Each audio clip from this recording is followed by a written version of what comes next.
Welcome back to Solynod Hex, everybody. Today we're holding session number 238, and today's session is sponsored by our patrons. Thank you very much, patrons, for your generous support Thank you. and Thank pledges. you, friends.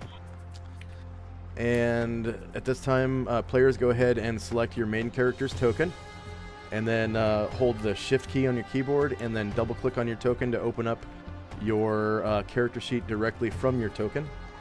And go ahead and add 200 points for showing up on time. Thank you very much for showing up on time. Huzzah! When last we left off, we were at the Ilsensine Temple entrance in the Great Below, where during the last dungeon, when you met up with Adolf Gall, the wizard, the venerable wizard, he told you of a plan devised by Kalamar's mother, the matron mother of House Kalatza in Zentenzian, to essentially ally with the Illithids, or Mind Flayers, in order to awaken the Tarask and psionically control it to kill the Queen Matron Mother of Zentenzian by rampaging through the city, finding her and eating her. And making it look like essentially a natural disaster of sorts, an act of God,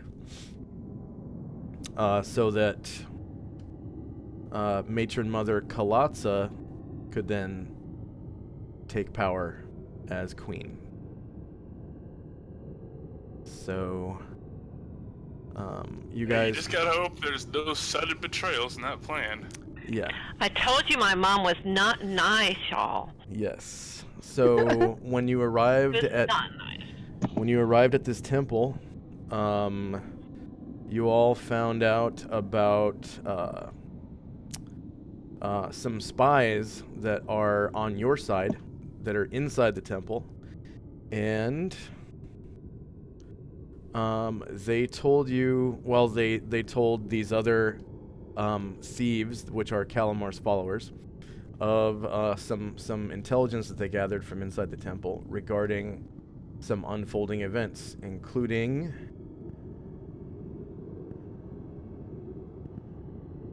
just a little recap here. I need to scroll. It's on. They're all on the turn order tracker. The events are on the turn order tracker. So we've got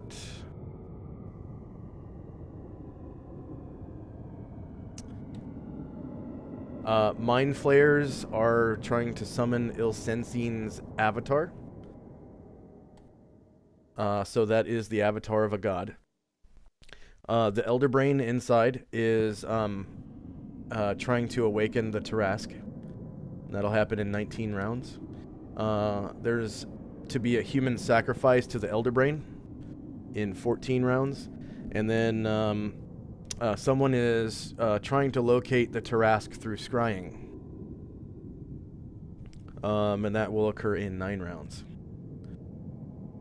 So depending on your actions, you could prevent any or all of those events from occurring, depending on how quickly you act and what your plan is, and how successful you are in dice rolls. Okay, so the combat was in the very first round, and it's currently Kalamar's turn, and most of the Kuotoa slaves that were under control of the Mind Flayers have been destroyed, and there are still 4 Mind Flayers outside the temple. Most of them were burned by Brine Druid's breath weapon. So it's currently Kalamar's turn. What did I roll on? What was my initiative to do? Let's see. Movement, I'm pretty sure. I think I'm pretty sure it was movement, and then I have my bow. I'm searching for it right now. You can actually click in the URL field of the web page, and then hit Control F to use the Windows Find function, and then just type in Calamar, and you'll be able to find what initiatives you rolled. I'm only seeing you on the turn order tracker though. That's it. Well, I'm pretty sure that what I did was dice roll. So I mean, I would be able to fire my bow. So I would let me go ahead and move. This is yeah. I'll move up one. Why did I do that? Okay. 1, 2, 3, 4, 5.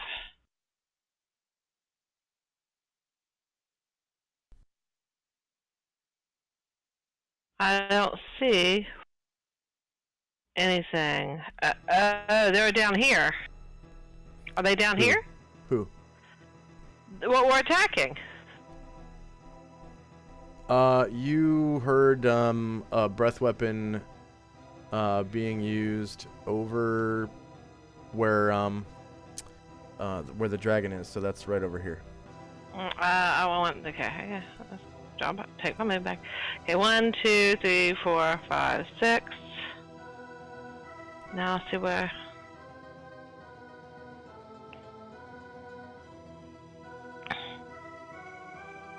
7, 8, 9, 10, 11, 12. I guess he'll have to do that.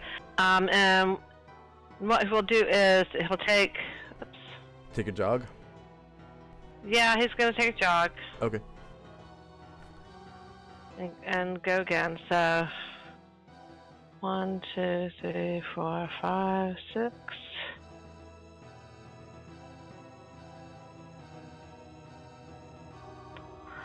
7, 8, 9, 10. Is that enough?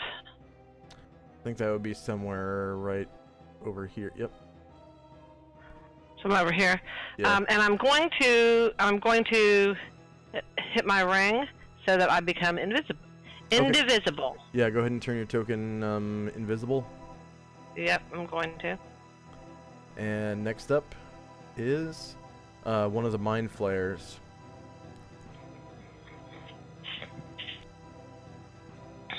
Let's see. This mind flayer is so this like psionic power comes over Brian Druid. It looks like it's ego whipping Brian Druid. So special powers.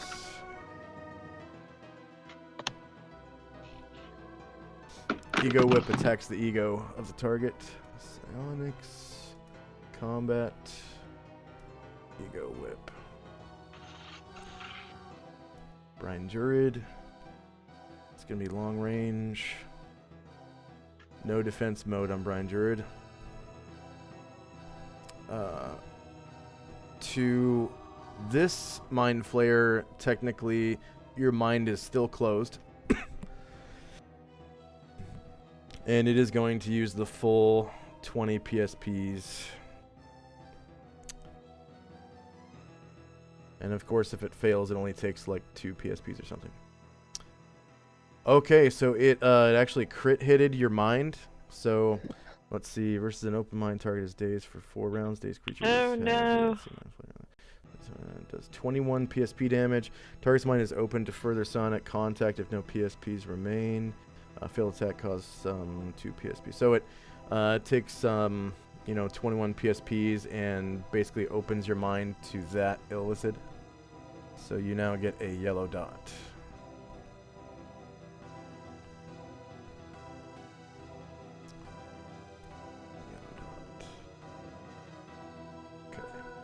Yeah, for reference, just like for my character, this entire new, I know nothing about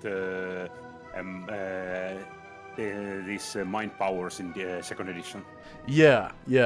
So this is actually the revised psionics method from player's option. So every creature has a mental armor class, which is dependent on their level and their intelligence, and I think their wisdom. So your, let's see, psionic attributes are, you have mental armor class 8, which is pretty good. That's because you're such high level. And then your mental THAC0 would be 9 if you had any psionic powers, which you don't. So at the end of this round, we're actually going to have to roll to see if you become a wild talent, because this is the first time your mind has ever become opened in your entire life. So go ahead and remind me to do that. We have to roll to see if you're a wild talent. Okay. So next up would have been Kuotoa, but Brian Jurid has already slain it. And then after that is a still living Kuotoa. So these Kuotoa, they move at they only move at 9 on land. So you notice that they're fairly slow. They're fishmen. Kuotoa are fishmen.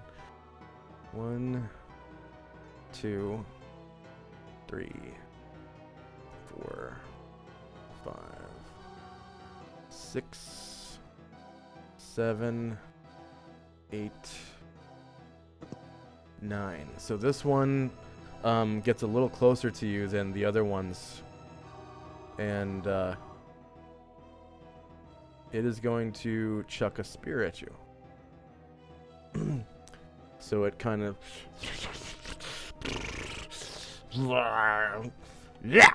and chucks a spear at you. You see its gills kind of flapping in the air like it's sort of trying to suck in air. Spear. This is actually going to be close range, and you are on the ground right now. This is technically a flank. Short range. He's on the same elevation as you because you're not flying, and there are no other modifiers to hit or damage. He hits AC 13 and misses. Next up is Gromnar. So you can hear combat occurring down here. Yep, and he's going to take off at a jog in that direction. And for our viewers, this is Gromnar's view here. So that wall right there, you can actually see over it. That wall's only about 10 feet tall. This one here. Whoops. I didn't select. For some reason, I'm lagging whenever I click on the ruler. It's not selecting it. So this wall is only about 10 feet tall, and there are 2 pillars kind of supporting it over here, which are probably about 15 feet tall. And you can see there are like there's torchlight right here and right here on the front of the building. And there's actually sort of like a bottleneck here where the wall gets thinner. Or not the wall, but the area in between the walls gets thinner. And it looks like it goes right up to the entrance of the temple. Well, knowing that wall is only a foot above his head, that kind of changes my movement. 17 puts him there. Do I need to make a climb check or anything to clamber up? Yes, you do. And you're going to get a big bonus because you're so tall. I'm actually going to give you a 50% bonus to your climb check, so that should give you about a 90% chance to climb over this wall. And it will count as 20 feet of movement because it is 10 feet tall, and climbing takes twice as much movement as walking. So how many squares did you move? I only got 1 left. He'll have to wait till next round to climb over. Okay. You will have to wait till next round. Okay. Next up would have been a Kuotoa, but has been slain. And after that, is Velcane, last in the round. Yep. I rolled for a weapon, so can I jog, or do you have to roll for base speed if I wanted to jog? Since you rolled for weapon, I allow the option to, forego using your weapon and just make a jog if you want to. Jogging is actually a full round action for our viewers and new players. So you can't technically jog and attack in the same round because you're basically doubling your movement by sacrificing any other actions for the round. So I'm gonna sacrifice my attack jog so I can get closer. Okay. Fenella, is your token on the board? Yeah, she's in darkness because she was an idiot. She's at the bottom underneath the mushrooms. Okay. To the west of. Okay. My mule. It'll take an action to light a torch or something like that next round. Yep, my mule has all of those. Oh, okay.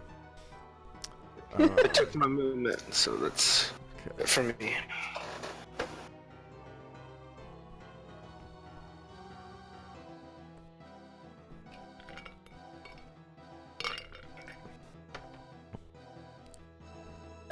DM, I suppose I roll initiative in the next round. Yeah, this is the final action for the first round. So if you want to, you can go ahead and roll initiative while Velcane's taking his turn. Velcane, did you finish moving? Yeah. Okay, yeah, everyone can go ahead and roll initiative. Can I see a picture of Fenella's character, please? Yes. Okay, so we do have a new question before I roll the initiative. Go ahead. If we are at the end of the turn, is the wild talent now, or is it the time of end of the combat? Say again. I didn't understand the question. The wild talent thing. End of the combat or end of the round? End of the round. Okay, so we do need to roll that right now.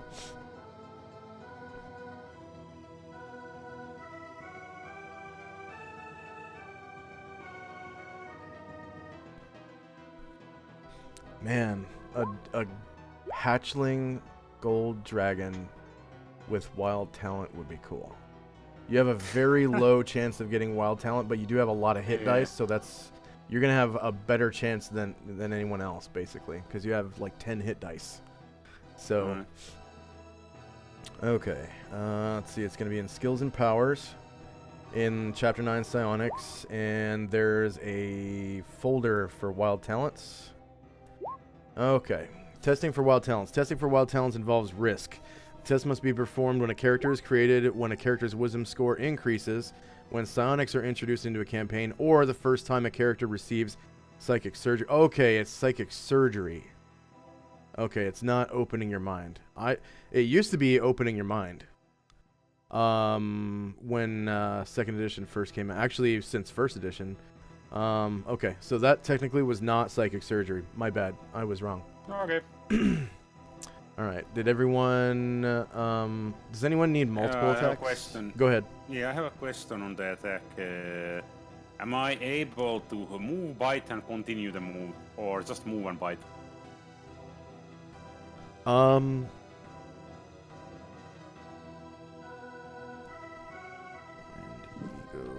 whip. Okay, one flare spell. That costs 2 PSP.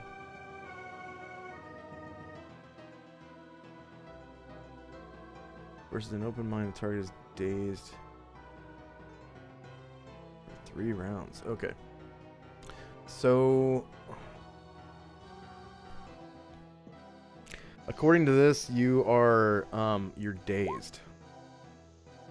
I'm not. I wasn't an open mind for that. You were already by the green illicit last session.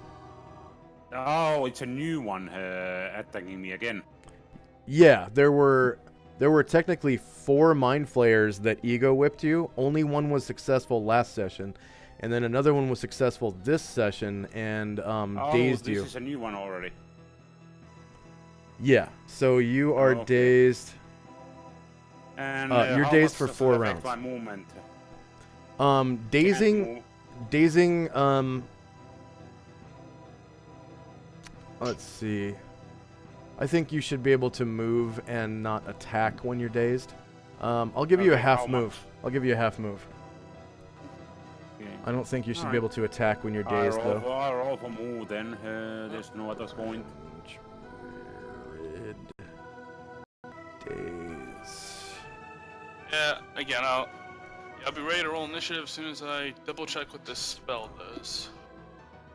Ed. And you are dazed for 4 rounds. That's 4. Yeah, basically it's all up to you to finish this one. I won't be able to participate for the rest of the encounter. Okay. Yeah, I think you should be able to make like a half move while you're dazed, kind of like it's spell concentration or something. Yeah. Okay. Does anyone need multiple attacks? Yes, but I think I'm just gonna end up jogging. Okay. Yeah, technically yes, me too. But for Calamar, Alright, here's a Luvio, question. and Jezzy. Calamar, Hey, Luvio, Josh. Jezzy. Yeah. Josh, here's an important question. Are the Asuras the same faith as Varen? Yes, of course. Yeah. Yes. Alright, I've been waiting to cast this spell. And it should last long enough that...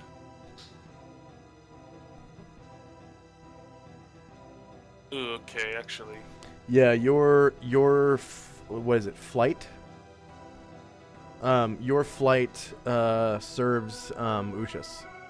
That's like the whole point. You are basically her standing military. Okay, good. Alright, here's a question then. Sorry, I'm still asking one. I'm just counting quickly. I didn't play 2 rounds last time, right? I played 1 round when the encounter started. That is so correct. how did they get 2 rounds to attack me then? There are 4 Illithids. One of Yeah, them. there are 4, but one of them hit me on that round, but nobody has done second attack. There were no secondary attacks. There were no multiple. I mean nobody has done a second action. That is correct. No one has done a second action. So what's your question? So how was I open for one of them when he didn't get a second action? Okay, it's 2 different Illithids. One opened your mind. Okay, doesn't matter which one opens then. That is Okay. correct. Alright, okay, got it. I understood last time that it had to be a specific one, but I guess not. I just gotta, I'll hold off on this till a bit later, but yeah, this will be amazing. Alright, gonna cast some spells then. Any other questions before we start round 2? Or multiple attacks or anything like that? Oh yeah, do you know where the encumbrance rules are in the PHP? The money and equipment chapter. Okay, are we ready to go? Calamar, Jezzy, and Luvio each need a second attack. Jezzy, Calamar, and Illuvio. Okay. Yes. So Calamar, control you.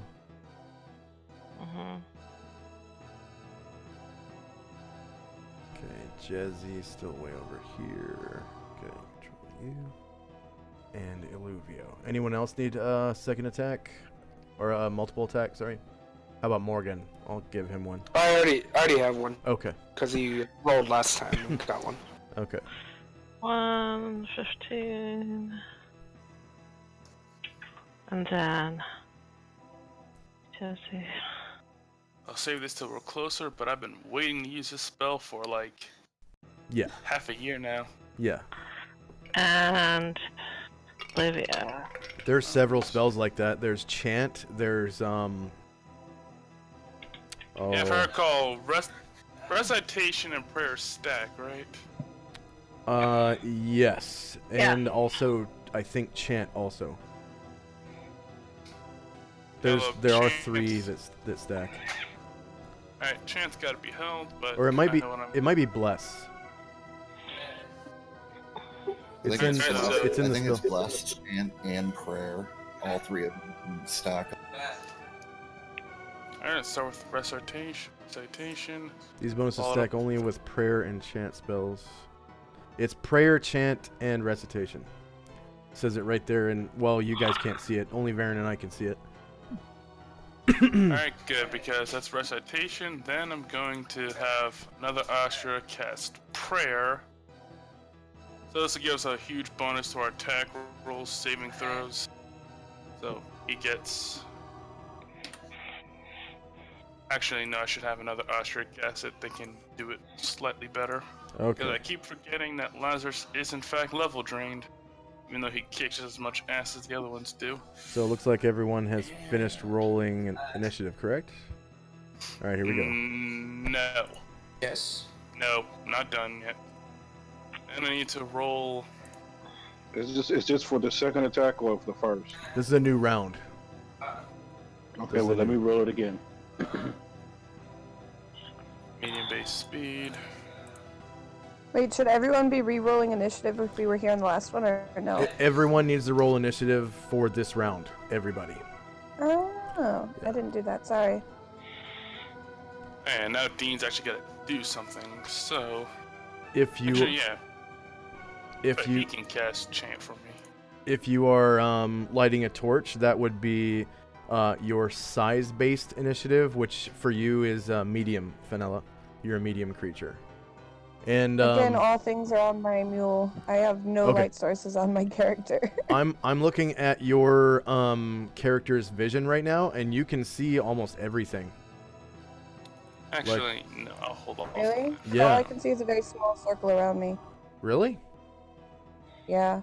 Like 1 hex size. Wow.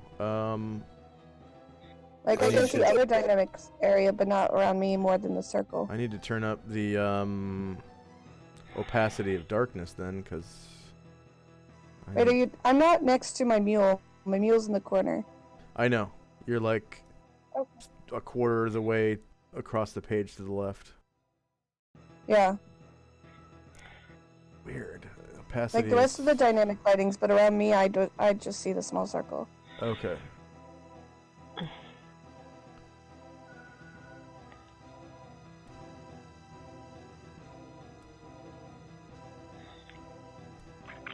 I think I just turned opacity down.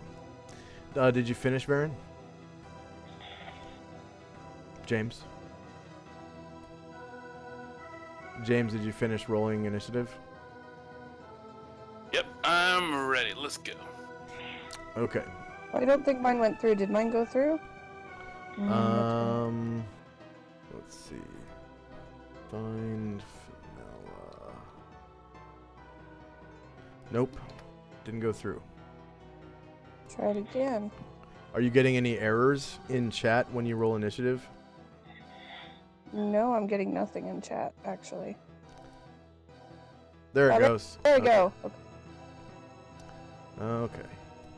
And you should be on the turn order tracker at the bottom. Yep, I see myself. Let's see. I'm going to try searching for you on the turn order tracker. Find. Oh, it still has me under Shirka. At 8.15.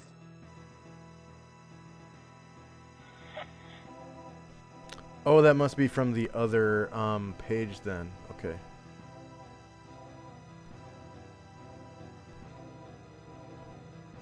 So you're at 4.76. Huh, I only see you on the turn order one time.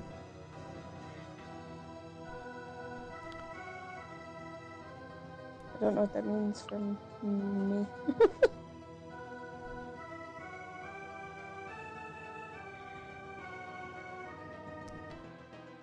Yeah, I only see you on there once. But we know you rolled 4.76, so if there's a turn on there with anything else, we'll just delete it. Okay. Okay. So, the Mind Flayers will summon Ilsensine's avatar in... Oh, that should be at 24 right now. Just like everything else. Okay, so when I hit enter, it should go down to 23. No, it did not. Okay, I'm just gonna... Mind Flayers summon Ilsensine's avatar. Okay, it's when it hits the top. Okay. Yep. Elder Brain to awaken the Tarask in 18 rounds. So that means the Mind Flayers will be 23. Okay. There we go. Yeah. Elder Brain to awaken Tarask in 18 rounds. Human Sacrifice in 13 rounds. Locate the Tarask through scrying in 8 rounds. Brian Druid at the end of this round will have 3 rounds left on his days. Time now is 11:03 a.m. 28 December 10 AE5.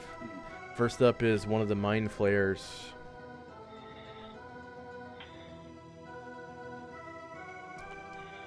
Okay. So this one is going to take a half move while psionicking. And this is the one of the ones who has opened up your mind, Brian Druid. So half move for him. 1, 2, 3, 4, 5, 6. So he gets closer to you. And They have a fast movement rate when that's half move. they move as fast as a human. 60. They move as fast as a human. Just as fast as a human. Alright. Is my voice changer on? No. No. We're hearing an echo through someone's mic with a voice changer on. Probably mine. Let me. Oh, okay, yeah. Back. Okay. Alright, so this Mind Flayer is trying to dominate you.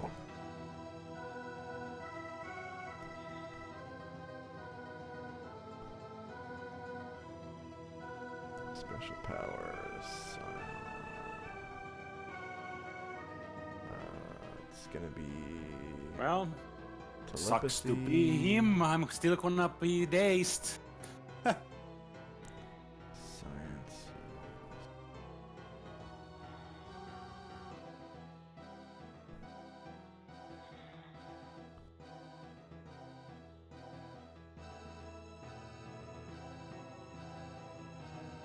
No, he's gonna mind link with you. Okay. No miscellaneous adjustments. This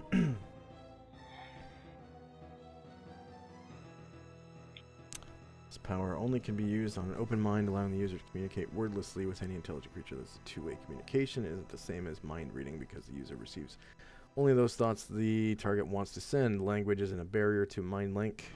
PSP cost is determined by the target's level as shown below. And it critically hit. Affects the mind link, allows one probing question. See probe. Okay. So he critically succeeded on mind linking with you and gets to probe you. That just sounds so wrong. Probing a dragon. It does. The bi-tentacle monster.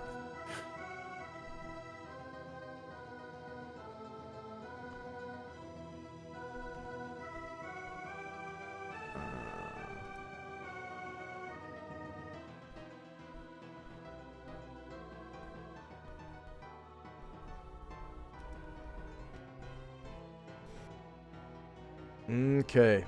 So he probes you with the question like, what are you doing here? And technically your character doesn't really know the plan. Like, no one ever really told him what you guys are doing here.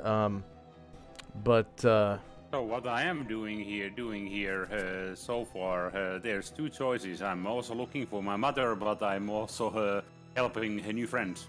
Yeah, you're helping your new friends. So, basically, this illithid being, linked up with the Elder Brain. The Elder Brain now knows that you are basically not in charge. Okay. Next up is Boogie Will. So now they have to find out who's in charge. Boogie Will must go, must run. Run, Boogie Will, run! So,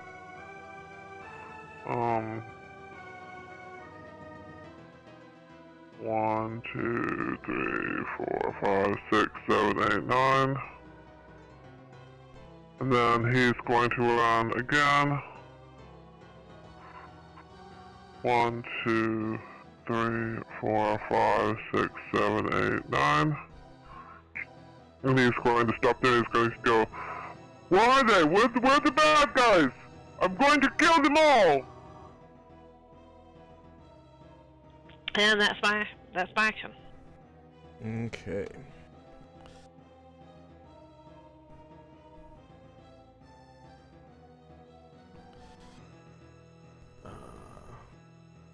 One second. Come on.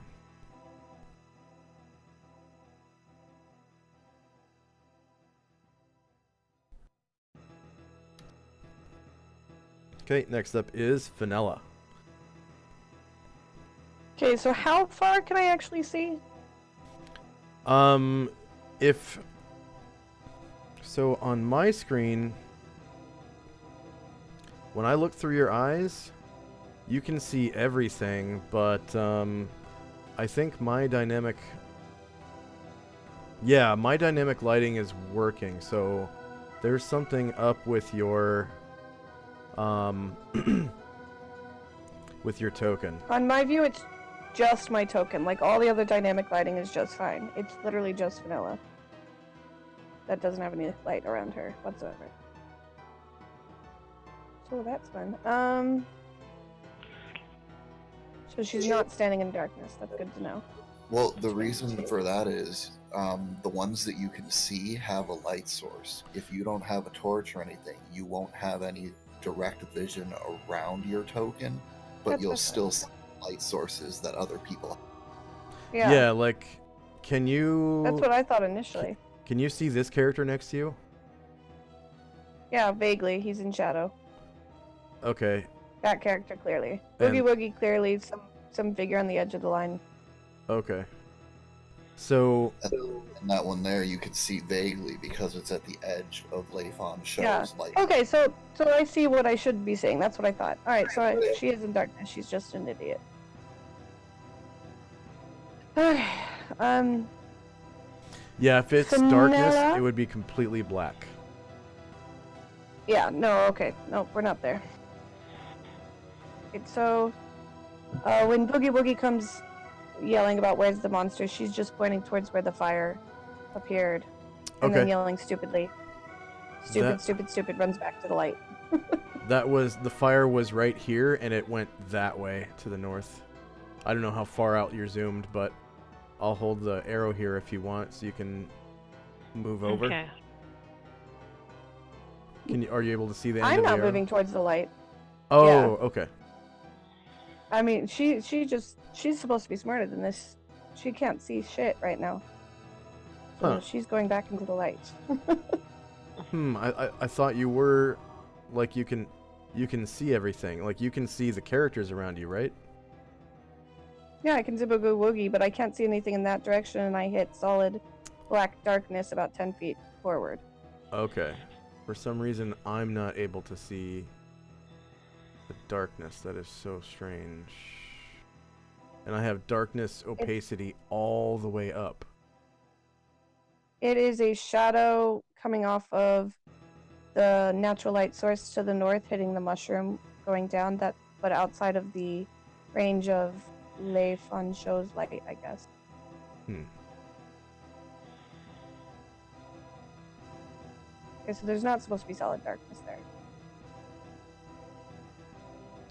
Yeah, when I'm looking through your eyes, the only solid darkness that I can see is way far away, like see those white mushrooms? I don't know if you can see the white mushrooms, but they're giving off like 90 feet of light. Yeah, like it makes mathematical sense where the solid darkness is, because it's literally where it hits the root of that mushroom. But Yeah. yeah, I can't even see the hexes past 10 feet. Okay, so So strange. Well, regardless, because I can't exactly play it if I can't see it, and we can figure it out later. She's still gonna go towards Boogie Woogie. Okay, yeah. And according to pretend- my dynamic lighting, you're in the light, so you don't have to roll. You don't have to roll dex or anything. Oh, that's good. How did I do the? I could just put right. 1, 2, 3. She's Yeah, gonna you move to just behind Boogie Woogie, about here. That's weird. Why is the dynamic lighting working over there? Okay. She's not jogging, and she's gonna whistle for Nernasha to catch up. So that we have Okay. light. Um, I don't know how fast a mule can move. they move at 12. They move at 12. And I suppose it's not really in any danger. So yeah, he'll come over towards you. Right about there, I think, is as far as it can move without jogging, that is. His light source, no problem, is definitely breaking up the darkness. Yeah. Okay. Anything else from Fenella? She's gonna eye Boogie Woogie and see if there's if he needs any healing. Let's see. Itty bitty bitty. Yeah. Yeah, he does seem to have some wounds on him. But they look like they're too old to really help right now with, combat, like first aid. Because first aid healing, the healing proficiency, the D3 hit points, it only works within 1 round of being wounded. And then herbalism works within 1 hour of being wounded, and you can only do one of those or each of those on a person once per day. So, Right, so but I he can't do hasn't. anything about these. All right. Yeah, he hasn't been wounded today. It was like the day before yesterday or something that he got hurt. I don't remember when it was. And he's basically, healed up anyway, so yeah. Yeah, he's injured just a little bit, but nothing you could help. Anything else from Fenella? Not this. But Boogie would take a look at her and look her up from head to toe and. Oh, okay. Well, her token looks like this. Oh yeah. Oh. And go ahead and describe Fenella. Okay. Your appearance. Ooh, go away from that. All right. Vanilla is. Ooh. Looking at the bio. All right. She is rail thin with long, straight black hair, almost dark hair, almost black hair. She's very thinly muscled. She doesn't have much meat on her bones. She has very striking blue eyes, but she's not what you would consider classically handsome.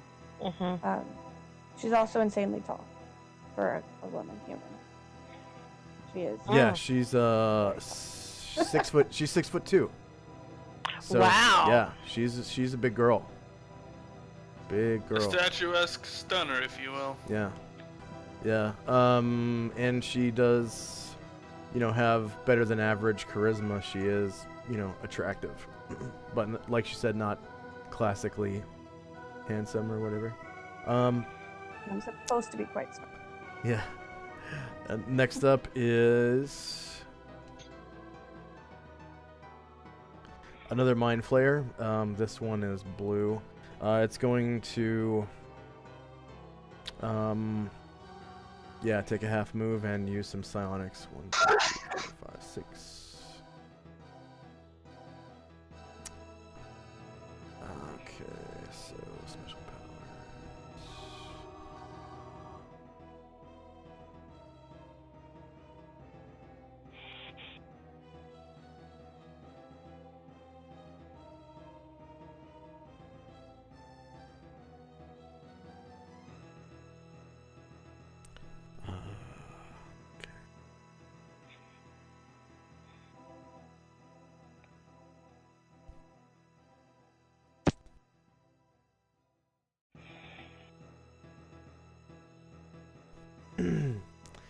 Okay, so it's going to Dimension Door.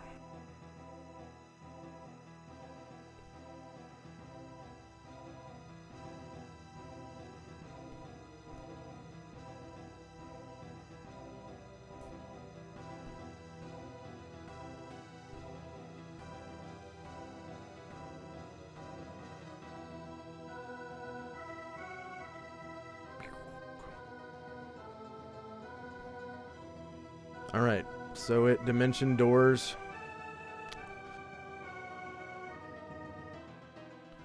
$150 feet east.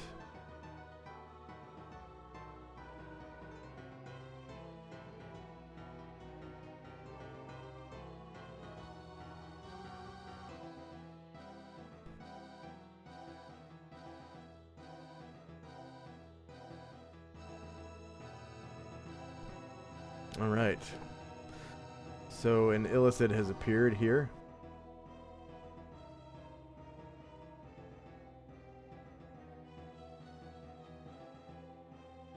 And it begins to levitate. Let's see.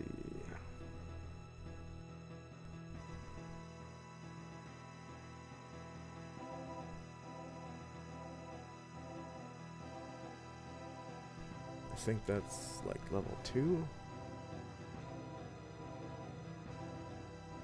Yeah, levitate. Okay.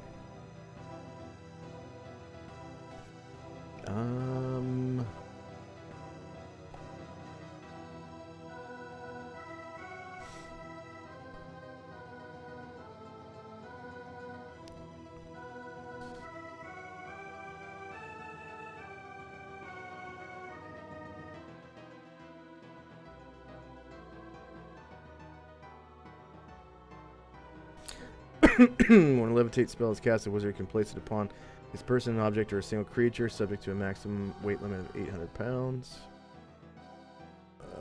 Actually, levitate.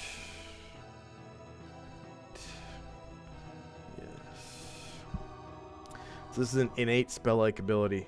Spells cast upon a wizard can move vertically or up down, a movement rate of 2 per round. Okay, so it levitates 10 feet into the air. 10 feet. So that is a wing with a 1 on it. 10 feet in the air. All right, next up is Raymond.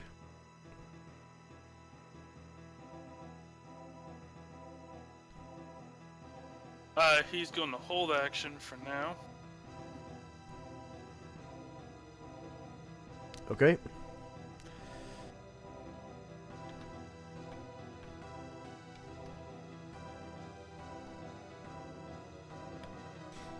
Next up is another Mind Flayer.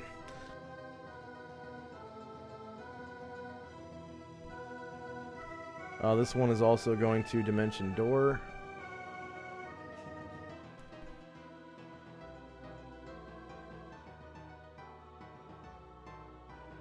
Dimensional Door.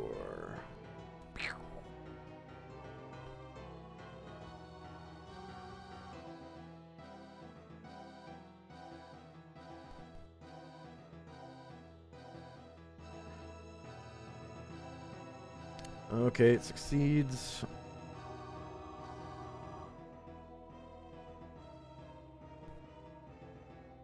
And it Dimension Doors 150 feet east.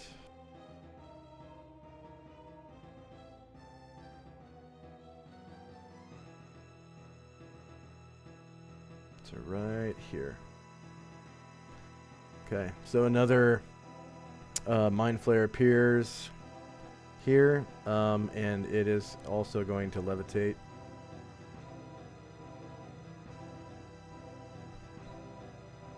"10 feet into the air.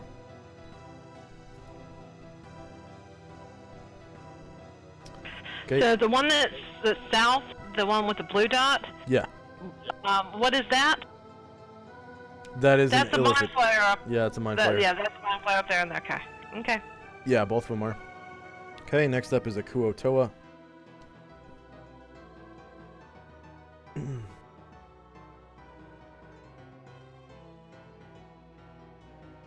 Okay, this one is going to... it appears it's going to go after Shirka.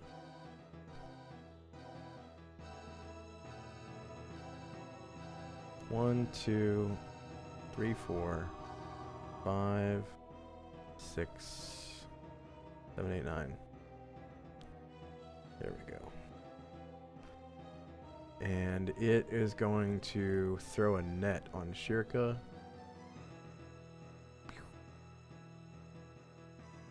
Target Shirka. Block, trap, or disarm an opponent. It's going to trap.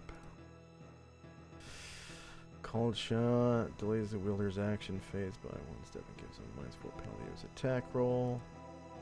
Okay.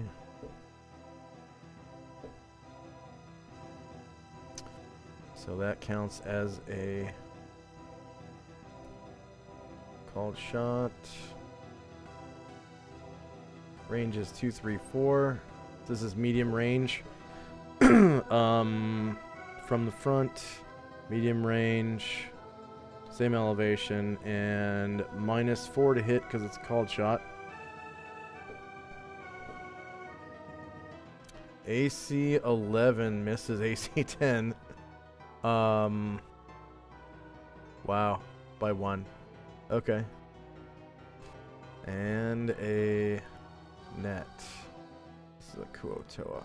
So this fishman walks around the corner, pulls a net out of a bag or something, and he's like, and throws a net at Shirka and misses her. So the Kuotoa net lands over here. Oh, I need to roll grenade-like missiles, don't I? Choose a target. Name of thrown object is net. It's at medium range.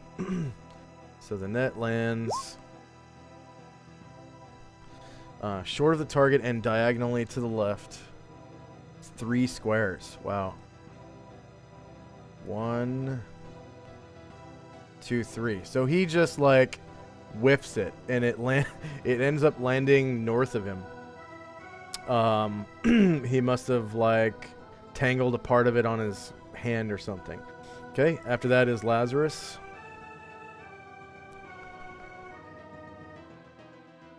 He's gonna wait. Okay, Kuotoa Monitor. This one is wearing a seashell looking badge.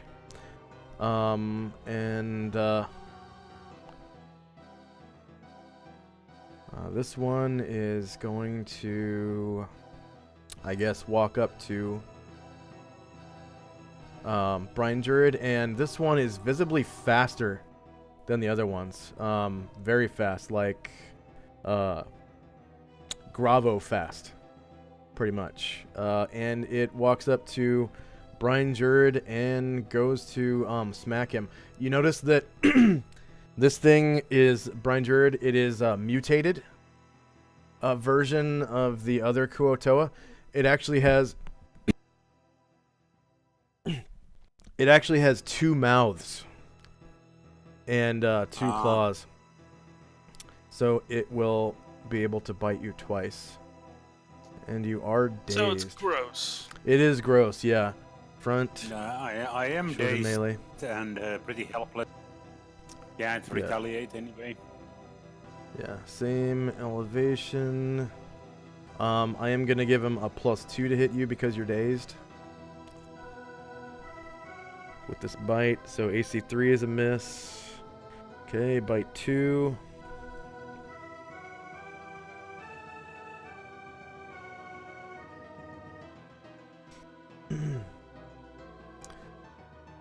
Front. Shorter melee, same elevation, +2. No mod.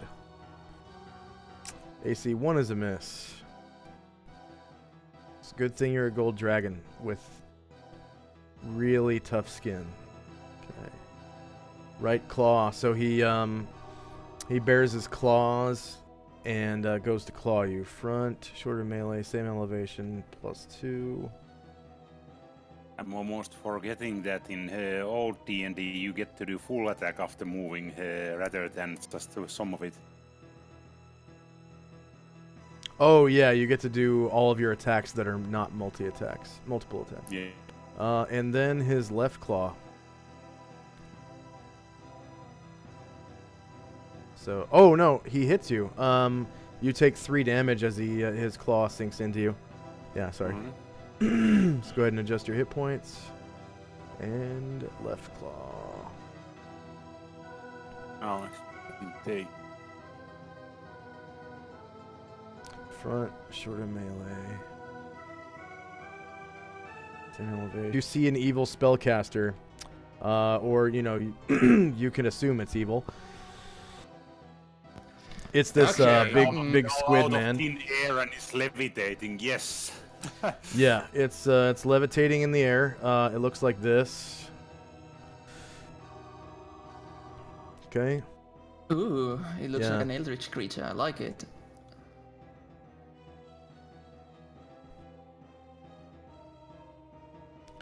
Yeah, it definitely is an eldritch creature. How many meters from the floor he is? 10 feet. levitating? 10 feet, so 2 squares. That's like a meter and a half, roughly. A jumping chop. Oh no, I'm sorry. 2.5 meters. Sorry. I can try reach him. Yeah, I mean, I'm good at jumping. Yep.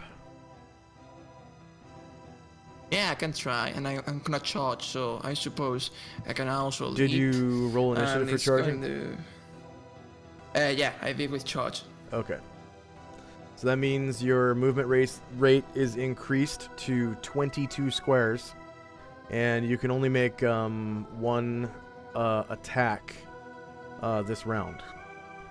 But you do get a +2 to hit because you're charging. I can only get 1. What? You get a +2 to hit with an attack. You only get 1 attack because you're charging. Ah, all right. I mean, I still only had 1 attack, anyways. Yeah.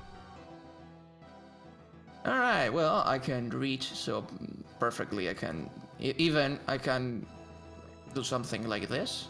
Can I? Yeah, that's fine. I mean, you can't pass through the stem of the mushroom like that, but you know, you can go around to the same effect. Yeah, I can do this, I suppose. Well, this is 25. No, fuck. No, 22 squares. 22 squares. Okay, yeah. Yeah. See where it says 13 squares at the bottom? 13 squares. That's 14, just 15 say squares. Like this. Yeah. 15. Okay. All right. Then I can reach perfectly. Well, I'm gonna do that just to reach his back and. Well, wait, because I need to leap and I need some distance.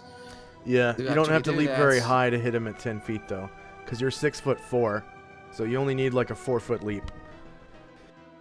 All right.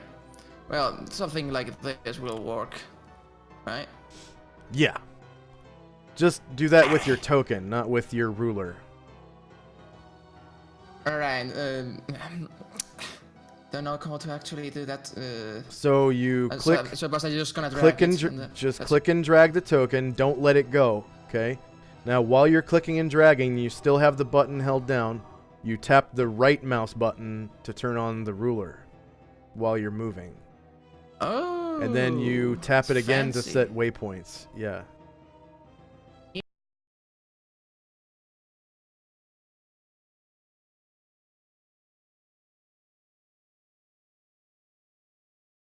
Yeah. Alright. Okay, go ahead and roll jump. And all you have to do is roll 4 feet of jump. And you get a running long jump too, because, you know, you're charging. So. Wait, what? Or sorry, running. Jog and run? Running high jump. Running high jump. Wait. But in which macro is it? Running high jump. It's you click on jumping, you know, barbarian abilities, jumping, and it's a running high jump. Okay, all right.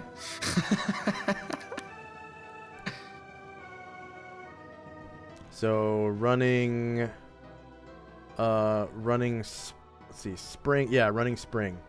Spring is jumping up, leaping is jumping across. So it's a running spring. 7 feet, you definitely get to his height. So when you roll your attack, you don't have to roll that you're on lower ground. Okay. I mean, I'm jumping 7 feet. Like yeah. And he was how many feet on up the floor? 10, how many feet? 10 feet. Yeah. So okay. Your head basically is 13 feet off the ground when you strike him. So you count as same elevation when you strike him instead of lower elevation. Great. Yeah. Great. So that essentially gave you another +1 to hit. But don't give yourself another +1 to hit. You only have +2. And you have same elevation when you roll to attack. And he does turn to face you, by the way, so it's a frontal attack.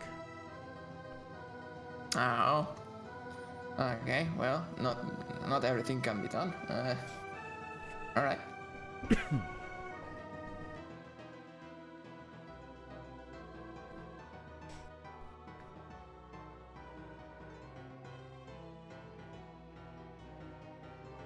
Are you rolling your attack now? So +2. Yeah, it's going to be from the front, you know, melee, same elevation, +2 to hit because you charged.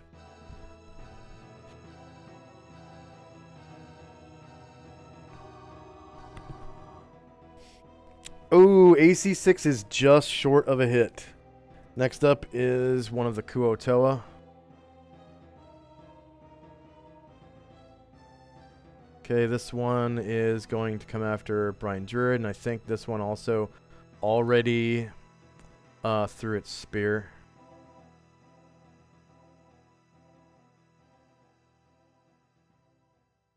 Okay, so it comes down here 8 squares, and it's going to claw Brian Druid. Actually, I'm going to roll morale too because... actually, no, I don't. It's psionically fucking controlled. Yeah, so it will attack with its claws. No, it pulls out a dagger. It will dagger you and... Wow, that's it. They don't have claws. Okay. It's just the monitors that do. So it pulls the dagger. Let's see. Front. Shorter melee. Same elevation. +2 to hit you, Brian Druid. No mod. AC 9 is a miss. Next up is Onras. Let's see that. Yep, they're going to hold action until the 2 spells go up. Okay. Next Basically, up is, you know what I'm planning here. yeah. Next up is Asher. Okay, so can I hear where Brian Druid is? I can't see him, or did I see which direction he went? Let's see. You should be able to see him. I'm gonna check your light real quick. You should have seen that flame last round. I know pretty exactly where Brain Druid is. Yeah, you have line of sight with him. I'll use the ruler to show you. Thank so you. He's over here. 43 squares away, but you can see him. Gotcha. Thank you. All right, so I am going to jog. I think actually I moved my token, so I'm gonna move it back.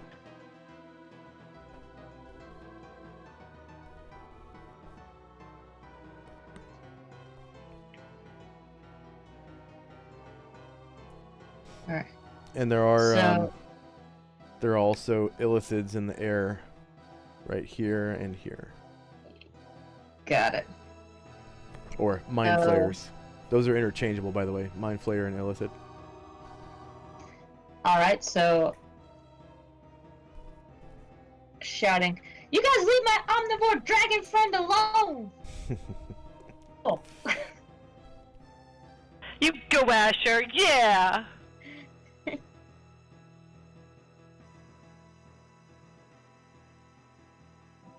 Where is she, by the way? I cannot see her. Asher is right here. South of the map. Oh, okay, yeah.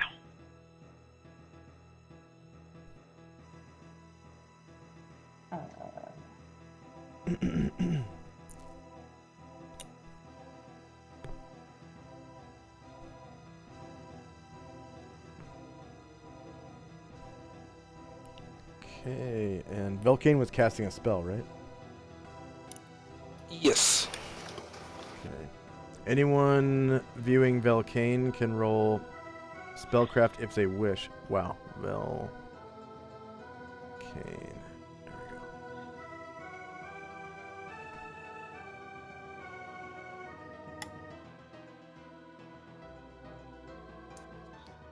I just realized we definitely need more range specialists in this group.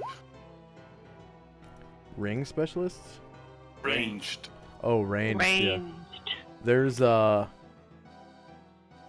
bunch of people who have bows. A lot of people have bows. Yeah, I only have one person who I need who's not ranged. Yeah. Okay. Anything else for Asher? No, that'll be it. Oh, Okay. Dean passed the spellcraft check. Huh. Can I ask you a quick question about that? Go ahead. Should I be able to see Asher with the lighting, or should she have vanished into the darkness? me. You should be able to see her, I believe. Let me check your... Yeah, you should be able to see her. Okay, yeah, then something's definitely up because she vanished into darkness for me. Alright, good to know. It's not that big of a deal now, I just wanted to make sure that there definitely was something wrong and it wasn't a miscommunication. Yeah. Since my turn's not going to come around for a bit, I'm going to refresh to see if that fixes it. Okay, yeah, it should. Okay, so next up is Velcane. Yeah. Dean, you notice that Velcane is summoning, again, Monster Summoning 1, which is a level 3 wizard spell. And Velcane, you are able to summon, huge bats again. Ooh, nice. Okay, 6 of them appear. So the range on that was... I didn't see what the range 90 was. feet. Okay. Can I take a 5-foot step? Because I want to put them closer. Yeah. And then also, go ahead and roll a D3 for me. D3 plus... D3 plus 3. D3 plus 3. Yeah. 5. Okay. Yeah, you summon 6 5 hit dice Mobats. Nice. Nice. They're creatures that can fly too. Yeah. Guess who's getting it now? So that was a... And you're putting them right there? Okay. Yeah. Gotta help So out that the dragon, because he didn't let me fly on him yet. So he's gotta live and let me fly on him. So, level 5 Mobat. You want It's one so there? 'cause we Okay. keep taking How about in another one? underage dragons to fight our battles for us. It's amazing. I think I'm going to give them 10 feet of altitude so that they're not jamming up the parking lot over here.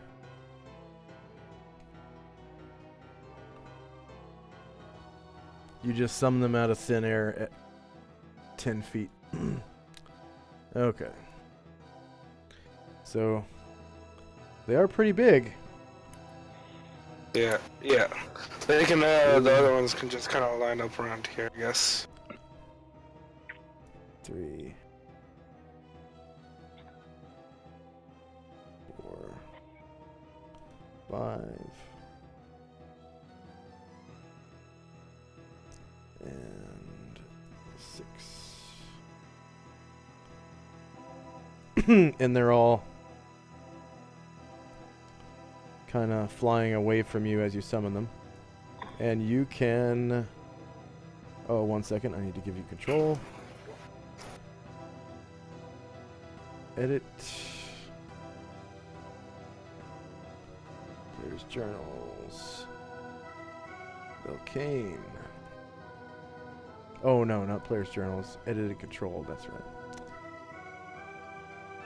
Save changes. Okay. So they're kind of flying away from you in like a flock or whatever bats fly in. And you can now make them attack. Okay. First, I'll start with, I guess, this one right here. He'll land, so he can just... I don't want him to have to keep moving with the fly. Yeah. So he's gonna land right here and attack this mutated one with his bite attack. Oh. Says unable to find player character with name Mobat. Oh shit. Okay. 1 second. Okay, that's right. And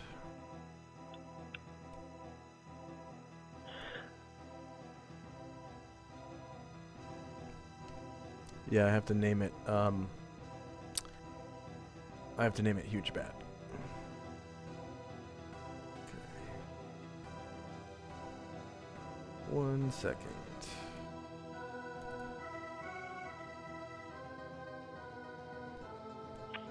I think I like bats, by the way. They're nice. I'm gonna save this on the character sheet real quick. Yeah, that's true. Edit. Remove. Yes, delete. Oh. I might as well give it health too, huh?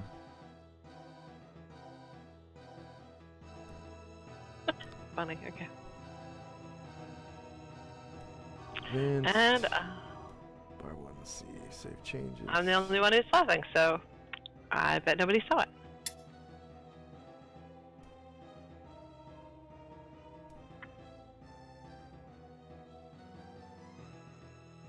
Edit. Use selected token. Save changes. Okay, now I copy it. Okay, go ahead and roll its attack now.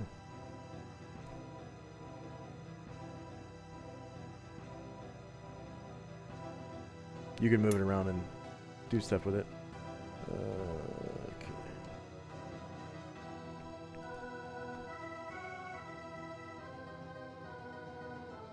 Volcano, are you there? Yeah, yes. Sorry, I had my mic muted while I was talking. Okay, it's gonna attack this mutated one, right? Big one. The big Kotor. Okay. The monitor, yeah. Yeah. Is it gonna turn to face it? Yeah, it might as well, because Brian Druid is dazed. Okay. So from the front, shorter melee, same elevation because it landed. Oh, just went off. Dang. Oh. And they only have one attack, too. Yep. Okay, so you have your other bats as well. Yes. This one, downhill will also land. Alright, I just had a call from work. What happened to Brian Druid? Oh, Brian Druid is dazed, so the monitor, Really? I thought you said Brian Druid is dead. I'm like, oh my god, No. what did I No, miss? Far from it. Far from it. Basically, I'm a target right now. I can't do anything. Yeah, well, you can make a half So it's move. all yours to map this off. I can move and that's it. Yeah. Half move, that's it. Which, for me, doesn't get me away from anyone's attack. Right.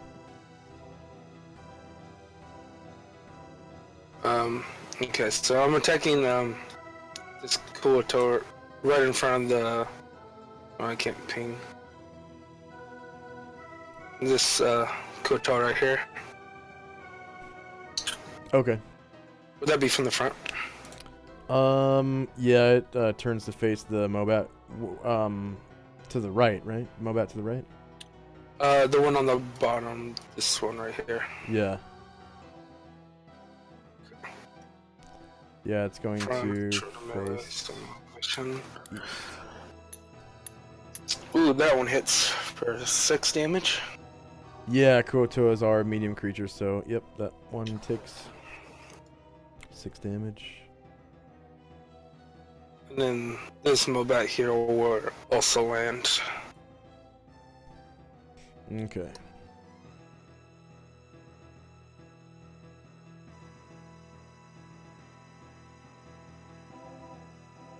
It'll turn its, I guess, side or back to these Kuotoas right here. I don't know if they get an attack of opportunity.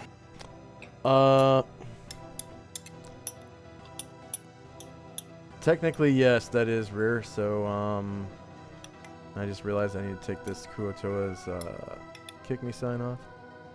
So, fortunately for you, these Kuotoa have already chucked their spears, and, he draws a dagger to attack, so daggers aren't really that big of a deal. It's like a D4 damage to medium and D3 to large. So it's gonna be rear, shorter melee, same elevation, no mod to that huge bat. That's a miss. Okay, so then this back right here will attack this Kuotoa right there. Okay.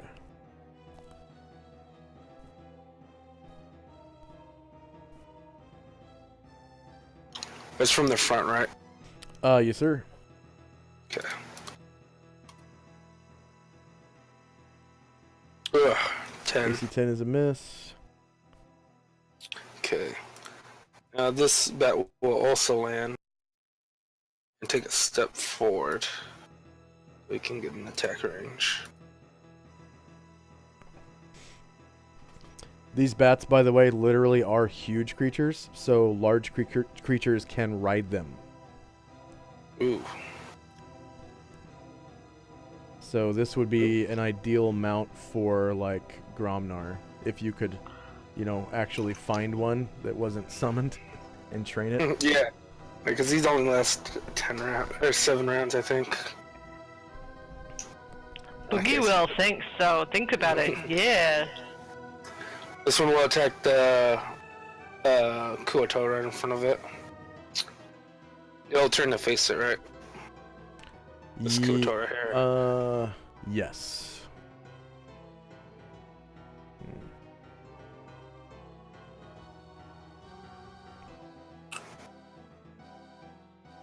And I'm turning him now. There we go. Got one hit for 7. Nice. Very nice.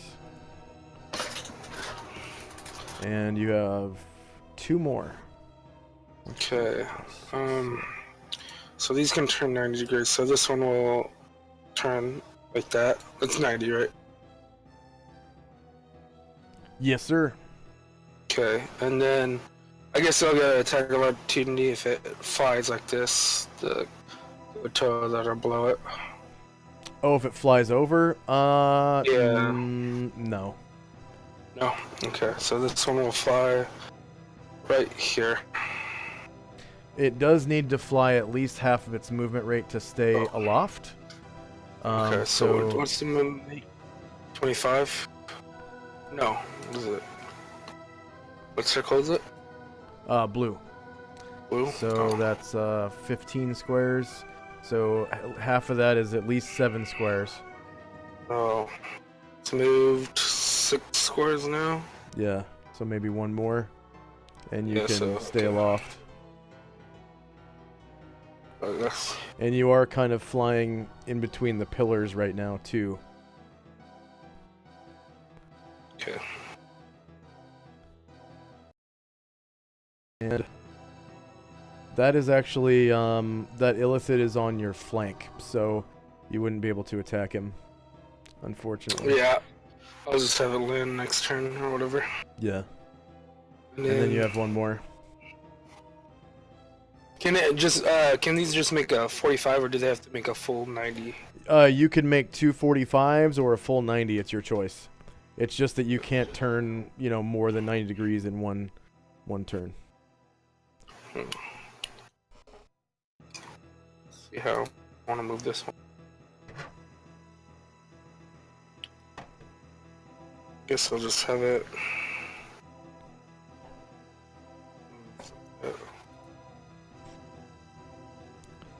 Just have it. I'll grab it.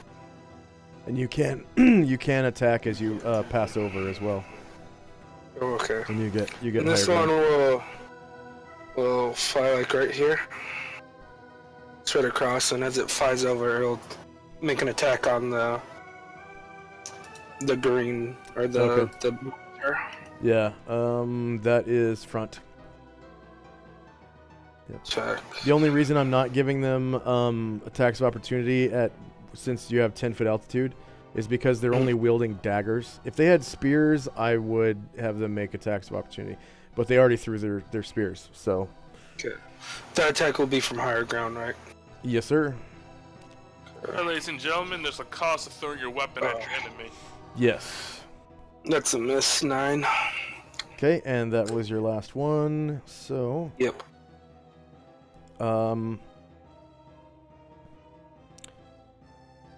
So continual light gets to go, which I'm guessing is supposed to be Leifon Show.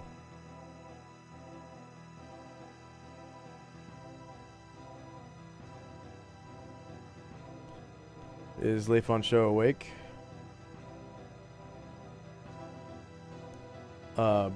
Brad, Mr. B, you there? Yes. Okay, Leifon shows up. Okay, take movement. Okay. And I'm going to use my action to double, so 24.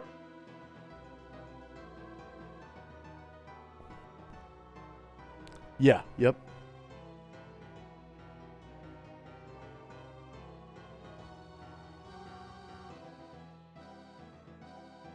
Oh, quick question. Are those 2 Illithads or Mind Flayers in this room that this bat is in? Say again? Are these 2 what Illithads or whatever, the ones that are with the Psychonic Mind Flayers? Yeah. Yeah. Are these 2 in this room? Yeah. So there's one here, and there's one there. Okay. And then there's dead Kuotoa all up in here. And then there's one over here, and there's one there. So they're all over the place right now. Okay. Next up is Shirka. She is not in the net, so she Shirka says oh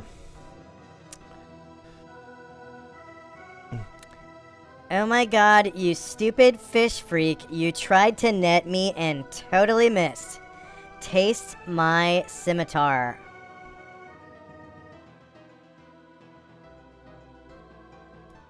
and she Shirka's whips like out a murderous Disney princess. Yeah, she whips out that scimitar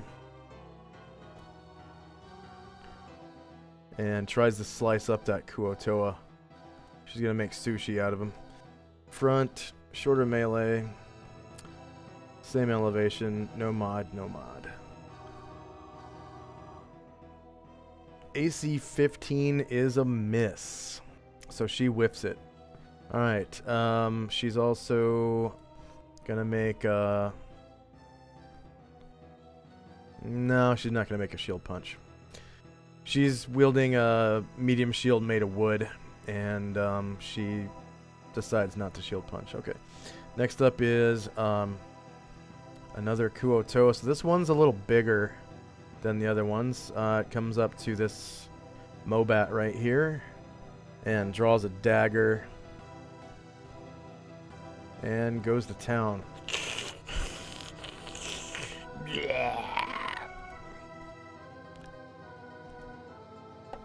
Okay, front, melee, same elevation, no mod, no mod. Trying to stab that huge bat with a dagger, whiffs it. So we've got all these fishmen with daggers popping out of the woodwork and stabbing things. So this one is going to stab this Mobat. Does the Mobat turn to face him? No. Okay, so take he will get a flank on the Mobat. Okay.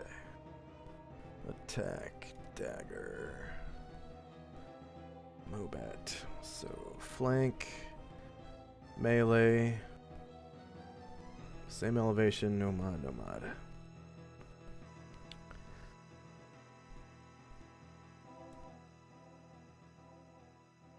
I think for right now, since there's so many Kuo-toa, I'm going to put up the Kuo-toa soundtrack. Yeah.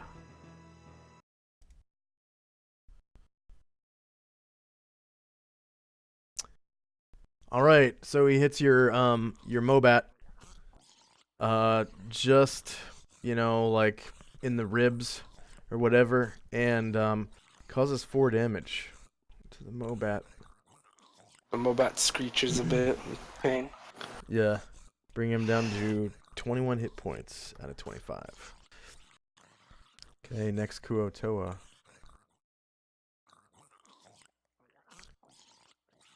This one is also going to stab that same Mobat. Are you going to turn to... Nope. Excuse me. Okay, so that will be a... That will also be a flank.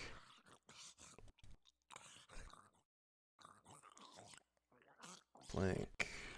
Melee, same elevation. No mod, no mod. -4, what? Wow, okay. That was the wrong thing, so I'm just going to re-roll that. Attack.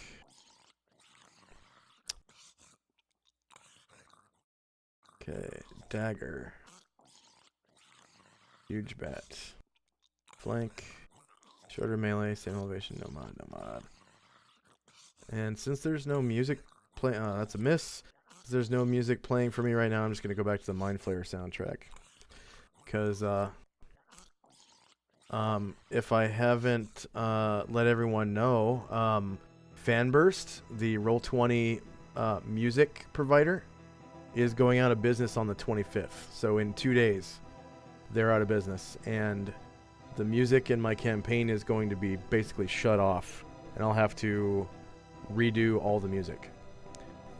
So music from, you know, after today's session is going to be jacked up, kind of, for probably about 6 months.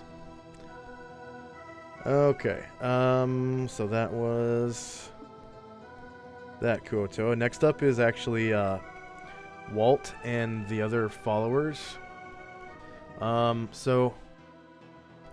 Seeing that there are Mind Flayers behind them, these followers are going to take off running. Let's see, this one's going to move 24 squares. So they jog. So this is Garibaldi. He jogs to there. And these ones, they all have movement rate 24 as well. And they pass right under that. Well, I'm not going to make them pass under the illicit. I'm going to make them go around. So they go to... they go to here.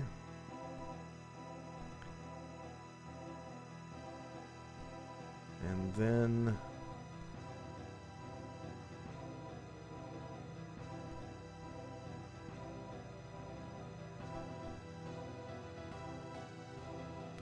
Say go to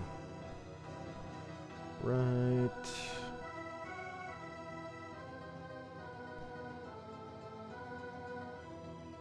I'm just trying to make the squares line up. Right here. And stop.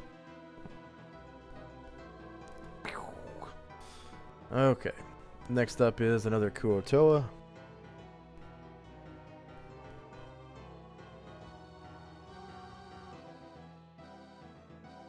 Okay, this one steps right in front of the Mobat and attacks it with its dagger. From the front, melee, same elevation, no mod, no mod.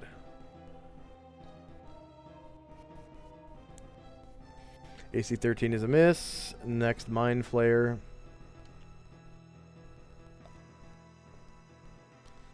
Let's see. It is going to...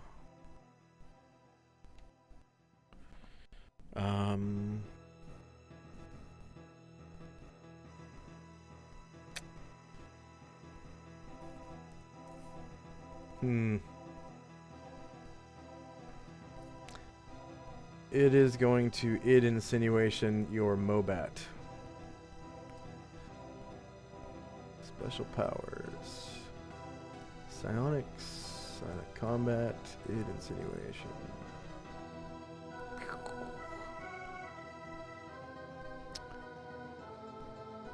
No defense mode. It is a closed mind.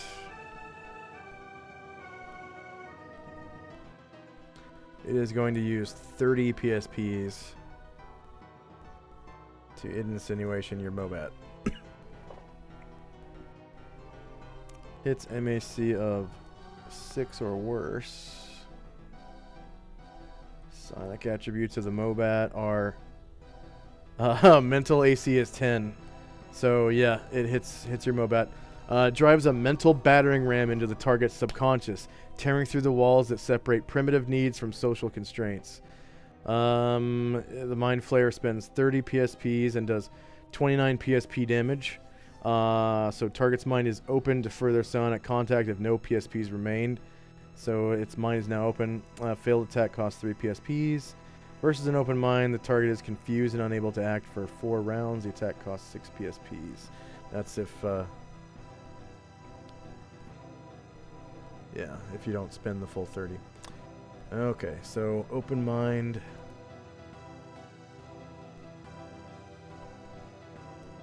On that Mobat. So trying to wrestle control of the Mobat away from you. Next up is another Kuotoa.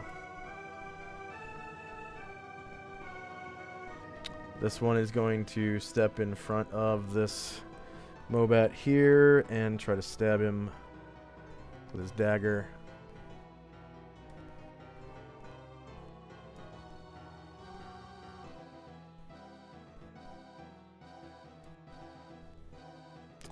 Front, shorter melee, same elevation, no mod, no mod. AC 11 is a miss. Okay, this Kuotoa is going to stab the same one in the back, or in the butt. Let's see, dagger.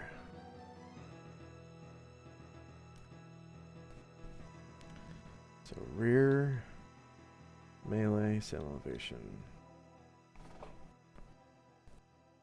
AC 0 is a hit, causing 2 damage to this Mobat, bringing his health down to 19.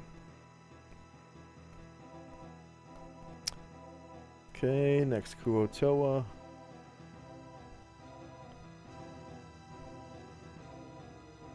Kind of running out of options here. Let's see. This Kuotoa is going to attack Brine Druid.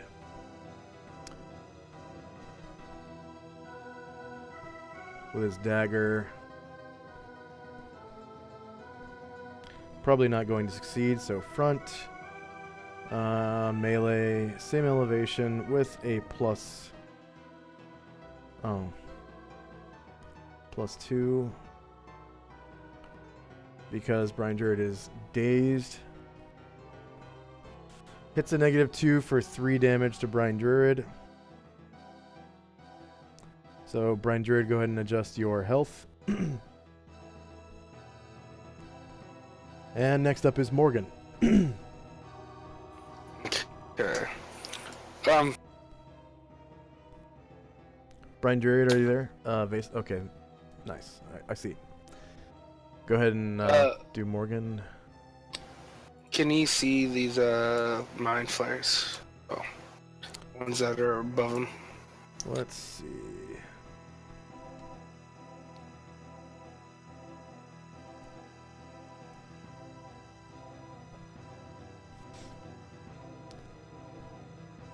Yes, the mushrooms are lighting them up. You have line of sight with both of them. And it looks like Gravo is technically not in melee with the one that he's standing in front of because he jumped, but then he landed on the ground. So you could fire or shoot at either one of them without risk of shooting your friends. Okay. So Morgan will turn and take a shot at this one that Gravo is attacking. Okay. He would be attacking at lower elevation, right? Because that thing's flying. Yes. Yeah, it's levitating.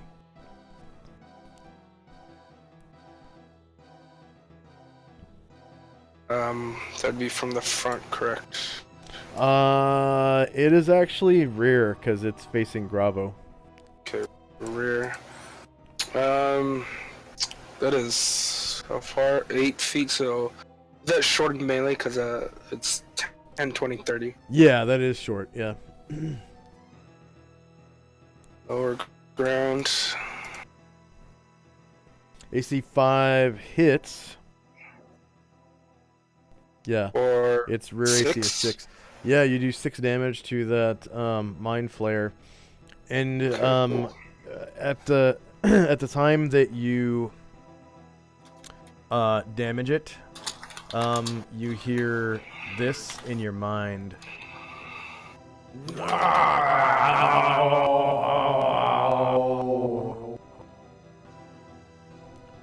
And everyone hears that in their mind, actually. I guess the attack hit Gravo, but I guess I didn't select. Oh yeah, you got to select the mind flare, not Gravo. So go ahead. Which one's the mind? Mind flare is the one to the south. The south. Good as if you do that again, you're good because Gravo and the Mind Flare have the same AC. Okay, that one. I thought it was up more. Oh, no, touch attack.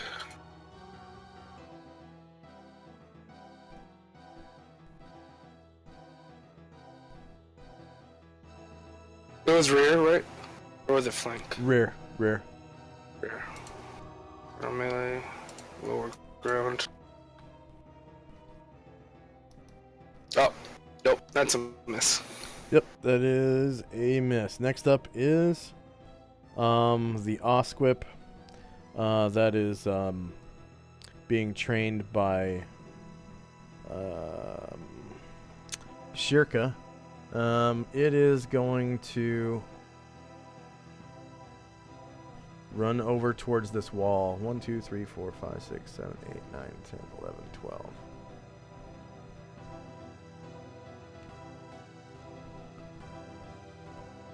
Okay, next up is Alluvio. Olivia says, "Oh, we must hurry. Do hurry, because his mother, she's a vile creature, a vile one, and she must be stopped." And so he's gonna 1, 3, 4, 5, 6, and he's going to fire at the mind flare. Okay. So, yeah.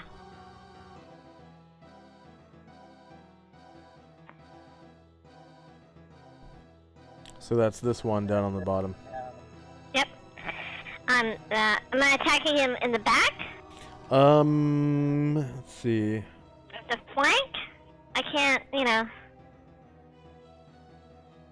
So anything to the right of this line is flank. So Flank, you are okay. flank, yeah. short melee, but I'm at a lower elevation. Yep, lower elevation.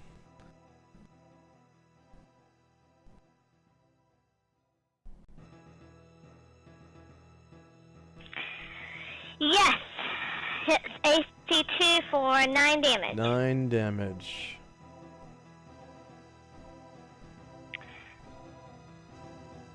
Okay, so now everyone in their mind hears. No.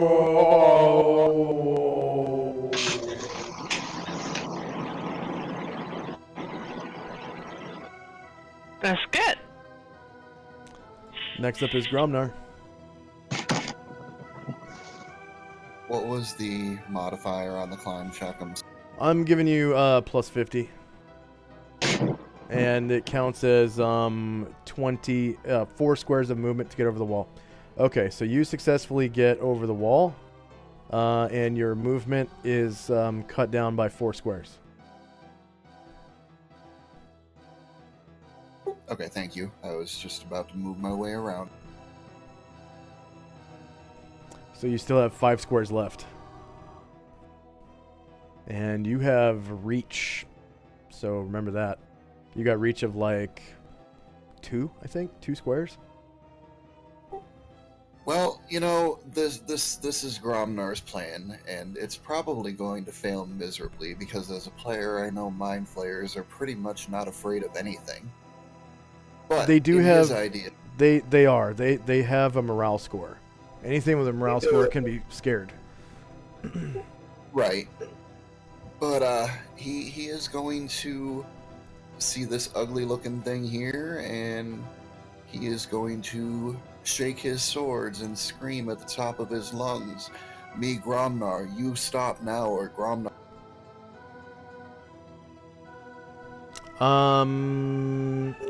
Go ahead and roll intimidation if you have it. Oh, you did. That's what I was. Okay. That's pretty intimidating. Okay. Yeah. Rolling morale. Yay! You Okay. go, Gromnar. The Illithid just looks at you like really pissed, like his tentacles are flapping all over. You get 100 points for a clever idea. It didn't save the party, but it was a clever idea, and you also get 200 for role playing. And then the Mind Flayer looks at you and says, It is your brains which I will eat first. Well, he's in for a light meal. Yeah.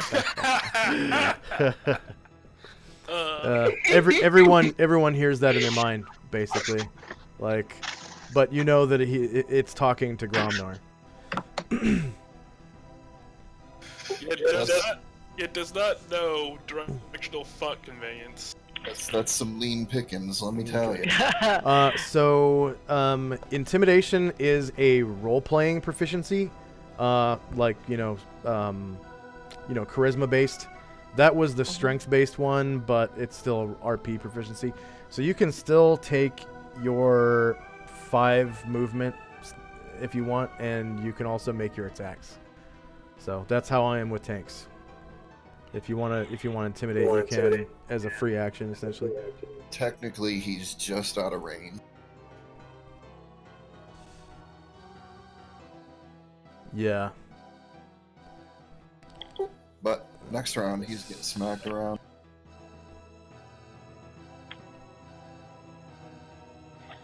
Weird. 1, 2, 3, 4, 5. Yep. Okay. Next up is a Kuotoa,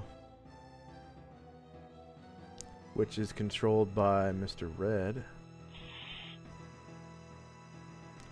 But they're all linked through the Elder Brain anyways, so this, let's see. Yeah, this one's going to attack the huge bat. So attack, dagger, huge bat, front, Short of melee, same elevation, no mod, no mod. AC -1 for 2 damage, so this bat gets injured.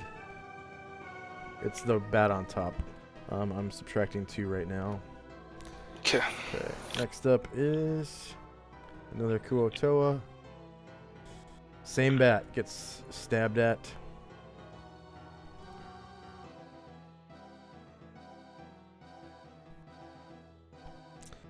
Front, short of melee, same elevation, no mod, no mod. AC 12 was a miss. Okay, Dean Dorvo. Alright, Dean's gonna ride on Thar. Oh, he's not the one casting prayer? Or whatever it was? No, I have one of the ushers doing it because they're higher level, so they'll get more duration out of it. Yeah. Alright, so, maybe he's gonna move over here. Good question. Riding on Thar, can he make contact with him? Can he hit a Mind Flayer?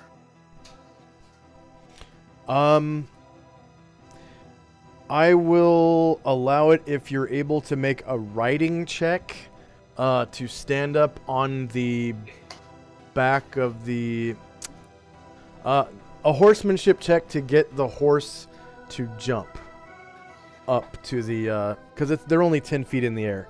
So to get the mule to jump up high enough where you can attack him, we'll take a riding check if you have riding. Actually, he does. Horse riding, yeah. Check. Proficiency. Because there's rules for long jumping a horse. I don't see why you couldn't high jump a horse as well. Land-based riding. Yeah, land-based riding, it should be horse.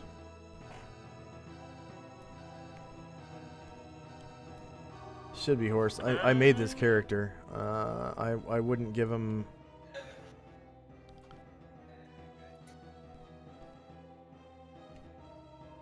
So he succeeds. Land-based riding. Horse. 1.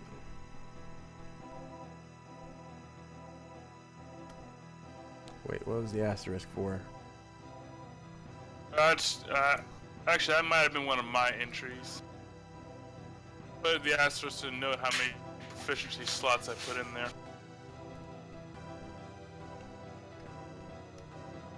Okay, so yeah, you successfully get the horse to, well, the mule, which is a relative of the horse, to jump up to the point where you are able to attack the Mind Flayer at, I'm going to give you lower ground though, because mules are really not that big, and neither are dwarves, but you're able to attack him. Front, short melee, low ground, nothing to hit for damage. AC 0 for 8 points. Yeah! 8 points, alright. Alright! Ding Torval. Yeah. Yep, yeah, followed up with a shield bash. Front, short melee. No, I'll kill you and eat your brains. -3 for 3 more points of damage with the shield. Okay. Hell yeah. -3 for 3 more. -3, enter. Okay. I've taken down tougher creatures than you. Just like Deed's like thinking about the Lich. You have no idea what you are doing. We are all connected through the Elder Brain. You mess with one of us, you mess with all of us. There ain't enough of you to matter. Okay, next up is, wait, I thought Le Foncho already went.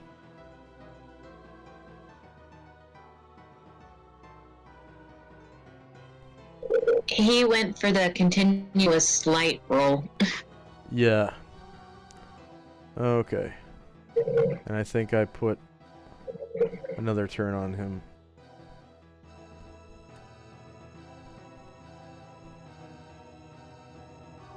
Huh. Weird. Yeah, I'm pretty sure he already went this round. When, because he rolled initiative for continual light. Okay, so next up is, Kuotoa 2-hit dice. Ba-ba-ba-ba. Okay.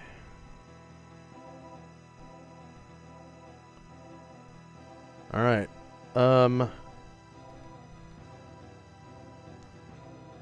Let's see. You guys can see a few of the Kuotoa are almost like snapping out of whatever kind of puppet-like control they're under. Like they're getting close to being themselves again. Which is, let's see, Brian Druid, you notice that. Shirka notices that. Asher, Velcane, Calamar. I'll notice that. Okay. See, this last Kuotoa comes over to Brian Druid and attacks him from the flank with a dagger. So attack. Dagger. Brian Druid. Flank. Show to melee, no mod, no mod. Oh, yeah, and same elevation. AC 10 is a miss. Okay, dead Kuotoa, living Kuotoa. So this Kuotoa right here is going to attack with his dagger on the Mobat in front of him.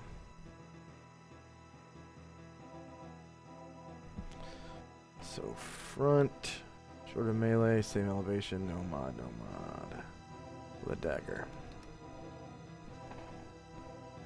AC 10 is a miss.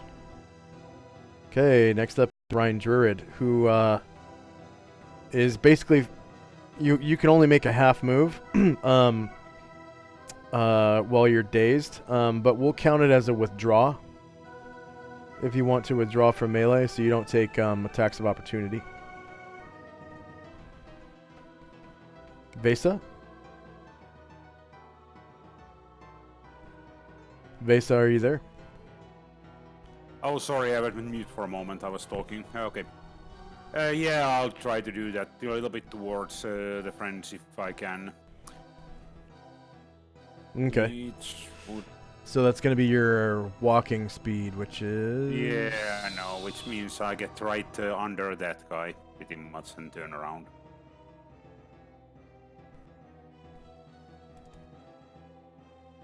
Done. I'm I'll yell on her. There are 4 of the tentacle humanoid. They attacked my mind. And shaking my head a little bit. Dazed and confused. A little bit, yeah, exactly. Looking around, not sure of the directions. Yeah, you guys can tell that Brian Druid is definitely dazed. He's just kind of like looking around and shaking his head, and it's kind of weird. Any withdraws from melee combat? Okay, next up is Varen.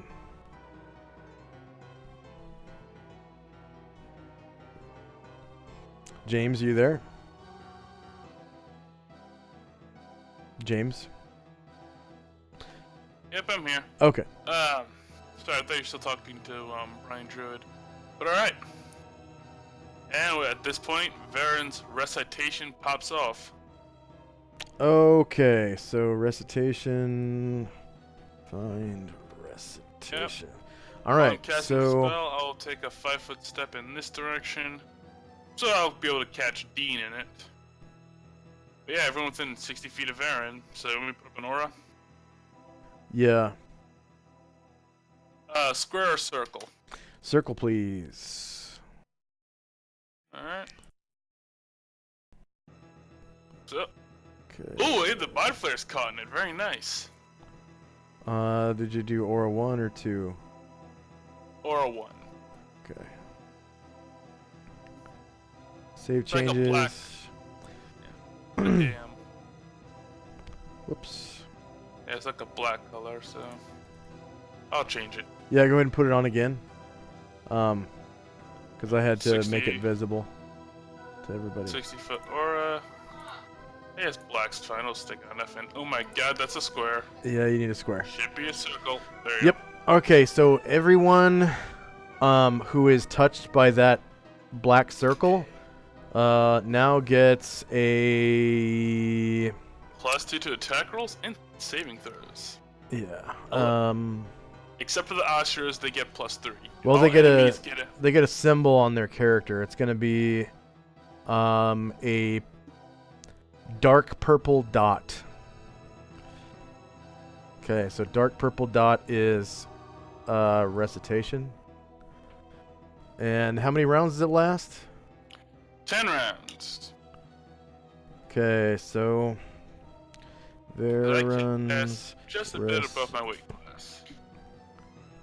So dark purple dot Varen's recitation +1 per round, and it starts at -10 rounds. And it will last until the end of 0 round. Okay. So it's basically like a huge boost for everybody who's in 60 feet. Oh, and I caught one of the mind flares. Yeah. That means he gets a Go- -2 to his saves. Yeah, go ahead and describe the effects of recitation again for our viewers and other players. Alright, Recitation's a pretty cool spell within 60 feet. All my allies gain a +2 to attack rolls and +2 to saving throws, or a +2 if they're of the same faith as the caster, which my Ashras are.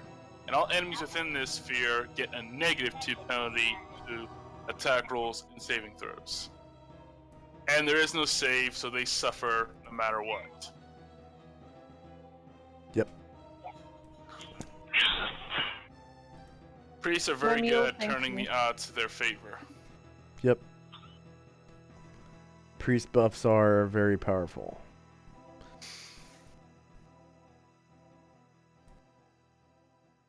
Thank you, Valen. And you go ahead and turn off the... Wait, nope, not yet. So, yep, it's touching Gravo. And it's touching one of the And mind it's flares. touching one Mind Flare. Oh, go ahead and put it on Dean's horse, too. Or Dean's mule. Never actually ever made Thor do an attack roll, but yeah, I see the value in it. I know he's about to make a save. Oh, Garibaldi needs one, At too. this point, Thor's been with the party longer than some of the PCs have.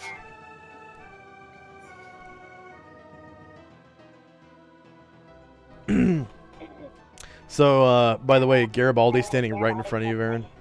And he looks at you right as you cast that spell, and he goes, "Hey, wow, thanks. I feel the boost. Like I'm more powerful or something." And his voice and his appearance sound really familiar. Go ahead and roll intelligence -8 to see if you get the connection.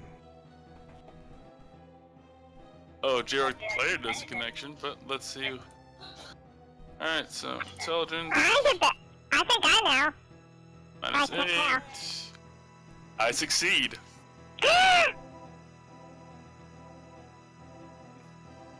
Alright, so, this guy looks kind of familiar, like... He looks like this.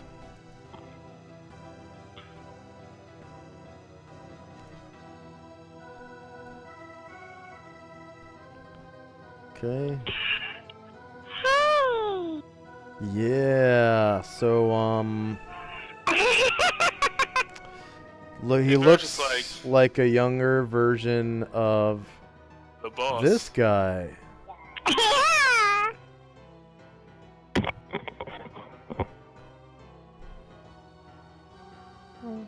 Huh. You're one of the boss's boys. Wait, what? How did you know that? You met the boss? Yeah, your spitting image. Gee, thanks. I fucking hate that guy. Found out he was my father, and he was seducing my mom behind my surrogate dad's back. Me and the other guys, we all found out around the same time that we're actually his illegitimate sons. Yeah, some great fucking father. Whatever. Never said I liked you, Dad. And that's truth. Baron does not like the boss. Yeah. Okay. Be better than him. Next up is Jezzy. Jizzy. Am I, do I have helium and everything? Your voice changer is on if that's what you're asking. That's what I'm asking. Jizzy's gonna say, we gotta take this, these mind flayers out. So she's gonna go 1, 2, 3, 4, 5, 6. And she's gonna, mind flayer is going to die. He's Very vocal about it, I must say. I am. Backstab. So she's going to backstab him. Oh, okay, you're backstabbing him? Yeah. Okay. Yeah, they're humanoids, so yeah, you sure. Yeah, they're basically humans with a squid for a head, so yeah, they'd have bones and stuff. Yeah. Attack roll +6 because I got Okay, hang on. No, Kitty, no, go. Got knocked off with my water. +6.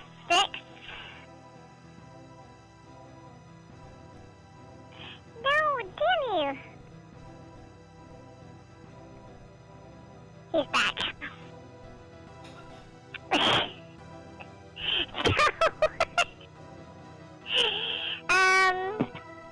Oh, you had to move 6 squares just to get there. Yeah, it looks like you're not close enough. I'm not close enough. Nope. You had to move 6 squares just to get there, right? Yeah. Or did you move 6 squares last? Did you move 6 squares last round? I moved 6 squares this round. Okay. Yeah, you can't quite get to the Illithid because he's up here. Hang on a minute. Hang on. Cat, this out of the way. 1, 2, 3, 4, 5. So you can get right about here. Okay, I'll get there. If you had gone in a straight line, you might have been. I don't know where you were to begin with, but. Nope, couldn't have gotten there even if you went in a straight line. The backstab, it was, I'm using my short bow. Oh, you're using your bow. Okay. Yep. Yeah, go ahead. Okay, so moving back. I thought you were using that magic sword or whatever that you found for Jezzy. Oh, I don't get to use that. Okay, so she's going to backstab. Backstab. Ow! No! God damn it! The cat doesn't want me to, and the cat bit me. So, okay. +6. No. I'm level 9.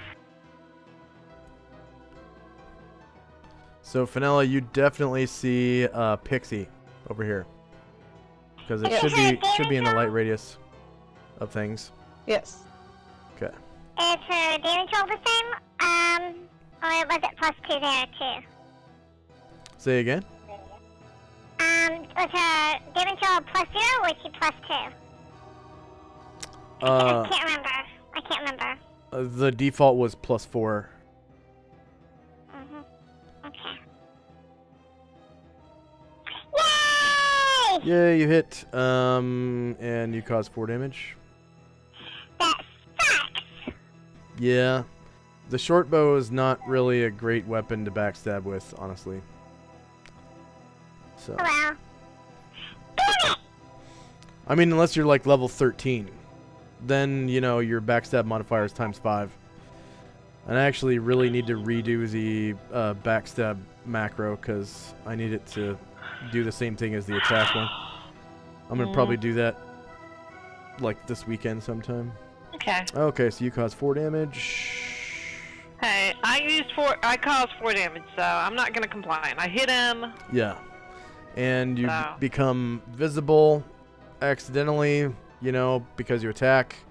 And then, you know, momentarily, I guess, for now.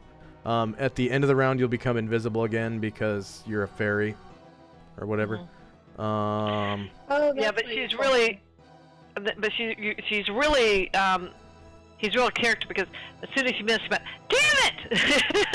Yeah. As soon as she hit him, she went, ah, damn it! You know, so, yeah. So that's what she looks like up close. She's just this little... tiny little person. Beautiful? She has purple hair. And lots of good soap. Yeah. Vanilla's easily distracted and is now observing. Yeah, she's Not about paying attention. she's about 2'7". Yeah. So about the size of a toddler. Yeah. Yep. Okay, next up is Moore's. And Moore's spell goes off. That's a prayer. Okay. Essentially, it's basically, so I'll put the radius up. You know, it's essentially diet recitation. Just put up his URL real quick. Yeah, this'll do. Yeah, Okay. it's a prayer on him. Go ahead and roll the prayer template again, because I don't see it in chat. I need to look at the.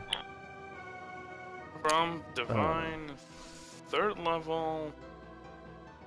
My prayers be with you. Cast level 9. Full display of the text. No.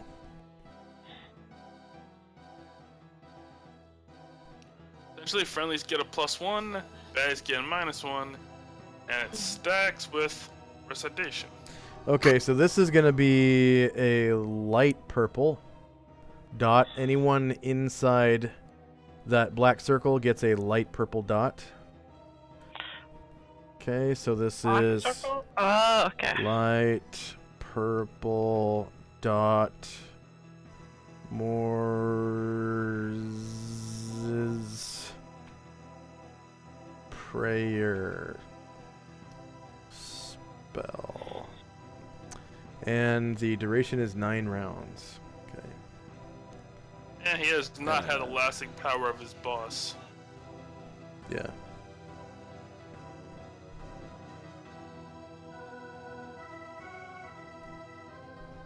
But yeah, if you guys, but yeah, note if you could complain about missing now, or I'd be upset.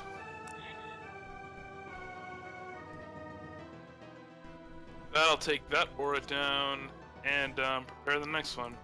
Is it plus to saving throws as well as to this hit is and everything? +1. It's when the spell is completed, all attack and damage rolls and saving throws made by those in the area of effect who are friendly to the priest gain +1 bonuses, while those of the priest's enemies suffer -1 penalties. So attack, damage, and saves.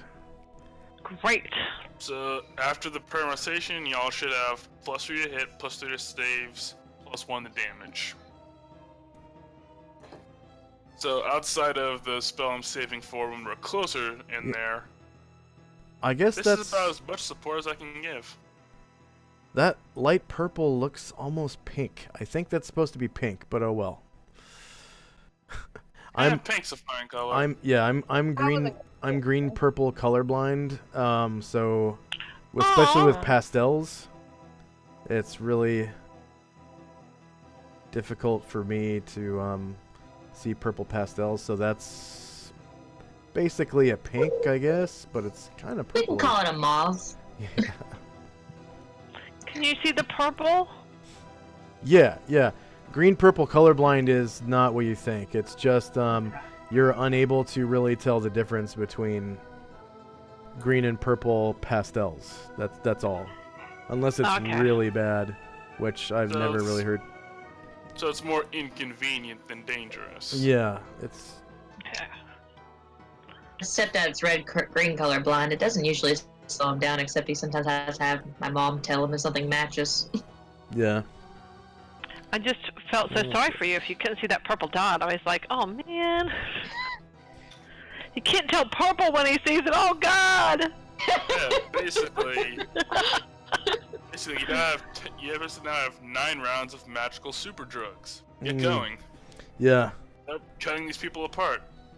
And also, since Morris' spell was cast in a turn and their round just ended, you know the 3 things how those Austria wait for? I'd like for them to do that now. Yeah, go ahead. Yes!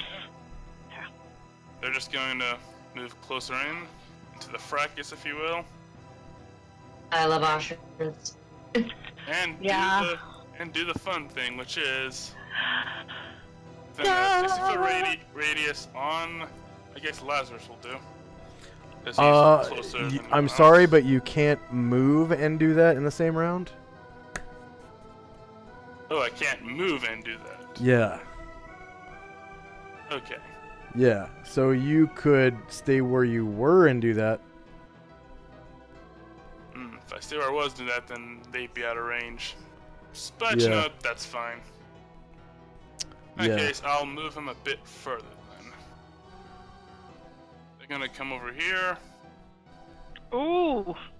And give the other Mind Flayer a piece of their mind on the next turn. Oh, okay. Alright. Next up is Calamar with his first shot. Calamar. +3 to hit, +1 to damage. No, no, because he was out of the loop. Yeah. He was out of the circle. Yep. But he feels. Oh my goodness. Oh my God. We gotta kill those Mind Flayers. Because they have to stop. We have to stop them. 1. So he's gonna go 1, 2, 3, 4, 5, 6, and then he's going to take a shot at him.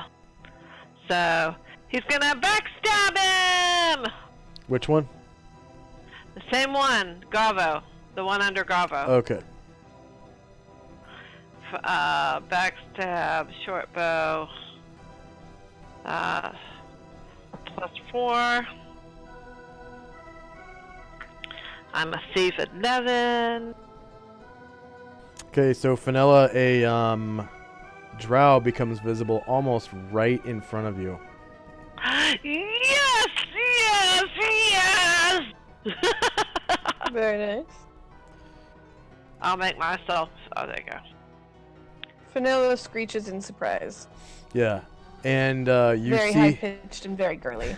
You see him fire or shoot an arrow at the Mind Flayer that Dean Dorvo and Gravo are fighting, and it goes right through the Mind Flayer's head, and stuck on the end of the arrow as it comes out the other side is this weird, like greenish kind of cephalopod brain matter.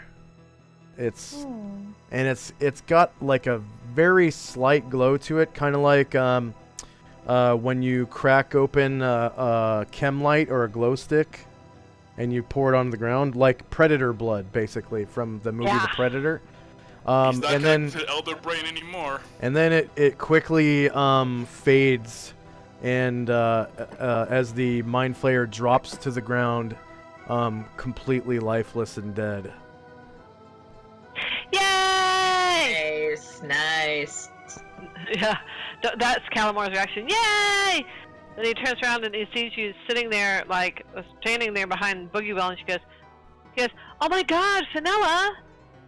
Would you go hide somewhere? Oh my god, this is no place for you to be! Vanilla Come smirks and on. says, I could get that out of their heads too. My god, you're just first level, oh my god! She's about to be almost third. Okay, next up is Morgan's second shot. Captain Morgan. Okay. Are those Ashura's counting in melee combat with the Mind Flare? No, they're on the ground. Okay. Then he's gonna take a shot at the red Mind Flare. Okay. Far what is that? So Red that's dot mind flare.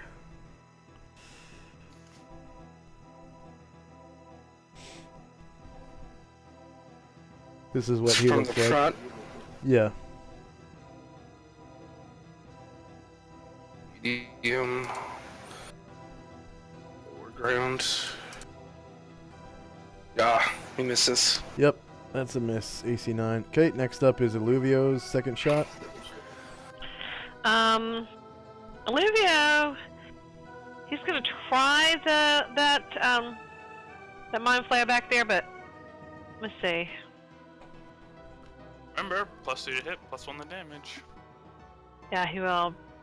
Yeah, 50. I think that's medium range. Is that 10 right? squares.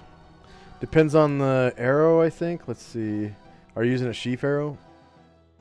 I was using a sheaf arrow, yeah. Okay, so that's going to be medium range since you're using a sheaf arrow. Yeah. But no. Front. Is it a front or flank? That is going to be front because he's facing south. That's going to be medium range. Yeah, he doesn't have anyone in melee with him right now either, so he can just face wherever he wants to right now. And it's lower ground. Yep, you have lower ground. Because he has that. Miscellaneous attack roll +3. Damage roll. Do we get +3 to damage, or is it +2 to damage? +1 to damage. To damage. Okay, +1 to damage. Oh. Okay. Oh. You rolled a 3. Okay, next up is Calamar with no bonuses. He won't. He's gonna try to take a shot up there. He thinks it's gonna be, it's gonna be an unsuccessful thing, but he's gonna try. Okay, so for our viewers and for our newer players, thieves that can backstab, sometimes they have multiple attacks, but backstabs can only be performed once per round, so any multiple attack is a normal attack. And you choose which attack you want to make as a backstab. However, if you attack somebody and don't kill them, then they're aware of your presence and you can no longer backstab them. So hopefully the first attack is the backstab and the second attack is not. Because the other way around, it just wouldn't work. Okay, -2 for 3. -2 for 3 damage. Okay. -3, enter. And then, of course, with invisibility, anytime you're invisible and you make an attack roll, you become visible. At least temporarily, like in the case of Jezzy and Calamar. Okay, so next up is Jezzy's second shot, and then our bathroom break. First break. Then she feels, oopsie. She used the front, medium range, lower ground, but you get +3, and then I get +1 for damage. Oops, +1. There we go. Yeah, +3 to hit, +1 to damage. Oh, Nope. Yep. Nope. Yep, that's a miss. Okay, so end of round. in, and we can take our first 5-minute break to use the restroom, get a snack, get a drink, have a cigarette. Actually, can you make that 10 minutes? The 10? family's giving me the hangry look, if you know what I mean. Uh-huh. I gotta go order food, or Okay. the next person to be eaten is gonna be me. Oh, wow. Oh, because you're on the computer and you order online. Oh no, because they want food from the corner store. I'm the only person who actually goes down there. Oh, gotcha. Okay, yeah, we'll wait for Varen to come back, and we'll take our break. Thanks, guys. All right.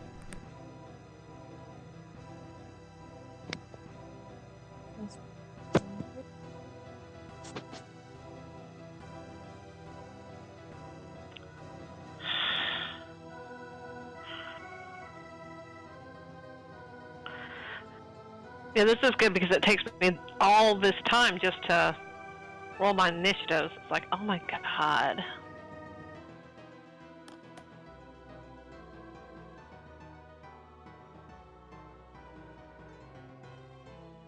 So how much time do we have now then? Because if I have enough time, I will do my dinner right now. Well, probably about 10 minutes.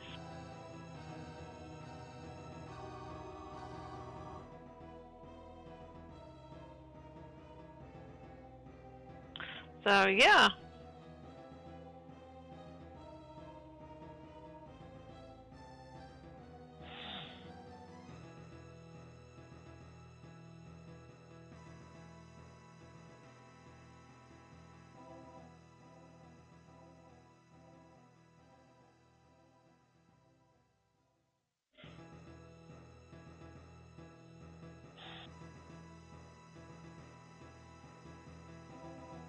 By the way, thanks for letting me join you guys. This is fun. And I'm glad. But poor Calamar is like, oh my god, you're a level 1 character, my god, you're gonna die! Yeah. I remember being a level 1 character. We don't do hits very well. I remember Gromnar being level 1, coming in and terrorizing a group of freaking troglodytes away from you guys. Aww. That's why I had the idea this thing should be scared if all the rest of them were. Yeah. An understandable assumption. See, me as a player, I know Mind Flayers, they're pretty fearless, you know, they got some pretty good morale, but Gromnar don't know that. It's one creature. He terrorized 20 or 30.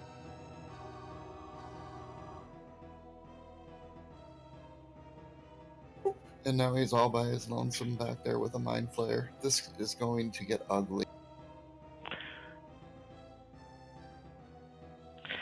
Oh, it's gonna be real ugly.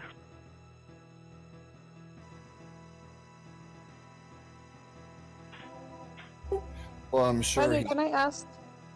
Go ahead. When you guys are looking at the map where the mushrooms are, do you see solid black triangular hexes? Yes. Things? So that's Yeah, it's where the stem goes down, so that we can't go see through them, and so it's like a black. Oh, Yeah. that makes sense. Yeah. Oh, that makes a lot of sense. Yeah, and these white ones here should actually. They're giving off light, yeah. But yeah, the green ones, they'll all have a blind area depending on where your character is, because there's a stock. In Roll20 speak, they're a wall. Makes sense. It's just, I feel like there's some things I should be seeing that, well, I know there's some things that I should be able to see. Such as anything to the left of my character, except for like this weird block of light by the building. Yeah, I was wondering why you're not seeing anything. Seeing it now, or? Are you talking about a weird block of light right about here? Yep. That's the glow from my token, because No, I don't see a glow. I see what looks like a cleaver-shaped block of light. Because there's a doorway there. The light comes through the doorway. I don't see inside though. Oh, Right. that makes sense. Never mind. Yeah, you can see inside. Around it is a wall. So that right makes here, sense. doorway. Yeah. All of this is a wall. Problem is for me is right here. Okay. There's a solid black light. There? Yeah. Solid darkness. Well, there is a glowing mushroom here Mm-hmm. that would cast a shadow this way. I don't see a shadow though. Do you see a shadow? You have infravision with your token. So I shouldn't be able to see what's her face who zipped past me. Depending on where they are in the light that's given off by certain tokens. Yes, you should, or no, you. I mean, looking at it, it looks like it makes sense that when characters move, the light moves. It seemed like the DM thought I saw more than I do, which is why I was. That's never a bad thing, though. What? That the DM thinks I know more than I see? But if you see more than you should, that's not a bad thing. No. Back in a second. Hang on.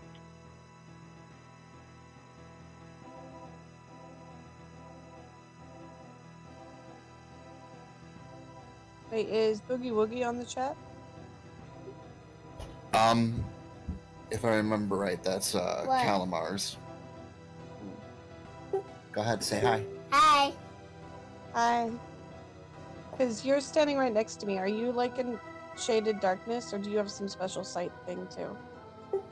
I'm actually inside the building, but what I have is I have hand wraps No, that but have. right next to my character, not inside the building. Oh, Boogie Will. Oh, is it I Boogie don't- Will? I thought it was Boogie Woogie. I was actually laughing at that when you said that. I'm probably gonna mess that up like 10 million times too. That's fine. That's not a big deal. But yeah, so Boogie Will is right next to. Boogie Will is one of the player's henchmen. If I remember right, it was Calamar's henchman. And she said she'd be right back. Yeah, I'm not too concerned about it. If it's what it looks like, what it's supposed to look like, then we're good. As long as I can see what I'm supposed to see. Well, what you should see as a human down here in the dark is a very, very small circle around your token. And then About one anything, hex, right? Yeah. And then Okay, the then next yeah, we're one, fine.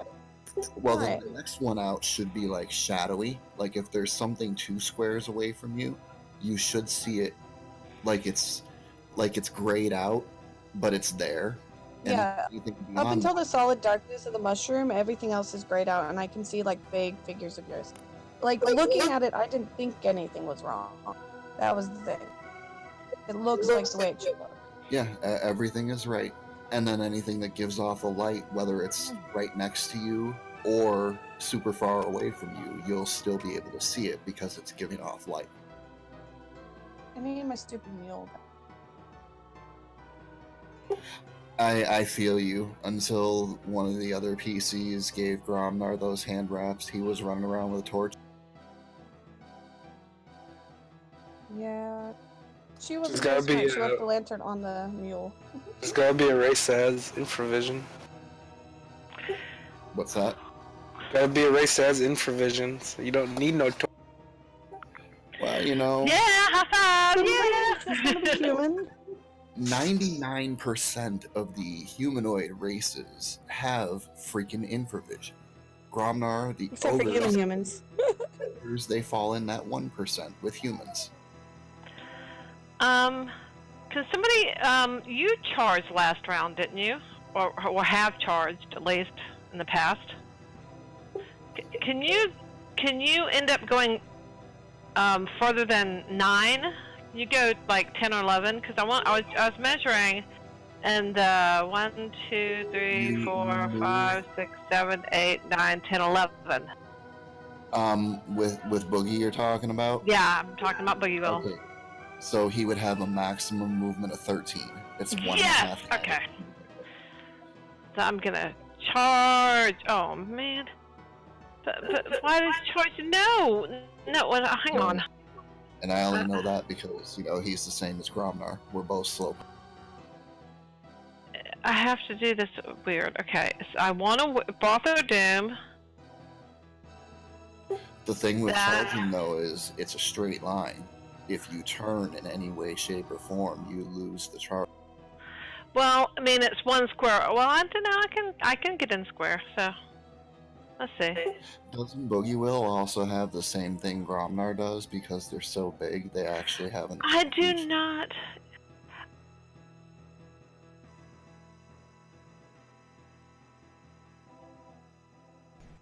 Is Varen back? Hello? Oh. I probably just got switched down to AFK mode, right? Yeah.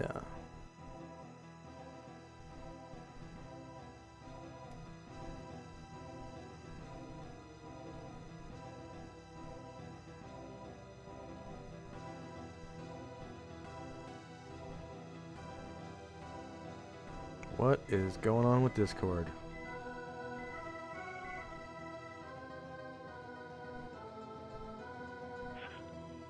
The only downside to charging, though, is, you end up with an AC penalty just for that round, which could end up hurting you.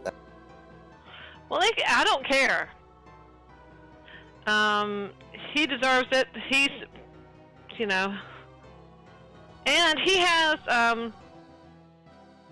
stone skin. So that should help. Oh, yeah. For sure. Yeah. Calamar and Boogie Will wear stone skin. And so he has no level 4 spells he can ever cast. Josh said, "You haven't cast any level 4 spells." Like, I know, we're casting stone skin. It's like, stone skin, yeah, forget it. Yeah. Yeah, but you know what? If that takes all your level 4 spells, that's okay. Stone skin is invaluable to a fighter. Yeah. Especially if you don't have any armor. I mean, he had that armor, but it was so heavy that it dragged him down. And remember when he took it off and this. Oh, I know the I just noticed no armor very well. Yeah, I just saw my cat freaking out and attacking. I don't know what is going on with my cat today. My cat is bugging me, crawling up my ass. My cat. Well, we have 3 cats, so I expect him to go find somebody else.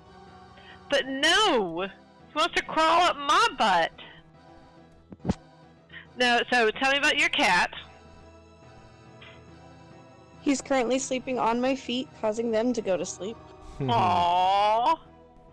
I've had him 4 years, and his name is BB. He's adorable. Aww. What's his color? He's black and white. Black and white. It's a nice one. Yeah, I firmly believe that cats are universe's way of trying to make us not take ourselves too seriously. I know. That's so true. My cat will just lay around anywhere without a care in the world. Yeah. It's so funny. I was sitting down and my cat decided to lay down literally where I was sitting today. Scared the bejeeb. Trying not to sit when you're in the motion of sitting is really hard. We are very lucky because we have 3 cats. We only got the kitten basically like a month and a half ago. And we had Seymour first, and he's the greatest cat in the world. Then we got but his Barkley died. That was very sad. And we received Ivy, who was a rescue. We started taking care of her. We had her for about a year, and then we just went to the shelter, and we got a kitten. Because Barkley, because Seymour needs a kitten. He needs him.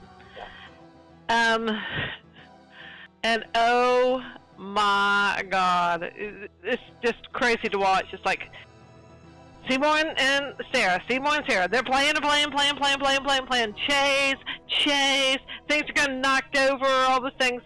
And here's Ivy up in the corner of my chair going, "Hi, pet me." I don't do that. You know.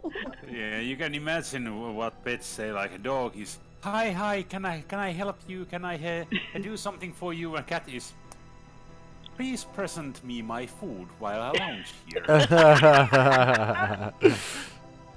Yeah. That's so true, though. Cats they're just so independent. My cat gets really mad at me if the first thing I do when I get home is not like lay down on my couch so he can sit on my chest and make sure that I haven't like seen other cats. Yeah. That's the difference between the dogs and cats. Cat thinks you are there for the cat, whereas the dog knows that they are there for you. Oh. Yeah, dog's question is, "Help! I can help! Where are you going? You going to the bedroom? I can help!" You know, like, oh my God. I mean, cats have the help thing, but theirs is more, "Oh, you're going to the bathroom? Can I help in there? What are you doing?" and creates a mess while you're in there. Of course. Well, the latest is Sarah demands to get fed water from the sink. She wants water from the sink, and she demands it.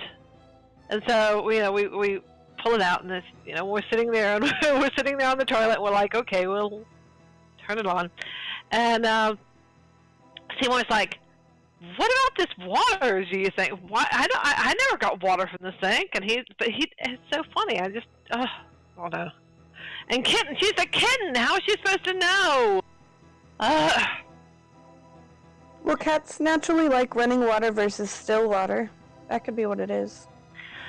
I know, but we have a pouring fountain. Yeah. Mm-hmm. Then it is We a have little weird two with of the them, cat. actually. Cat. Yeah. Well, we moved one and put it in the back. Okay, we had the pouring fountain in here. Then we went in the bathroom and we put one in there, because hopefully that would distract them from having to go to the bathroom every time. And they drink the water, but then they still like like, "Oh God." Want me to turn on the fountain, huh? Okay. Cats are unexplainable. I know. And we're getting ready to move back to my hometown, my husband's hometown. Might as well be for mine. And we're going to move in with my mom because my mom has, she's 75 and she's just taken falls and things, and she's very, very independent, but she wants somebody to be there in case of the falls. And she has a dog. Mike and Seymour has encountered this dog twice before and was scared to death. Had never seen a dog before in his life, and he was like, "Ah!" and he ran ahead. I cannot wait because I think that the other two are going to be fine with her. Are one of life's unknowable mysteries. But he's going to be like, "Not a dog. I don't know." Yeah, they do. They think they know everything, but they don't. We have a cat when one of our bulldogs gets in trouble. You know how dogs, when they get in trouble, they like to yipe and whatnot. This cat, when one of us is yelling at one of the bulldogs, will run up and start smacking that dog in the face, like they're helping us. Oh, God. You're a wingman. This too, and she's Let me help! the littlest cat in the... God, Any excuse to attack a dog, right? She's got to weigh maybe 3 pounds, and she'll go after a 60 to 80 pound bulldog. Oh yeah.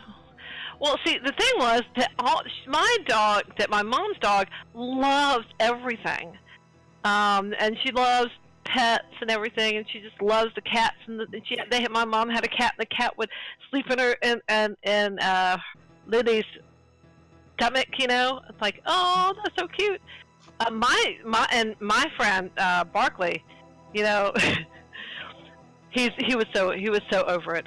He was so old, and he was so over it. And he's like, "Oh, I haven't seen this before. This is gonna kill me. Okay, yeah, just kill me now." And he just wandered in and got in her bed, and she just lay there on the outside of her bed, going, so he can sleep in her bed.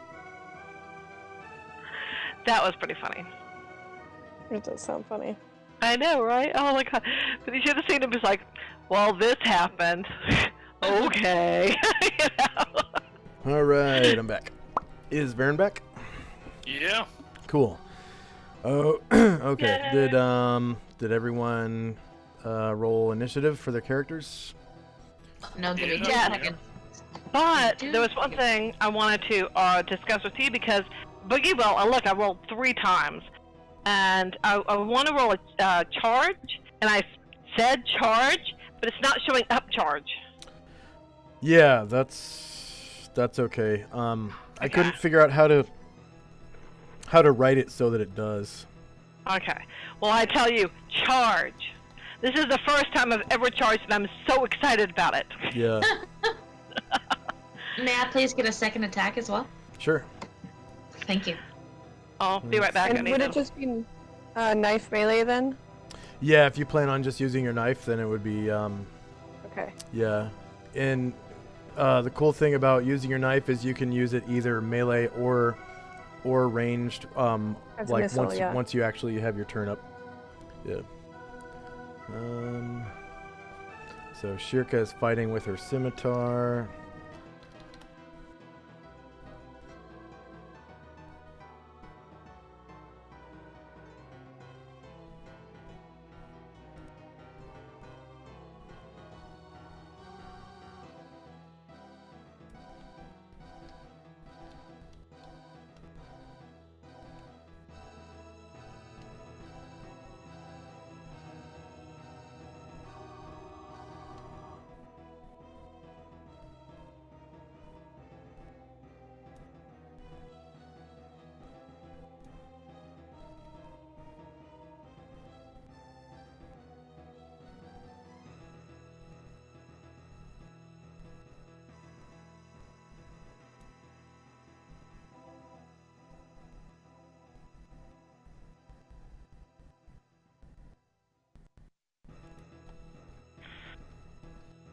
Okay.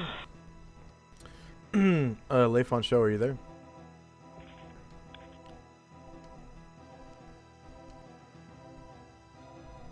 Is that good for my roll? Is good for charge? Looks like it's kind of looks like it's kind of fast. For what? For charging. It says What 4.59 What character? for Boogie Will. I rolled 3 times for him. I was trying it out, so whichever one you want, you just tell me. Says you're using a weapon with a weapon speed of 3, which I'm guessing is your +4 Morningstar. Yeah. So that's why it's so low. You rolled a 1 on your D10 roll, and then +3 is 4, and then 0.59 is the tiebreaker. Okay. So, yeah, magical weapons speed you up a lot. So, especially +4 ones. Quick clarification. Go ahead. Sorry. Go ahead. Quick clarification about hits AC. It has to be a 0 or a negative to hit. I was a bit confused at that, because in all other systems I've played, you have to either meet or beat. So that threw me off a little bit. So AD&D 2nd Edition has descending armor class. So Okay. AC 10 is a naked human. AC 0 is a human in full plate with a shield. Okay. So you have to meet or undercut the target armor class. It's the same math, is just a backwards. corpse, by the way. I'm sorry, Fenella, what did you say? I said it's basically the same thing, just reversed. as from normal. Yeah, It's just reversed. reversed. Yeah. Okay. Yep. So I'm guessing Leifon Show is asleep or something.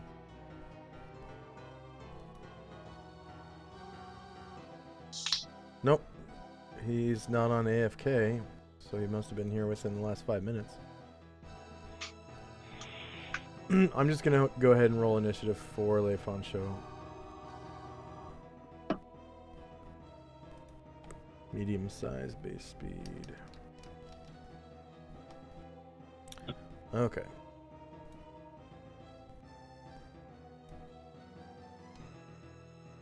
Alright, so the Mind Flayers summon Ilsensian's avatar in 22 rounds. The Elder Brain will awaken the Tarask in 17 rounds. There will be a human sacrifice to the Elder Brain in 12 rounds. The dark purple dot is Varen's Recitation with 9 rounds left at the end of this round. The light purple dot, or the pink dot, is Moore's Prayer Spell with 8 rounds left at the end of this round. Someone's trying to locate the Tarask through scrying in 7 rounds. Brine Druid's Daze has 2 rounds left at the end of this round. Time now is 11:04 a.m. on 28th of December, 10 AE5. By the way, for our viewers and our newer players, 10 AE5 means the 10th year of the 5th eon of this world. So the 5th eon is the eon of adventure. So since basically when I started running the campaign world, that became the age of adventure, or the eon of adventure.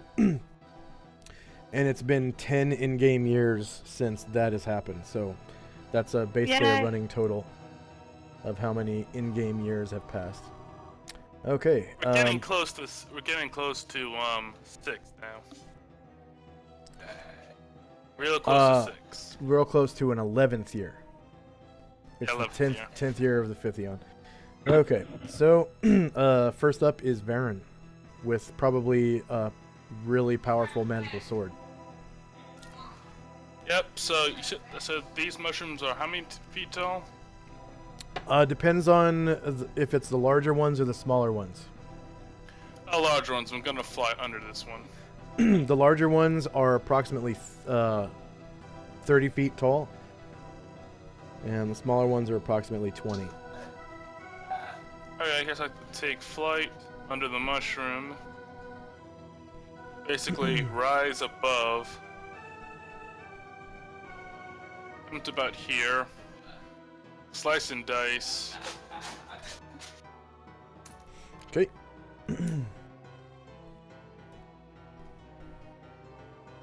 And you go ahead and make all of your attacks. Could you roll natural fighting for me?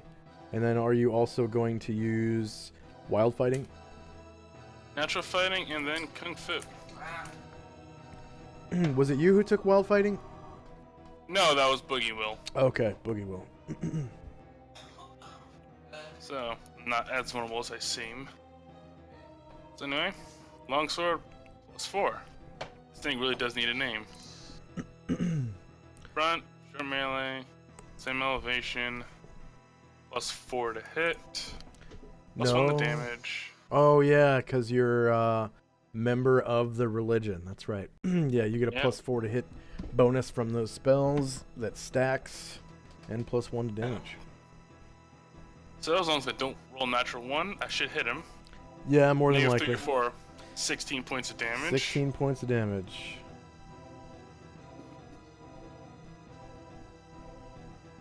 Alright, flaming sword off the left. Front, short melee, dim elevation. And this is why I have total confidence in your guys' ability to destroy everything in this dungeon. And maybe the Tarask if you want to go after it. No. No. +1 to damage, and I guess they're normal creatures. They... Hang on a second. They're either normal or susceptible to fire because technically they are like aquatic creatures. Hang on a second. Oh, fuck.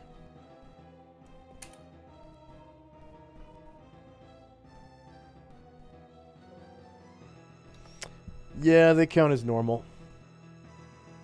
Alright. Normal. Natural 1. Ah, this hurts. So Really? much. Ouch! Okay, Very nice. so That's are cruel. you guys see Varen, you know, slice and dice into this mind flayer, cuts him really bad with his longsword that glows with candlelight, like a candle flame almost.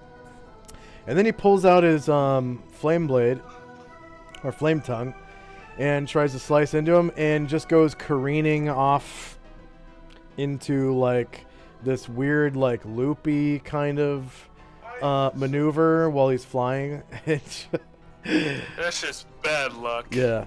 So go ahead and give yourself a whatchamacallit, kick me sign. Kick me sign, yep. Okay. Huh, So have a time limit here. next would have been a mind flayer, but you've already killed it. Okay. Next up is Boogie Will. I have a question for you because I took the proficiency Morningstar 3. And I feel great about that. But what else? Something else when I was looking at the weapon, said a shield proficiency, and I have a shield. So what can I do with that? Does it just give me extra pluses, or can I bang him, or what can I do? If you want to also get an attack, you'd have to penalize your Morningstar attack by -4, and then when you make your shield bash, it's going to be at -2. Okay. And also because I'm wearing my shield and my Morningstar. Can I use my natural fighting, or no? No, because both of your hands are occupied. Okay. Yeah. Okay, I just want to check. So if you dropped like one or the other, then yes. That'll be great. Okay, here we go. Oh no! Excuse me. If you dropped your Morningstar, you could, not your shield.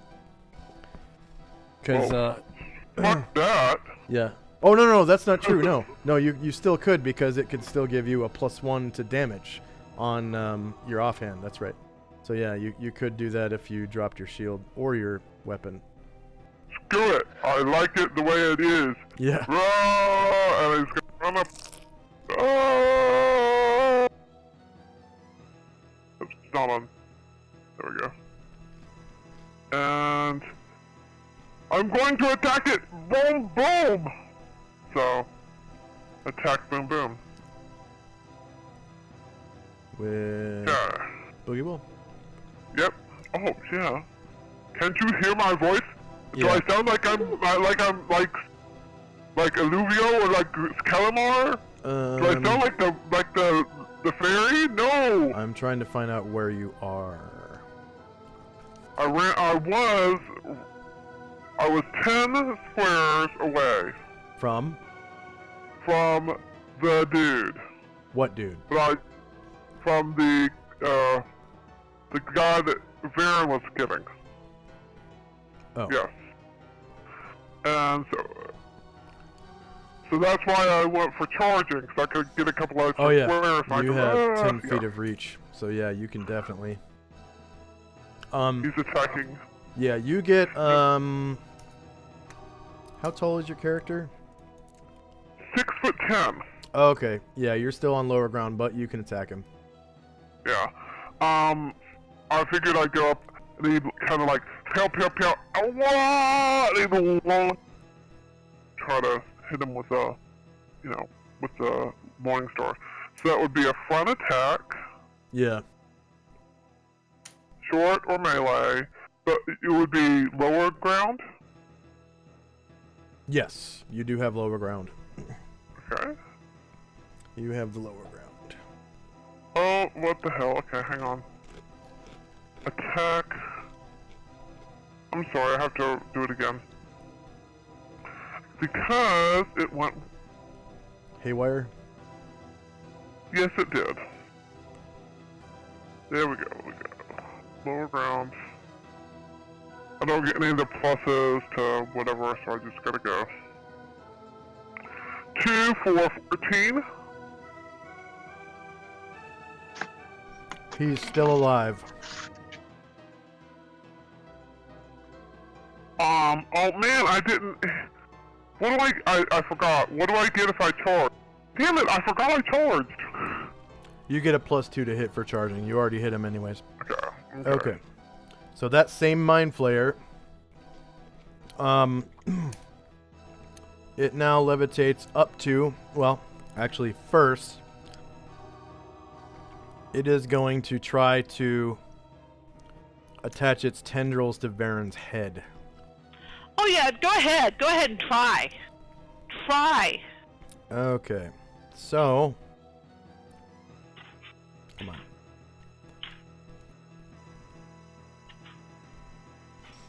All right.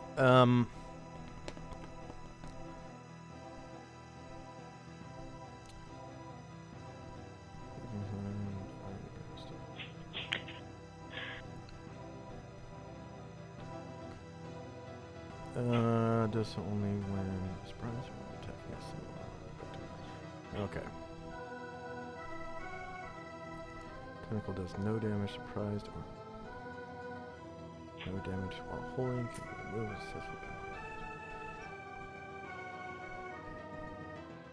Oh, okay, yeah.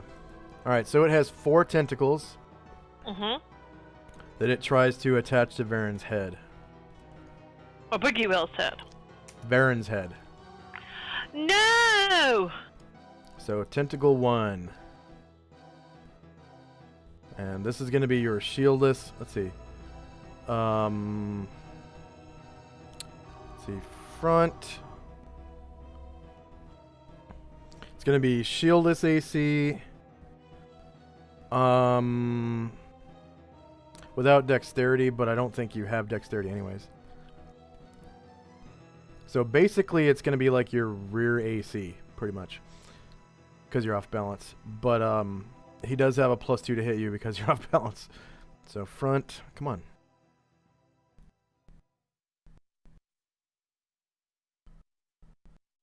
So if one tentacle hits, that doesn't mean anything, other than you're grappled. And you have to roll bend bars, lift gates to get it off you. If all 4 of them hit you, it sucks your brain out. So probably not going to happen. Can you guys hear me? Yeah. Okay. Is Varen there? Yep.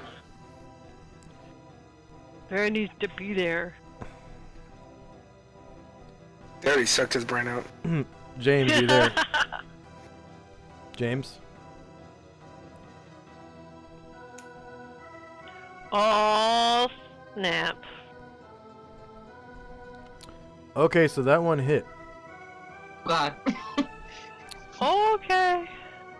And you take 2 damage.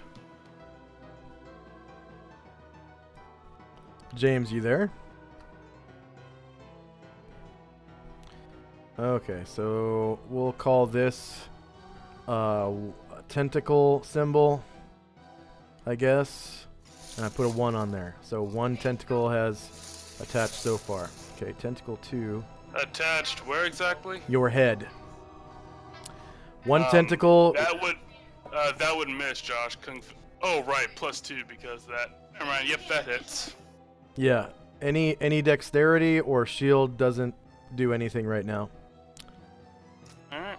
So, if 1 tentacle hits, you just take a little bit of damage, and you're grappled. And it takes a bend bars, lift gates to get the tentacles off. If all 4 of them hit, it sucks your brain out, and you die.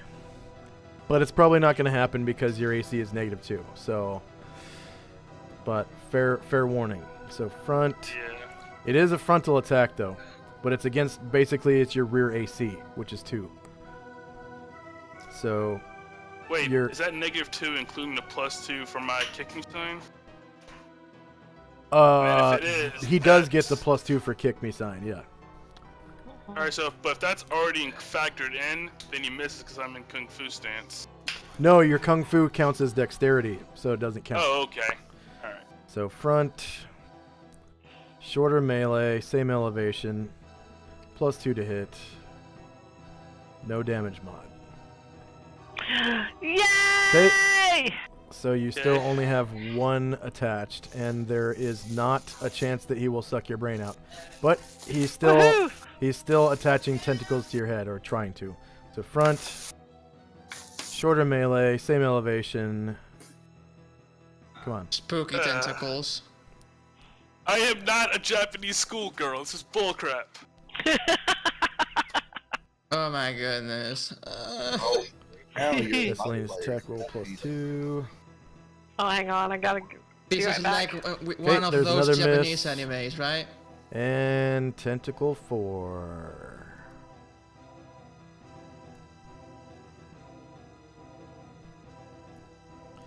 Front, shorter melee, same elevation, +2 to hit, no mod to damage. -9, wow, for 2 damage to Varen. So you now have 2 tentacles wrapped around your noggin, and it feels like it's trying to suck your brain out, but it can't quite like get a grip on like your scalp-ish thing. And it drags you another 20 feet or 10 feet up in the air. So your altitude is now 20 feet, and you are grappled.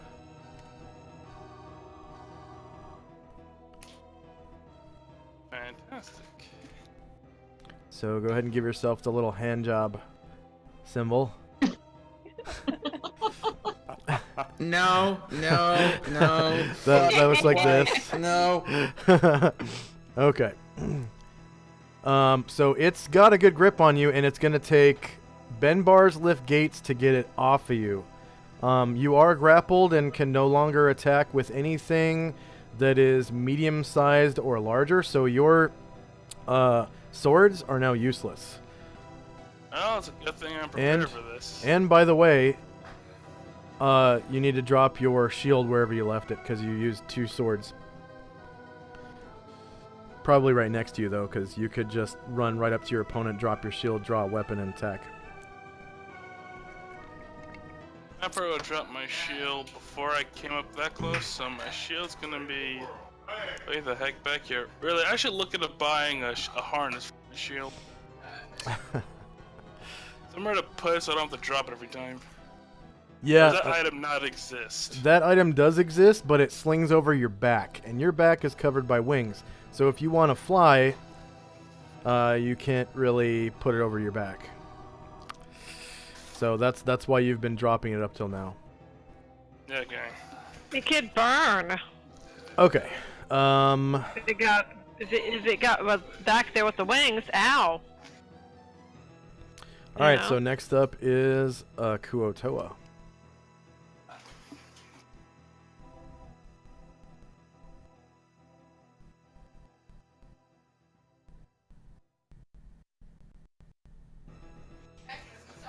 And that's the one that's fighting Shirka.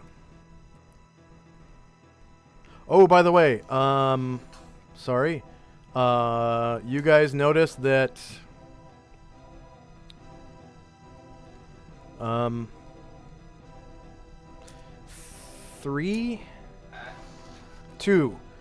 of the remaining Kuotoa have now switched sides.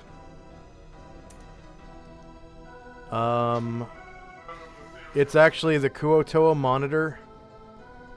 It's this one here, the Kuotoa monitor, and then this Kuotoa that was fighting the bat, the huge bat, have now switched sides, and they're fighting the other Kuotoa.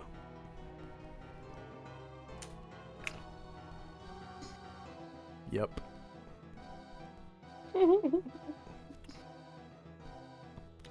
Alright, so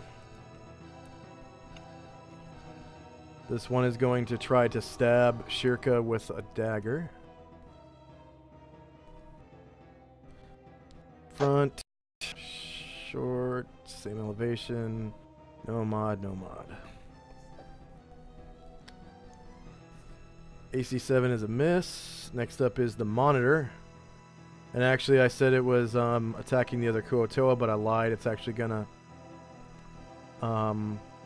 take, I guess, 2 attacks of opportunity of daggers to slip out from amongst the Kuotoa. And it's gonna go after one of the Mind Flayers because that's really what would piss these things off right now. Okay, so I get 2 dagger attacks against the monitor. From the front, actually. Front, short melee, same elevation, no mod, no mod. AC 4 is a miss. So monitor skin is really tough, as you can see from his armor classes. It's basically like full plate mail. Front, shorter melee, same elevation, no mod, no mod. And you guys see this monitor, you who can see it, okay, they miss. You who can see the monitor move, you notice that it moves very, very fast. Like Gravo fast. Faster than a human being, definitely. It is totally, oh, faster than Gravo, holy shit, okay. Oh, shit. And it goes right around these guys, right underneath this bat, right up to this illicit. Actually, it's gonna, it will go to here, then here. Yeah. Then here. Comes up behind this Illithid. The Illithid turns around to face it. And its 2 mouths and claws open wide. And it begins fighting the slave master of its brethren. So that's why it's not attacking the other Kuotoa. Okay. So attack with bite 1. Against this Illithid. Front, shorter melee, same elevation. No mod, no mod. Crits him for 5 damage. I believe Illithids are medium creatures. If it's medium, that's 9 points of damage. Yep, 9. Yeah. Yep, 9 damage. Okay, with a bite, crits him with a bite, does 9 damage. Woohoo! Okay, then with his other bite, because they have 2 mouths. For some reason, they have 2 bite attacks. I'm assuming they have 2 mouths. Front, melee, same elevation, no mod, no mod. -3 hits for 3 damage. Got a mouthful of squid now. Oh yeah. Calamari. Okay. And right claw. Front, shorter melee, same elevation. No mod, no mod. 12 is a miss, and left claw. So from all the art and stuff that I've seen about monitors, they have, they kind of look like a mushroom stalk with 2 mushroom-looking heads, and then they have crab claws. They're weird looking. I don't get it. But I couldn't find any art that even looks like remotely like that, so... so, let's see. Front, shorter melee, same elevation.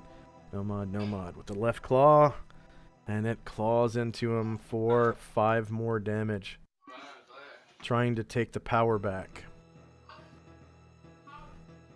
Come on. Gotta take the power back. Bulls on parade. Rage against the machine. Fight the power. Fight the power, yeah. Next up is Gravo. Gotta take the power back. Yeah. Come on. Where you at, Gravo? Okay. Yeah. Alright, well. They are actually warlocks, sorcerers, mages, what? Psychers? Yeah, you see, definitely see this, this Illithid just grabbed your buddy Varen by the neck with 2 tentacles and dragged him up into the air another 10 feet. So he's at 20 feet now. Idea. Can I jump on him and try to drop him on the floor? Even though he's levitating? You could try. In order to do that, in this round, you would have to drop your weapon. Unless you just grab on with one arm. Or one hand. Is that what you want to do? I can put it on my back. Yikes. Nope, staffs don't go on your back. It's a staff, right? Yeah. Yeah, they don't go on your back. I guess so. Well. Basically, there's no way to stow a weapon unless it has a scabbard or holster. Or sheath.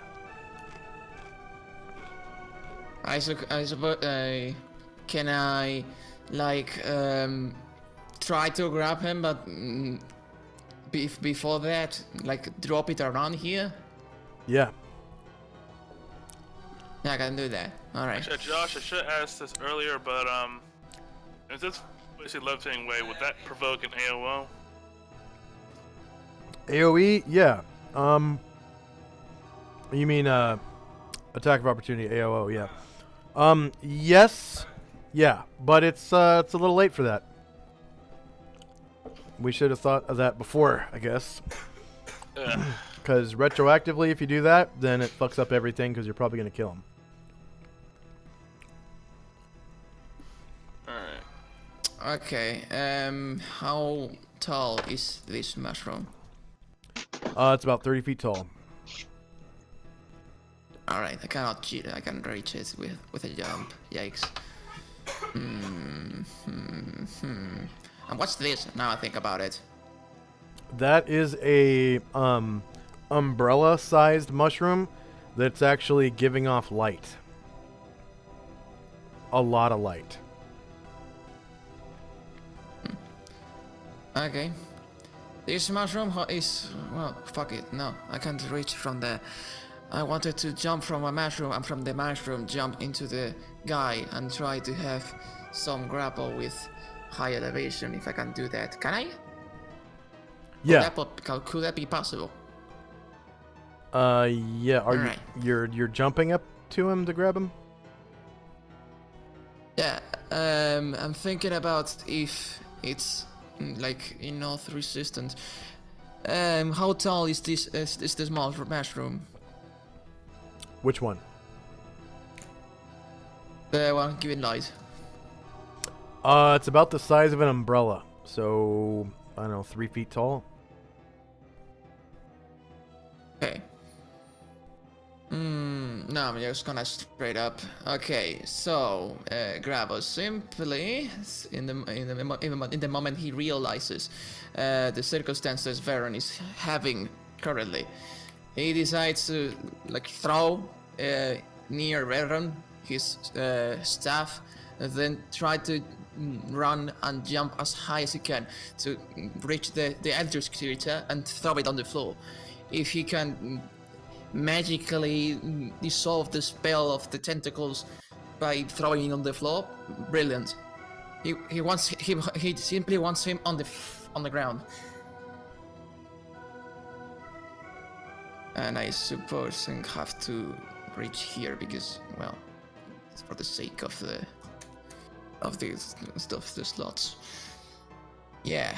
And what do I need to roll? Okay.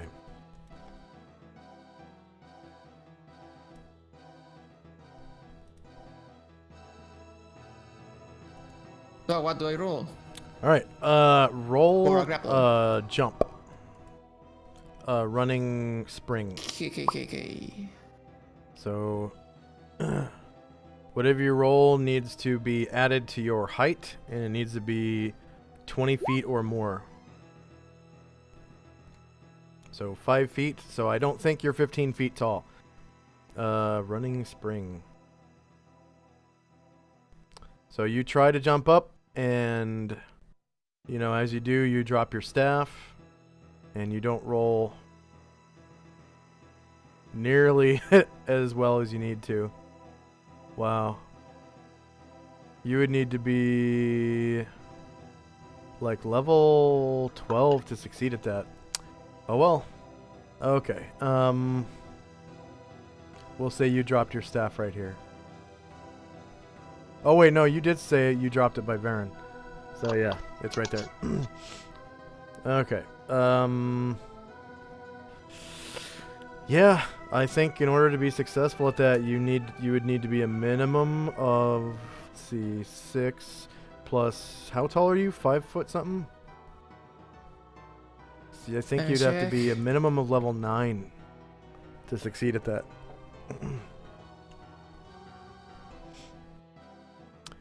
All right. Next up is. I'm 6.4. Ah. So you'd have to be a minimum level 8. Okay. Another Kuotoa.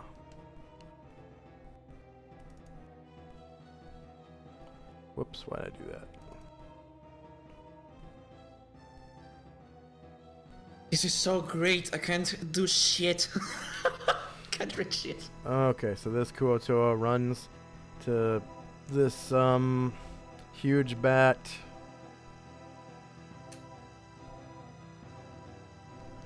And attacks with his dagger.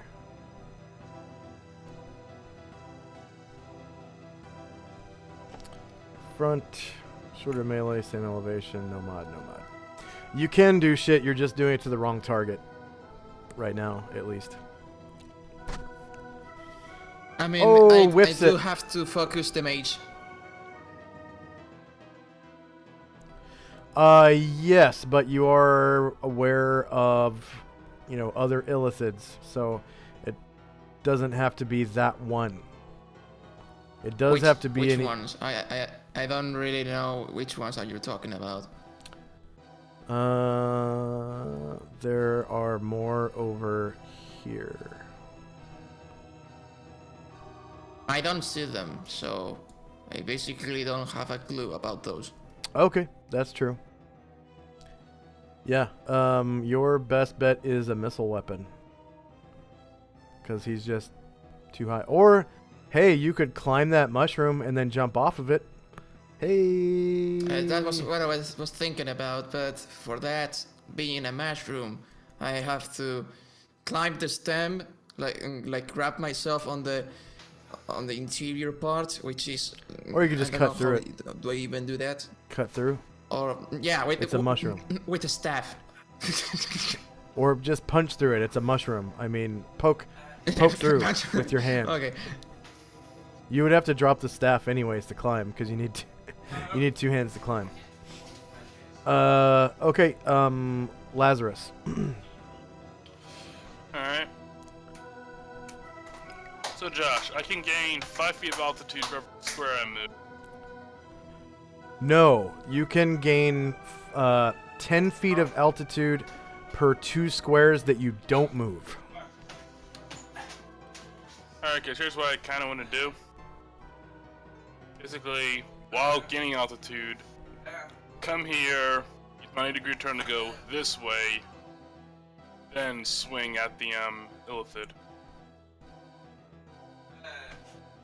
Kind of like that. except not on Grafos.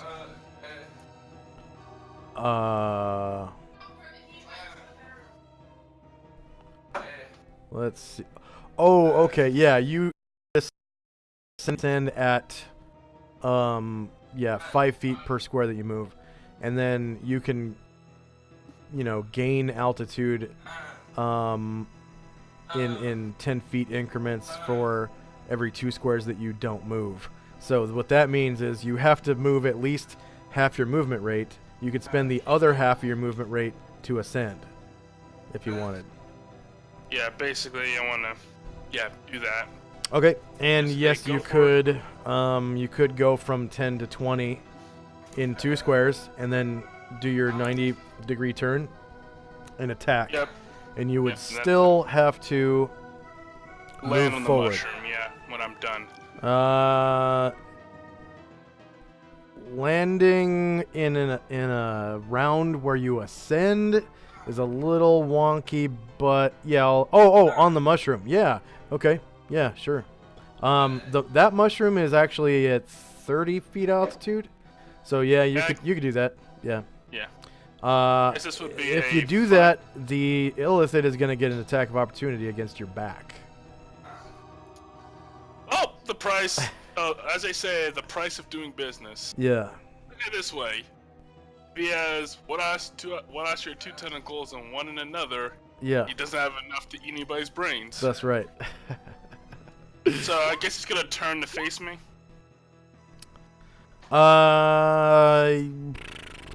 Yeah. Alright, so front, short melee, same elevation, +4. And you would actually be in this square. Oh, that's gravel. +4 to hit. Normal. +1 to damage. And come on, don't roll a 1. -5 for 8 more points. Then right God Ruby damn it. Claw. For front, short melee, same elevation, +4 to hit, +1 to damage. Just 1 off. You already killed it, so yeah, sweet. go ahead and describe how you kill it with your flame tongue. Yep, Lazarus basically he has like a run and one flap of his wings. He turns, he cuts off the Illithid's tentacles, spins the blade around, and thrusts it right in its brain-eating mouth. Okay. The And only brain you shall be eating is yours. a bunch of the Kuotoa that are remaining turn and face the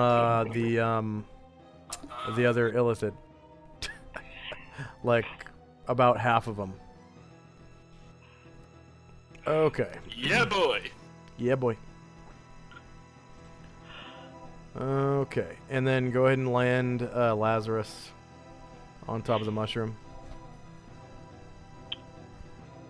And as you do that, you can definitely see from there that Gromnar is there. There's a Mind Flayer standing on top of like the center of a courtyard right here.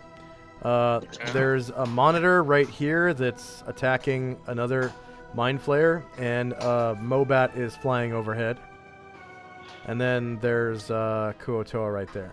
Oh, so it's like in the open air? The Mobat?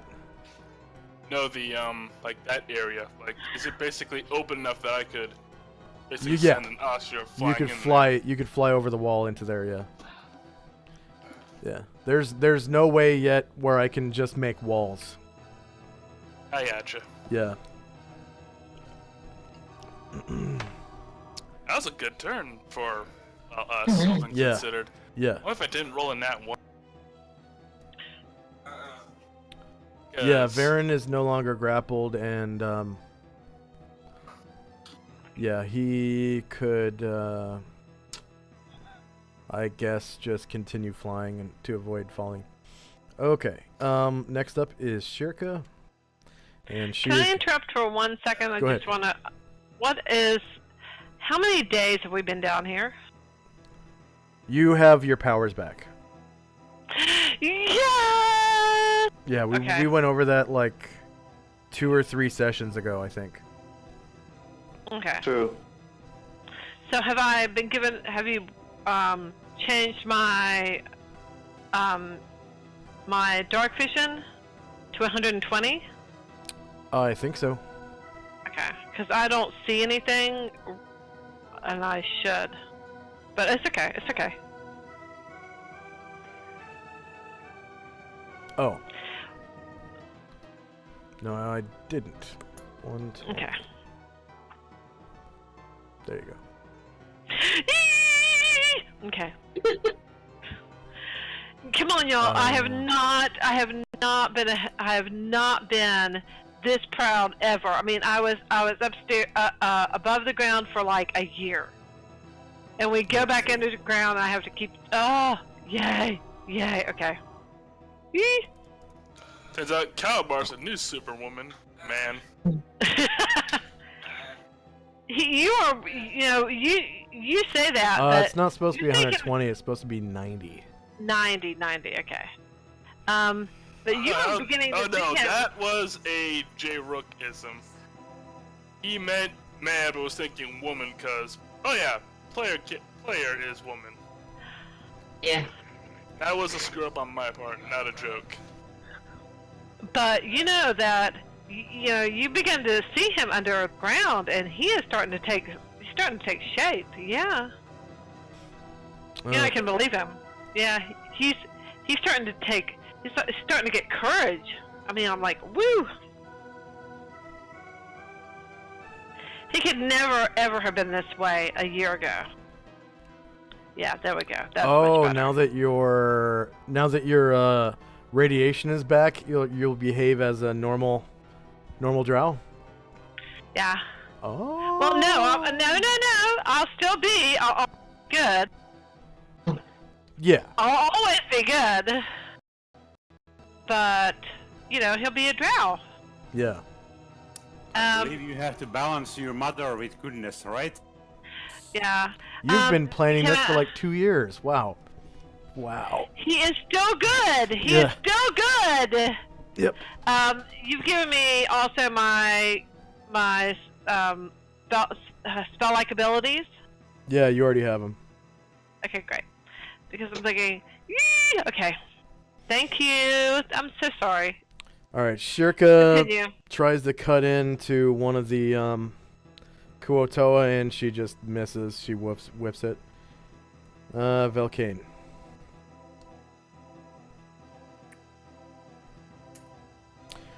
Oh, Velcane, go ahead. Yeah, go ahead.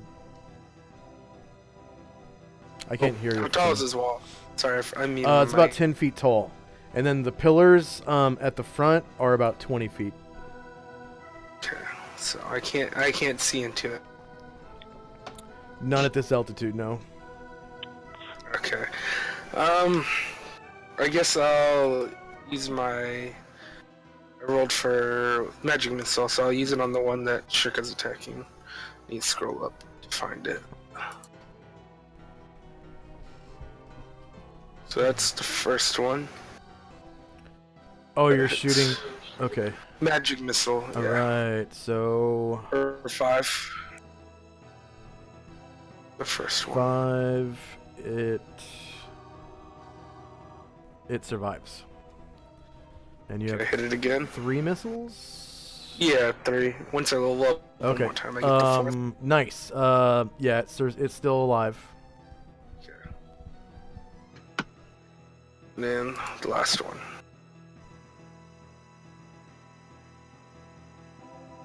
For 2. Ooh. Okay. It's still alive.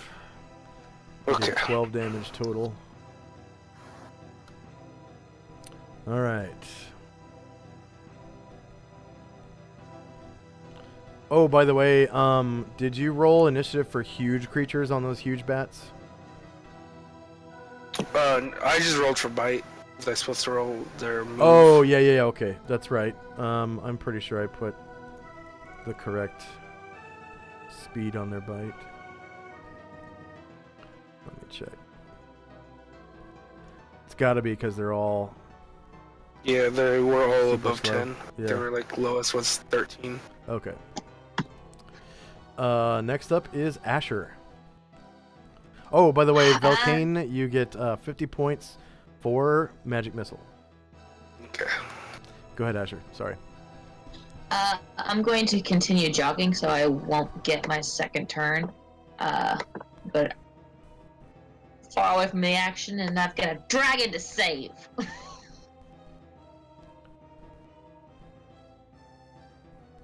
You're doing what with the dragon? Yes. Say again? I'm trying to save him. Oh, okay. You're jumping in front of him? I'm trying to get close. Okay. So all the ones with red dots and blue dots are now not fighting you guys. They're friendlies. Red dots and blue dots are now friendlies. That doesn't change their alignment, but they're friendlies now. Okay, so I. Alright, so We'll kill that blast. I've moved too far to make an attack, so I will just stay here and I'll look at Brain Druid and just kind of visually assess how he looks. Are you trying to mount that bat? Because it's on the ground. If you are looking wounds and anything like that, you will notice 3 wounds on Brain Druid. One of them still has spear in it. Oh no! It's gonna be okay, Brain Druid. I won't let them hurt you. Aww. And 2 dagger puncture marks, both on front. That'll be it for me. Okay. Next up is Moors. Yeah. Moore's is gonna take flight as soon as I can scroll over to his sheet. And he's going to... Actually... Yeah, it's good.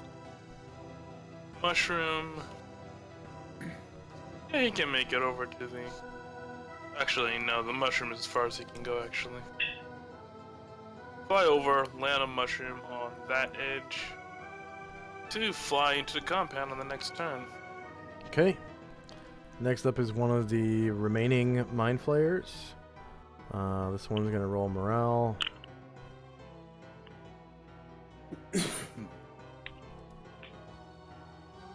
Oh, we're tough, see? Yeah. Okay, so this one is strengthens his resolve and is going to whip. What's it called? Might something whip. Silent combat. Ego whip. Ego whip. Ego whip. Ego whip Gromnar. Yeah, that was Saria's favorite move. Yeah. Short range. Ego whip. Either it's a Psionicist ability or a kinky way to do mind play. Mm-hmm. All I'm saying is mental AC based on intelligence and wisdom. If he misses, he's a failure as a mind. Yeah. He's using the full 20 Ow. PSPs. Oh, hits MAC of crit. Okay. So your mind is now open, and if you had any PSPs, they'd probably be gone, because he just did 23 PSP damage to you. Okay. But since you don't have any PSPs, it just opens your mind, which is not good.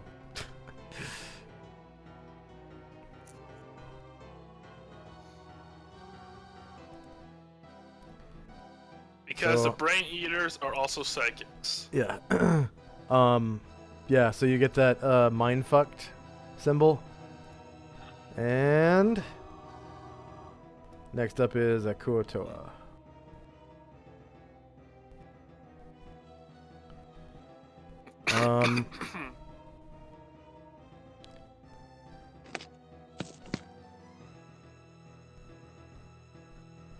Weird. I don't see a dot on this one.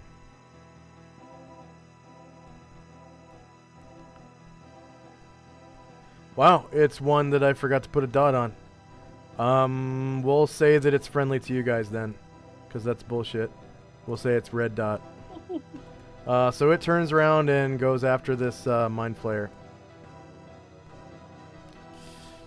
From the back. And this one is a little bit bigger than the other ones.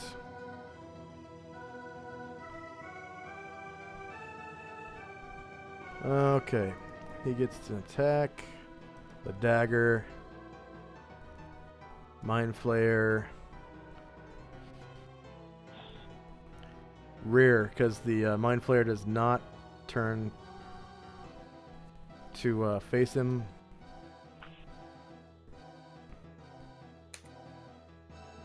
Crits him for 7 damage. Ooh. In the back.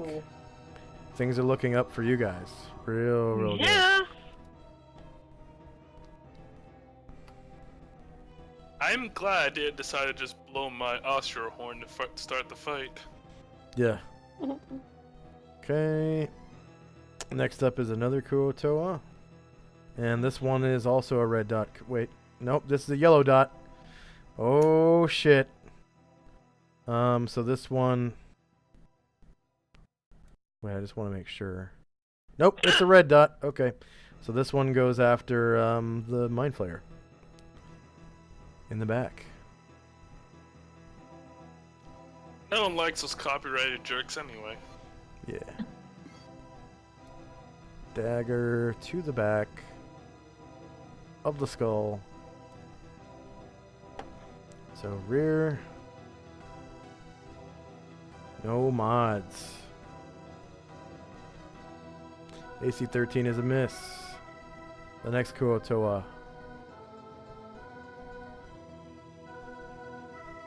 This one is a yellow dot. And it is going to attack this huge bat. Does the huge bat turn to face him? Yeah. Okay. So that's this Kuotoa right here. Is attacking. Yeah. Yeah, I turned this bat, right? Okay. Attack. Dagger. Bat. Front. No mods.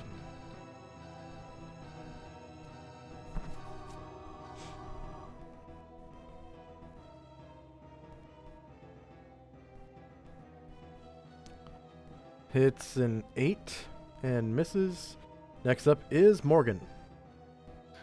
Okay. How big is this tree right here? Or the mushroom? It's about 15 feet tall. 15 feet tall. Okay. Can he jog and climb in the same turn, or does jogging prevent him from climbing those? I will allow it. I will allow it. Okay. Then he will jog. How many squares is he? That means you get a total of 24 squares of movement. Okay, so it takes 10 to get to the mushroom. Okay. Right here. So that means you'd have 14 squares left. Okay. Which is, let's see, 50 and 20 is 70. Cut that in half. You could climb up to 35 feet, but you only have 15 feet to climb. Okay. So it's going to take 2 climbing checks to get to the top of the mushroom. That's a ability or a counts as skill? 30. That's a skill. Or prefers skill? Okay. So climb walls. Yeah, and trees are plus 50%. So plus 50. Yeah. I need two checks. Okay. And this will count. You're only climbing 15 feet, but it's gonna count as 20 just because. Well, no, I'm sorry. It's gonna count. It counts as 30 feet of your movement. So that's 6 squares. Okay, so the first one succeeded. And the second one succeeded. So you had 24. You ran 10, and this counts as 6. So that's 16. So you have 8 squares of movement left. Okay, he's just gonna walk around the tree and get right. little bit. Get right here. And Get go ready ahead. to try to take shots. Go ahead and give yourself a tower symbol with a 2 on it. Okay. And so from here,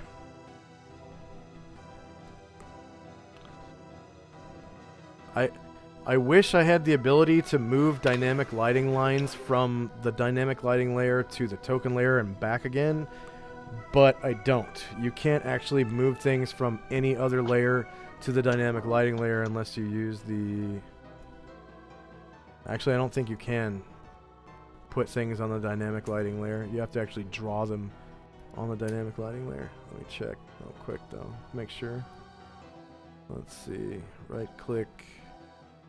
Layer. Yep. Map, token, and GM layer is it. So I can't really really show you what's on the other side without moving your token, which I'm gonna do. So you want to see what's on the other side of the wall? I can see what's the bat. I can see what's over there. Okay. The bat gives me. Okay. Whoops.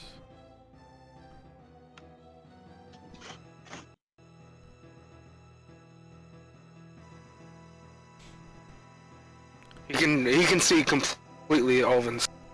Yeah. Did you want to? Okay. Oh yeah, you can't shoot because you moved more than half a move. Okay. Next Yeah, up I can't is do this shit in. Walt and the rest of the followers. So yeah, Calamore hasn't really chosen a follower. That was what we were going to do at the end of last session. So if you're not a fighter, if you're not a fighter, you can only take 1 follower at a time. If you are a fighter, you can take either your commander follower or your bodyguards. And it's probably better to bring your bodyguards because you get like a bunch of them. Yeah, the followers are going to take cover behind this mushroom. And they're all just kind of huddling together.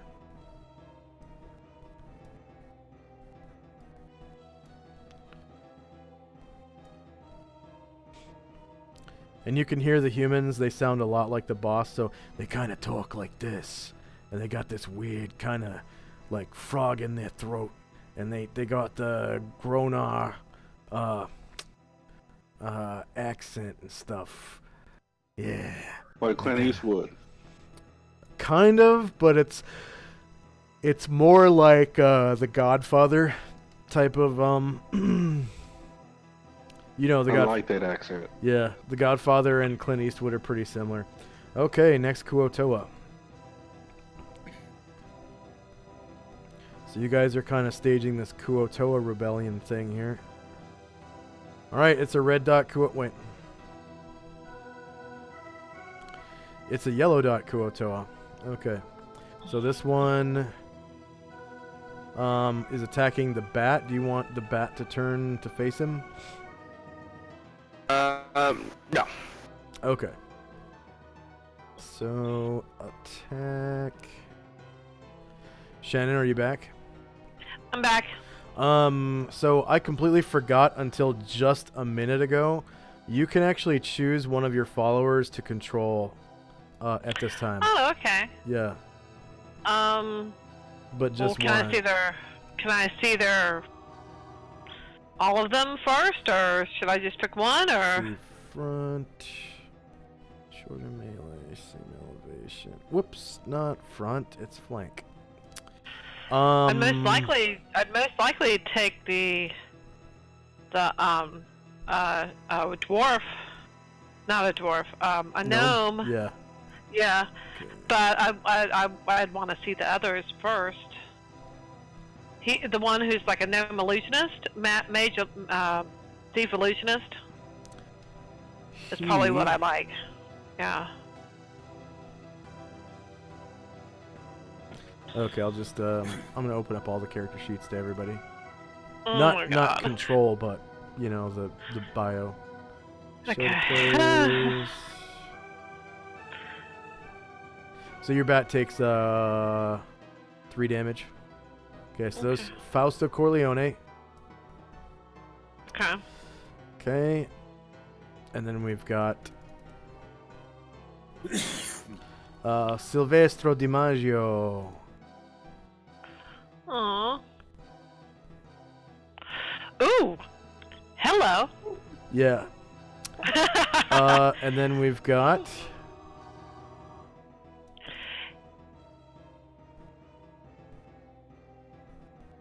come on. Walthud Stonehewer, which is the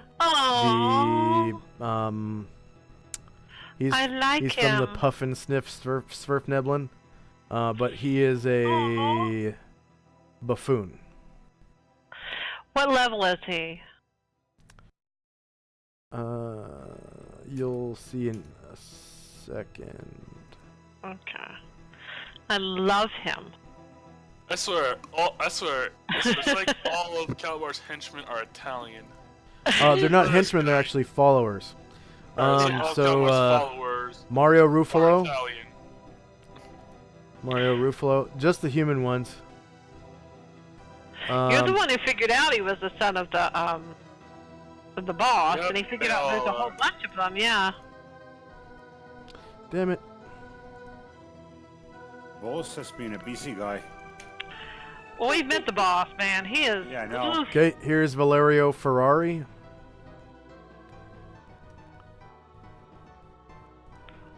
Ugh, okay.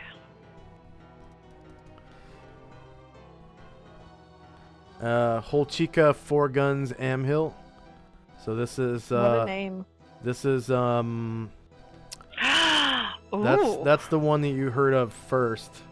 She's the cartographer. I might like her. And then here is Calabar's got 2 girlfriends Garibaldi Aurelius. So all the humans are thugs.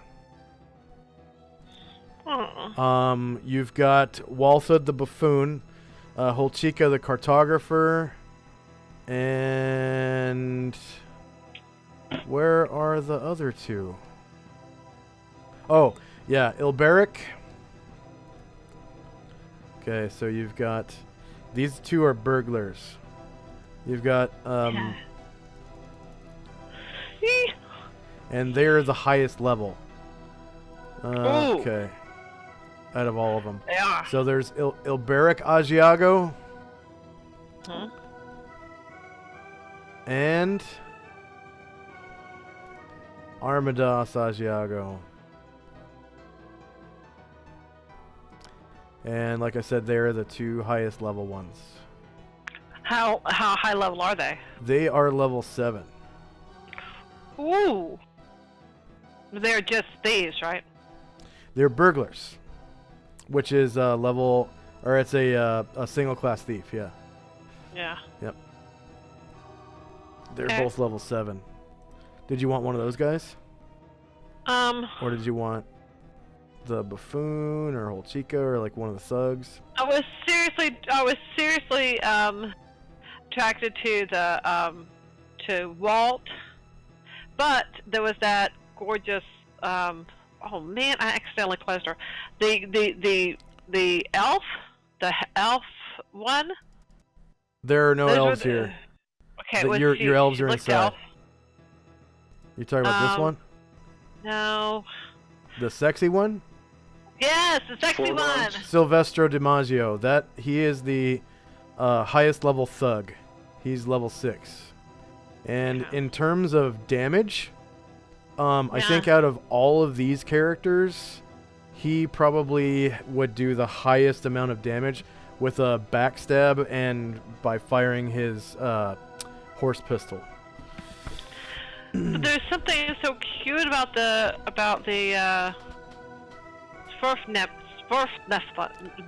Neblin. So the Svirfneblin is I think that might be it right there. the Svirfneblin Viewers is thought I had a lot of followers. He's a thief illusionist. He's thief Yes, thief 3 yes, illusionist that's what 2. I want. Yeah. Okay. These 3 illusionists too. Okay. Thief 3 illusionist 2. Okay. Yeah. Cause he gets to the level, so yeah, that's all I gotta do. I gotta level him up. Yeah, he levels up. But yeah, okay, him. Okay. So I just gave you control of him. Okay. And then Yay! his Book of Magic is called a comical treatise on clowning and mockery. So and it looks like a comic book. So Calamar, save changes, and these are his spells. Oh, yes. Okay. Yes, please. A little weird by virtue of throwing thieves at the problem solves itself. Oh, I'm sorry. There should be one more. Because he's... Nope, that's all of his spells. I speak Kuatoan? Yay!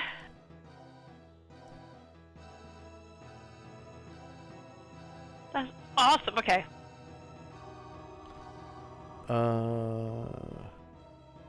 Yeah, he speaks he can speak to Kuotoa.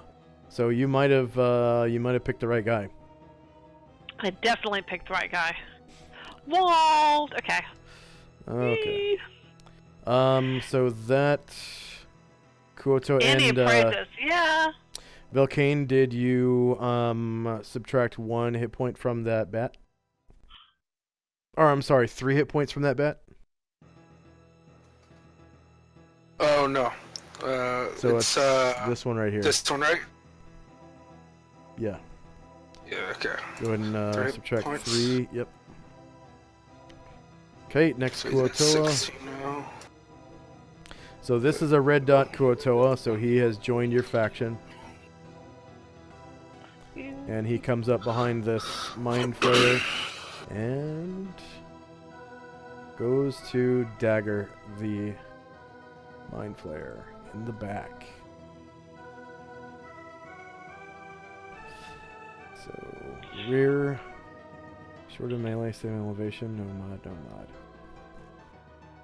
And eventually most of your characters are going to get followers eventually. Most of them. Yeah. Just as Calamar can prove, the work is worth it. Yeah. After, 2 years. Yeah, I believe after like 3-4 million experience points. Yeah, I mean, combat will slow down. There's something satisfying about leading your own personal army into battle. Yeah. Yeah. The ones who won't gain followers, you can still get henchmen, and then there are other ways of getting other characters that you control, like if you have a druid or something, you can eventually get pets with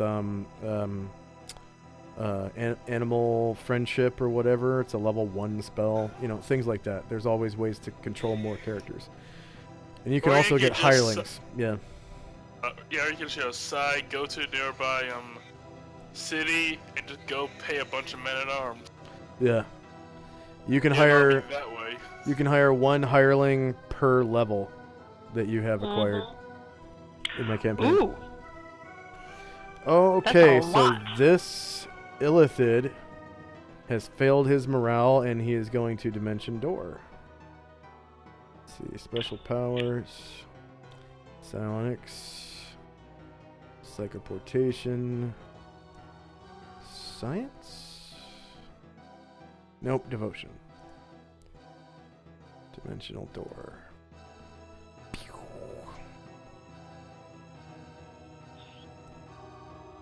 Imagine as he flees, the Elder Brain calls him the Illithid coward. Probably something like soft brain. Actually, koala brain. He did. Well, that was it's- a smart call. See, he ran away, and maybe he'll live forever and ever. Leave to fight another day. They actually have a hive mind, so it's probably the Elder Brain that's telling him to run away. Okay. So he succeeds. And he... I don't like hive mind. well, guys, once we find the Elder Brain and step on it, be no more hiding.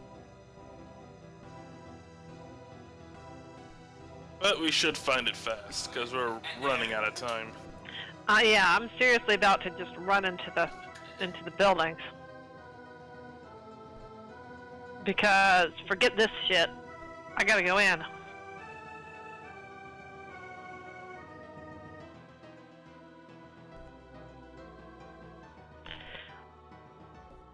Okay.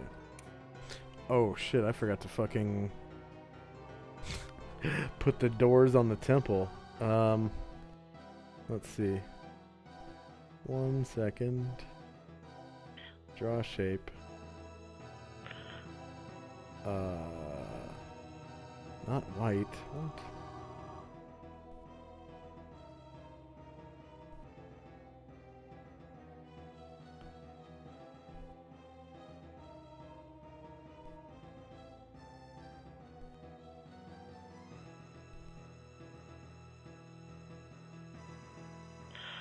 My cat is back on my desk, sitting right in front of me, and he smiles and he rubs me. Oh, no.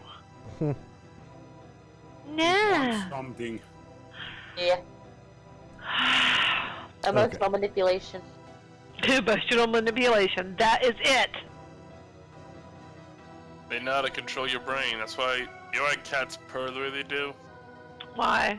It mimics the noises of a baby.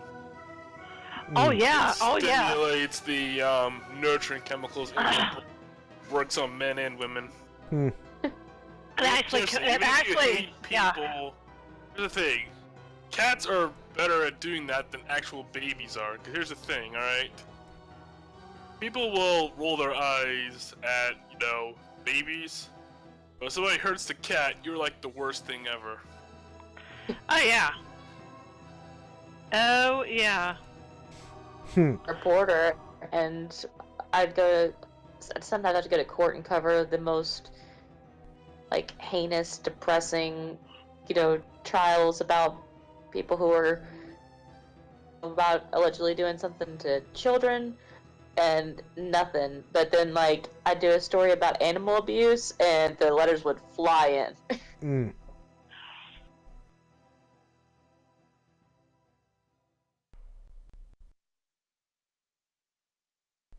Okay, the next Kuotoa is a red dot Kuotoa. And he moves 9 squares towards the last Mind Flayer.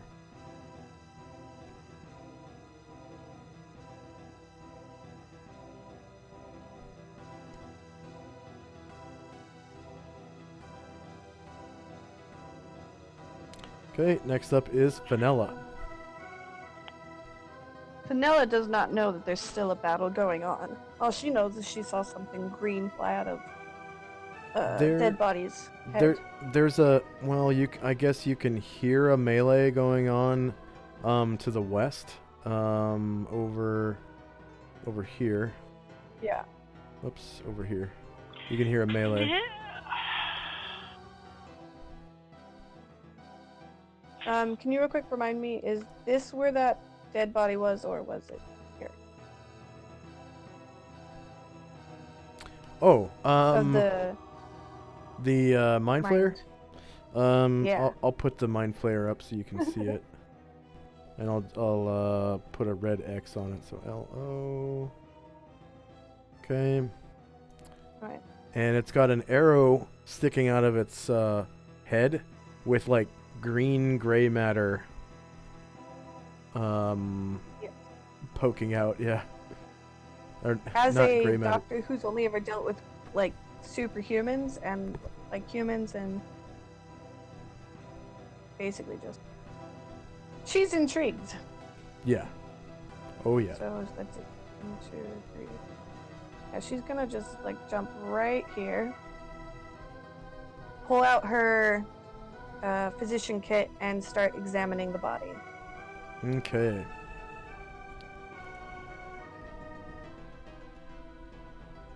Just gonna try and find out what makes this creature tick, and if it has weak points. and especially that dark matter. Okay. So, you pull out your trusty knife, and you start making incisions on its on its body, and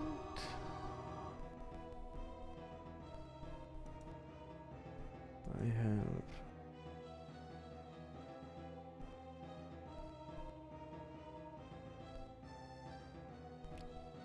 Oh, okay. Where on? If you want to go based off that. Yeah. If you go down to special, it's on there. Okay. What I really need to do is just copy the whole thing and then put it in some place where I can refer to it a lot easier. Which I can't believe I haven't done before now. Come on. Come on, purple worm, let's go. Do you want me to just? I copy pasted it into it. No. Into my thing. Do you want me to just No, copy no. paste it to you? Nope. No. Okay.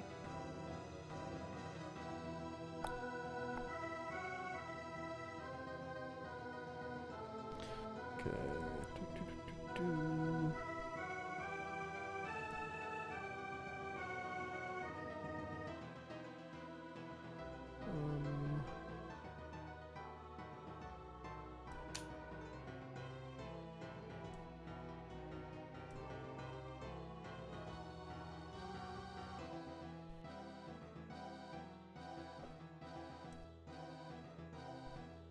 Okay.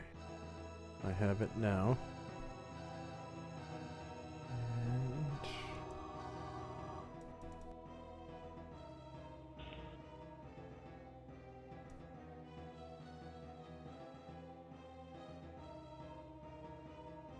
there we go.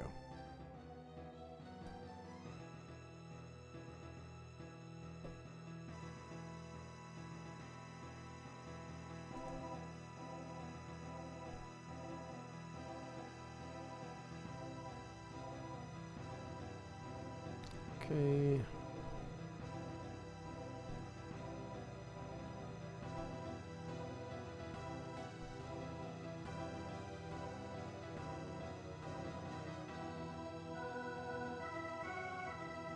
There we go.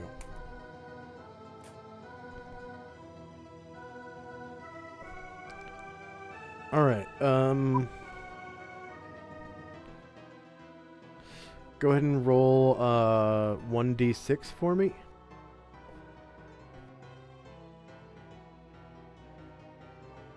Oh, sorry. Well, I guess that's went to everybody. Oops. Oh, that's fine.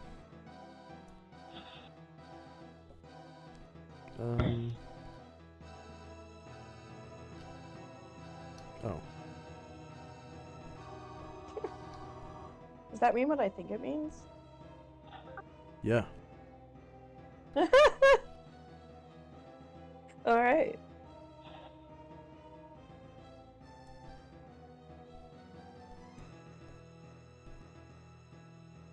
Okay, so Fenella begins dissecting the illithid. In the middle of combat. Yeah. Well, I just noticed we were fighting these things, and I have the knowledge to potentially find a weak point or some way to make them easier to kill for you guys. That's my intent, and I'm intrigued. And also, we want to keep her alive, so she's staying out of trouble. This is also true. I have Ray's dead. It's fine if she dies. Oh, It tells you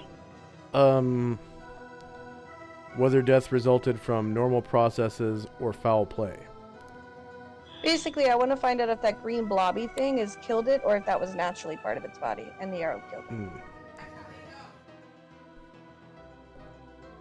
it. I killed it. That was me. That was my arrow. Okay. Definitely foul play. Definitely my foul play. Okay. This couldn't. You want me to tell you again in grand detail? I watched I it. killed it. Okay, next up is one of the huge bats. Okay. So wait, did I not determine anything? After 9 rounds, you will have a chance of determining something. 9 rounds. Why 9? Wow. The D6 roll We is don't the have 9 rounds. amount of turns that it takes. So turns are 10 rounds. So, and then it's minus your level. Oh. It's minus your level in rounds. So you basically I'm gonna be here for a you while. got the lowest amount of time, which is going to be 9 rounds for you. So, and then you have a chance of failing as well. So you have to roll a check. misunderstood. I thought it was D6 rounds, not turns. Nope, All right, it's well, D6 turns minus your level in minutes. All right, well, So it I'll could- be You got nothing else for a while. to do. It could at level 1 it could Also- take up to 59 minutes, but that is the longest dissection possible. Also, Nirnasha should still be moving towards me. Oh, okay. Yeah, you can actually go ahead and roll initiative for your mule. Really? Yeah. Sweet. Aww. As My medium mule! medium creature action or something. Medium base speed? Yeah, medium base speed. So Velcane, your huge bat is up. Okay, are the yellow Kuatoers still attacking us? Yellow and green are. Okay. This one will turn its body this way, and then would I need to be 10 feet in there to clear the wall, or do I need to be 20? The wall. Oh, the bats to fly over just 10 feet. Yeah. Yeah. Just 10 feet. Yep. Okay. Let me put a. This one will take flight. I know mathematically, well, spatially that doesn't make sense, but it's a game. So, yeah. So wingless one to go. Yeah. Then it will fly.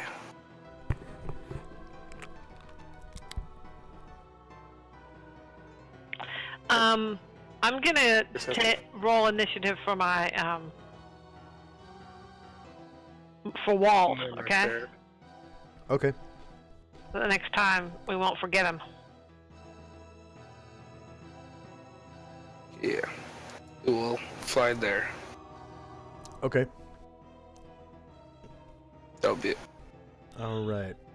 Next up is another Kuotoa.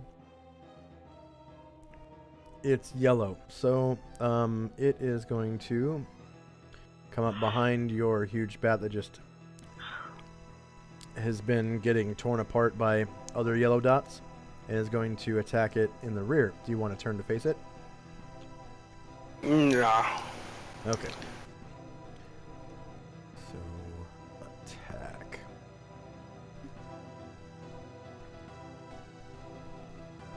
Dagger. Mobat, rear. That's more problems.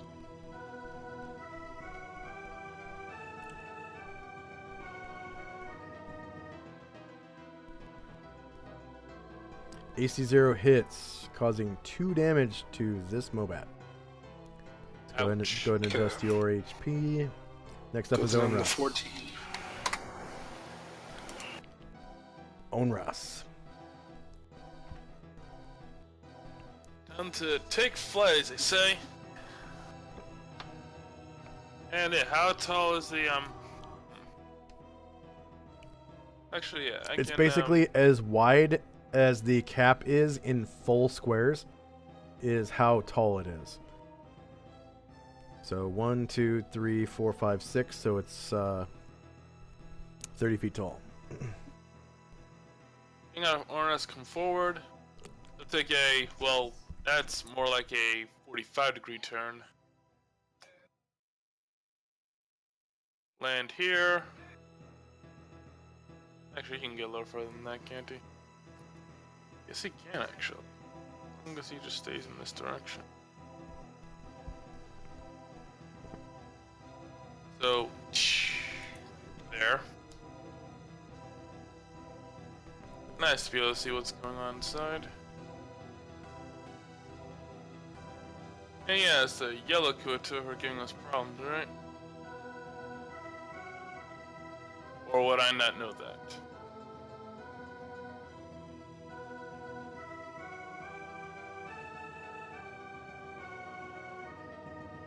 Check. Is my mic off? Yeah, it's Yes. on. Oh, I'm sorry. Yeah. I was muted. So It's fine. the yellow ones and the green ones are still fighting you guys. The red and blue ones are apparently fighting for your side now. And you can tell because they're not trying to stab your bats and stuff. Yeah, cool. So is this Kuoto gonna turn around and, face me?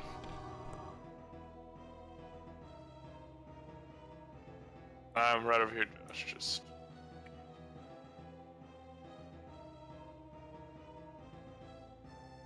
No, it doesn't. Alright, I love back attacks. Yeah. Rear. Short melee. Same elevation.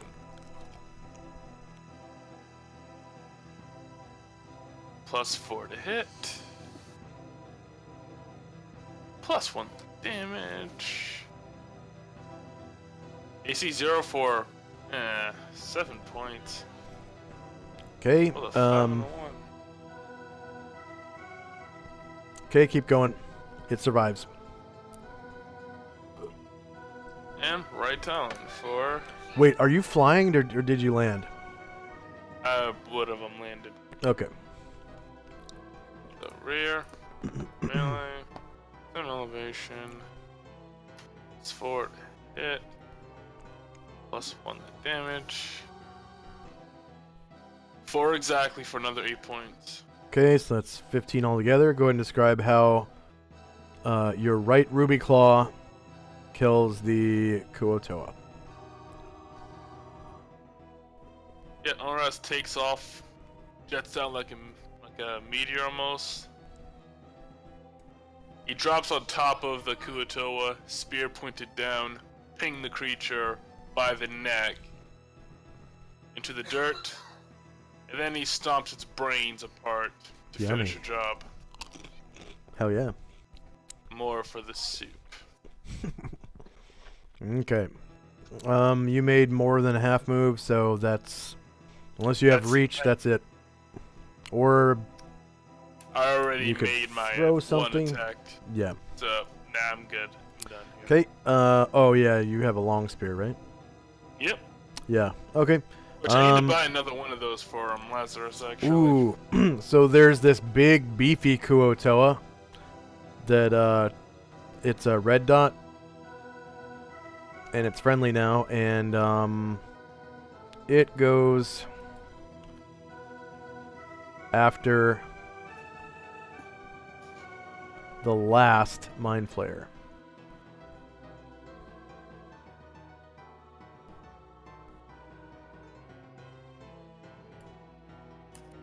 And ends right about there. Yeah, they do not like these Mind Flayers. You can tell. They're like making really nasty fish-faced expressions at them and stuff. Okay, next up is Le Fancho.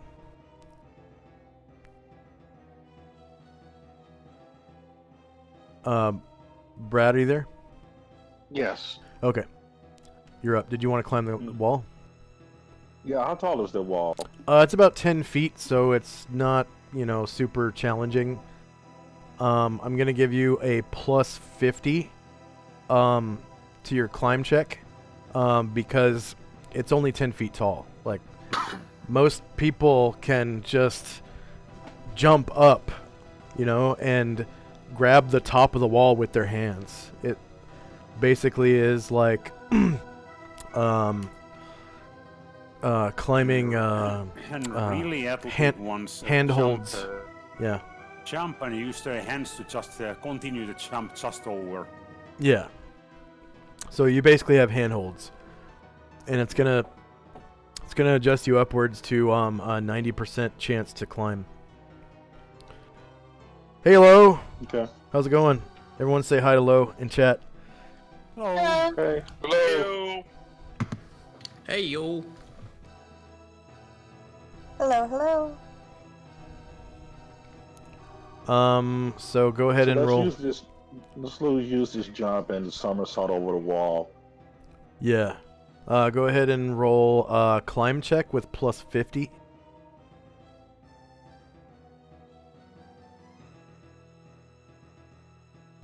So it's you click on your token, click on checks, and then click on skills. And then climb walls should be the default skill as soon as you click on skills. And then give yourself plus 50. Very nice. Okay, so it takes 3 squares off of your movement to get over the wall. Because you took 1 more square to get to the wall, 2 squares to get over it.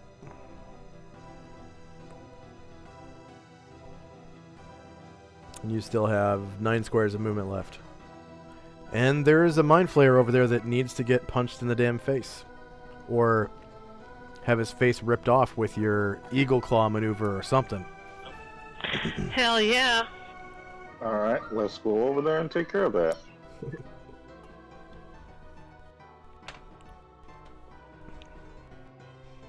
Is that the one next to Grumnar?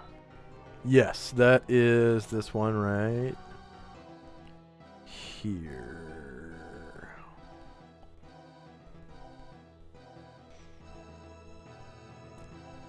Grumnar seems to be acting funny too. Like, loopy. Loopier than usual. Okay. You can tell that his mind is opened. Shh, don't tell anybody.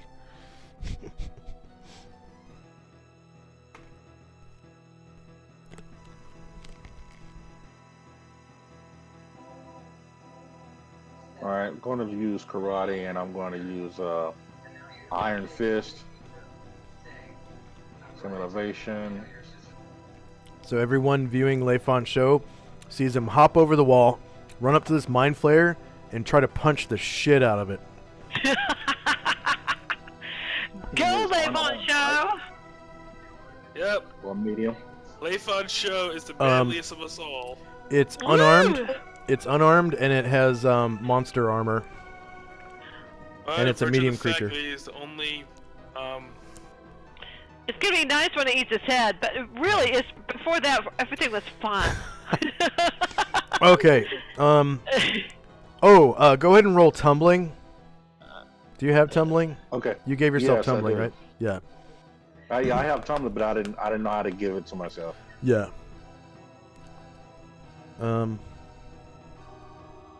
No, it's proficiency, so it's going to be under checks, and then proficiency, and then tumbling. Yeah, I completely forgot to mention that. You get a +2 to hit for the entire encounter to unarmed attacks if you pass a tumbling check. I don't see it under my proficiency. Oh, you didn't buy it? Yeah, I did.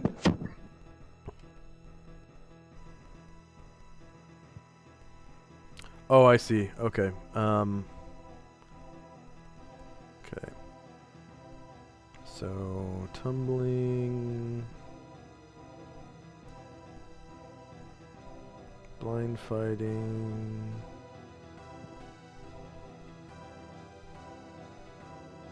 jumping, tumbling.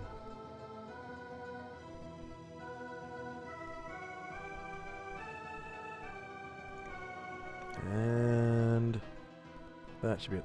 Okay, go ahead and click on proficiency again. And it should be Okay. the very first proficiency that pops up. Yep. Any miscellaneous modifiers? No.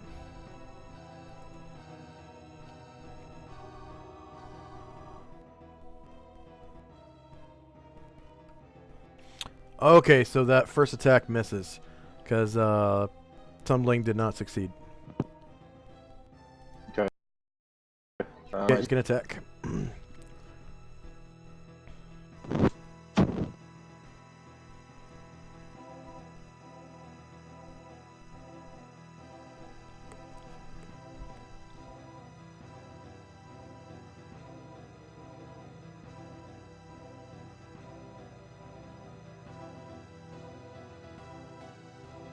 Now in this attack, do I add the tumbling or do I roll No. the tumbling again? No, your tumbling failed. Okay. We were rolling that tumbling retroactively. AC 2 hits. You cause 8 damage as you punch the shit out of this Mind Flayer. Very nice. Okay, next up is another huge bat. Blood goes flying, Gromnar, as you see Leifon Show lay in with his left hand right to the face of that Mind Flayer, and it like spits teeth out of its sphincter-shaped mouth as blood spurts everywhere. You're safe. See, that punch was for all the players who got their brains eaten by Mind Flayers. Hell yeah. All you viewers out there who've ever gotten your brain eaten by a Mind Flayer, that was for you. Okay, so I can fly this way. Man, they do suck, though. Yeah. Indeed. These things, they really suck, and they don't just suck your brains, they suck in general. Not for low-level parties, these ones.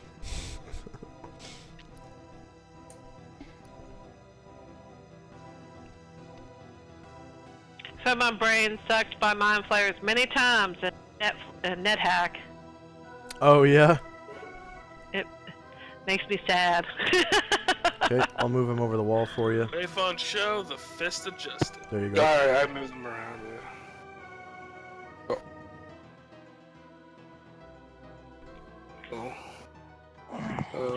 I'll move right here and stop.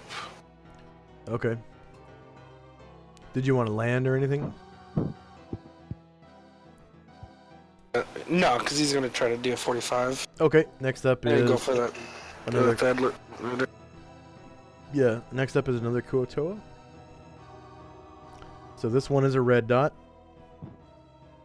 And he goes after that last Mind Flayer.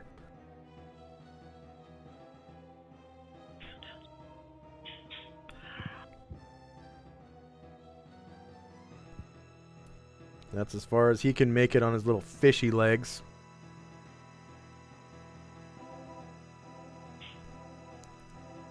Okay, next up is Raymond. The Flight of the Asuras. They're doing that a lot this time. Yeah, gonna go in this. Yeah, he'll fly under the mushroom. Then take a 90-degree turn and... Oh, wow. This is one of those rare cases where I actually don't have enough movement speed to do anything. Oh! You know how rare that is? Yeah, you are like... You are like a jet fighter type of character. Yeah, like that's literally as far as I could go. You know how Man. rare it is for me not to have enough Well, movement you to can reach fly enough? over the wall. Why'd you do that? Oh, I can fly over the wall? Yeah. Oh, never mind then. I'll go right back where I was, which was right next to Farron. So, go up over the wall. Then, Okay, so I'll drag you over the wall. Trust Josh to drag me over the wall.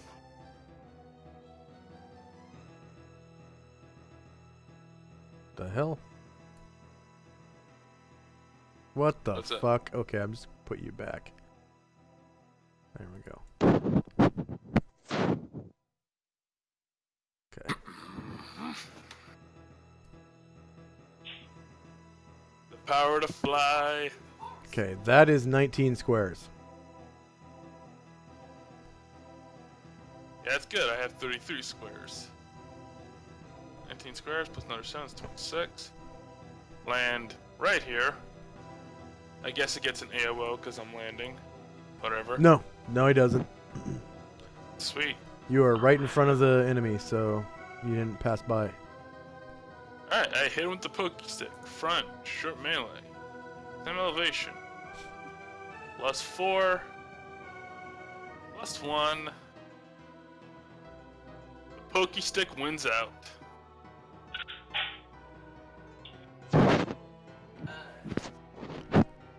Okay, you hit him for 11 damage, and he survives. Alright. Or it survives.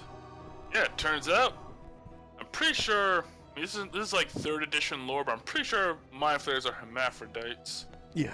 Front, short melee, same elevation. +4 to hit. +1 to damage. Go right claw. -11 for 5 points. Okay, he survives. Okay, left ruby claw. Front, short melee, same elevation. +4. +1. Come on. 4 for another 5 points of damage. 4 for 5. Go ahead and just.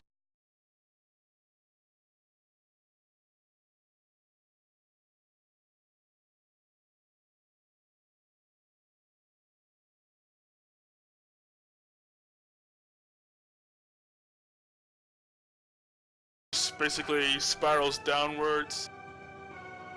He uses his spear as sort of like as a guiding horn as he jams the spear right in the center of the Mind Flayer's chest. He pins it to the ground, and then curb stomps it. Very nice. Swish, yeah. Just dies. Okay. Dies. Next up is Dean Dorvo.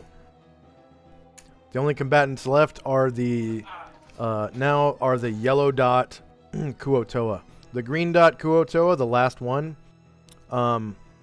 which has a kick me sign, is now fighting on your side. Doesn't change their alignment, but they're fighting on your side now. Again, we killed them last. Dean's basically just going to get his horse in gear or his mule in gear, then ride to about there where his movement ends. Okay. And that's it for Dean Dorvo. He Next earned enough up- glory. He earned enough glory. Yeah. Next up Those is Ashers have to work hard to top that list. this huge bat. Okay, this one will take flight.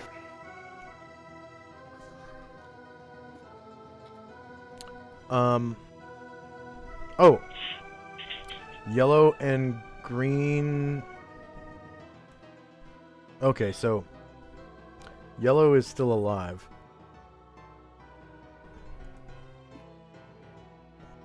But green is now dead. So Brian Druid's green dot disappears as well. Oh, I'm no longer dazed? You are still dazed. You are still dazed. But and your mind is still no longer open. Your mind is still Not that open. one. Mind is still open to the yellow dot mind flayer, who Alright. is survived. He is not dead. That's the one that dimension doored. Yep. You just gotta find a way to close your mind again. This bat's gonna fly or this way. Unfortunately, Brain Druid here doesn't know anything about psionics yet. This is the first time ever encountering something like that. Yeah, but it's a sad reality where being open mind is normally a good thing. Oh, I can probably It's figure not it in out. Second edition, though. It's not in second edition. Yeah. As the bat flies over, it's gonna attack. This one's a yellow dot right here, right? This one.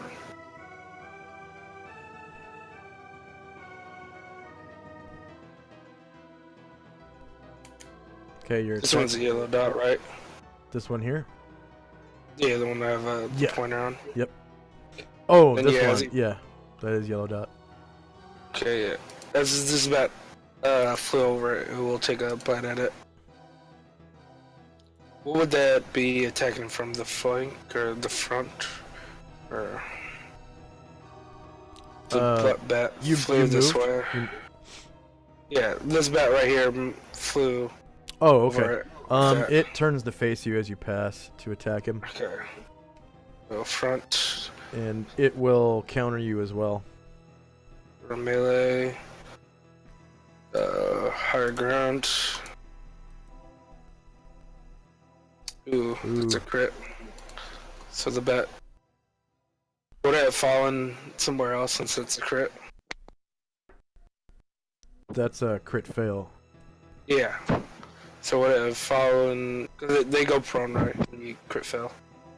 You don't fall out of the air, but okay. I think you would have to glide in order to keep your. Yeah, I think you would have to land because you only had 10 feet.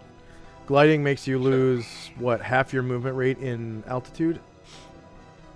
Something like that. So you have to land. So I guess it would land right here since this would be the closest free space. Yeah. So front, shorter melee, lower ground.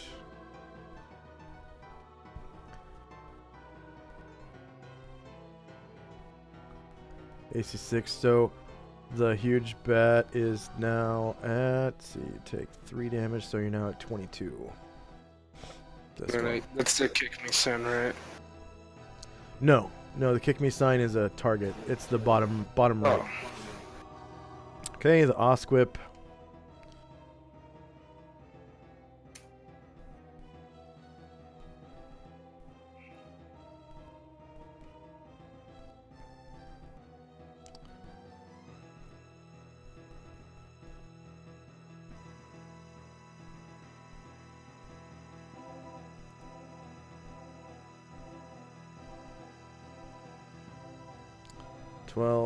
Burrow half. Okay. So 1.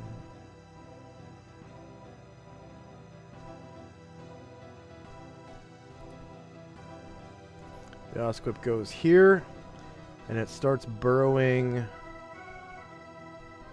into the ground.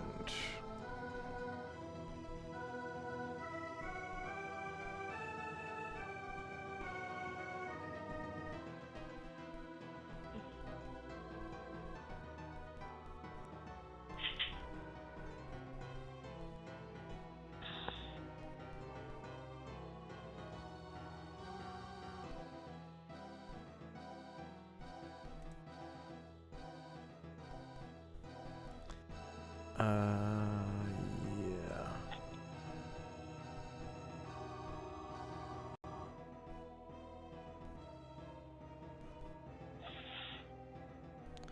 So where it was, there's now a hole.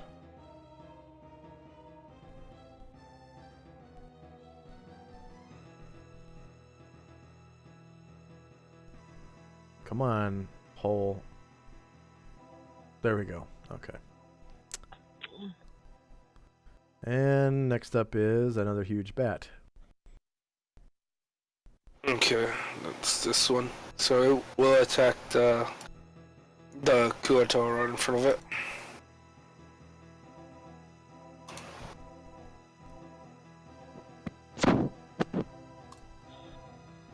That hits for 3 damage. Okay.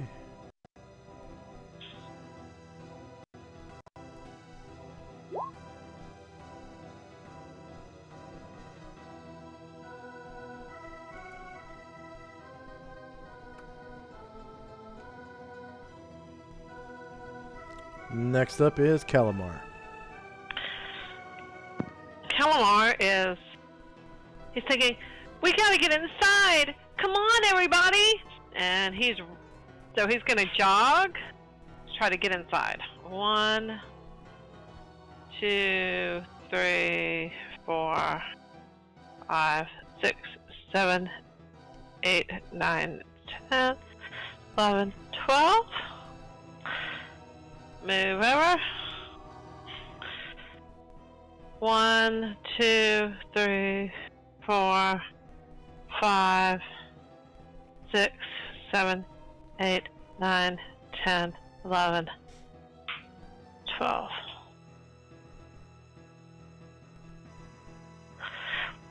What do you see, everybody? What do we see? I just see bats and Kuatoa. Oh well. Come on, everybody, come on! Who knows when they're gonna do it? Come on! There's We no already way have- that was 24 squares. That was only like what? 12?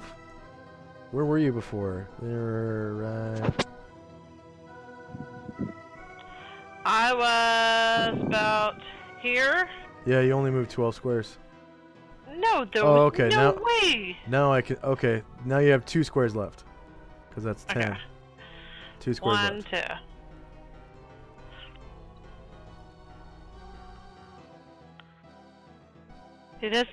She doesn't see anybody. The red dots and Gromdar. Come on, everybody, let's go! We gotta go inside! Okay, you can see yeah. this amazing looking double door. That's where I want to go!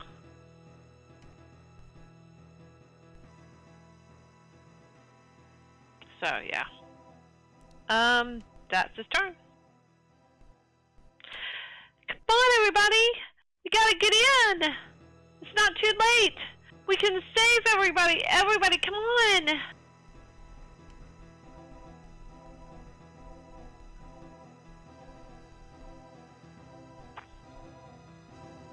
His mama, if she saw him now, sheesh.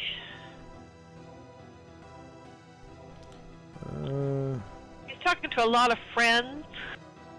She didn't think he'd ever have any friends. Aww. So the door looks like this.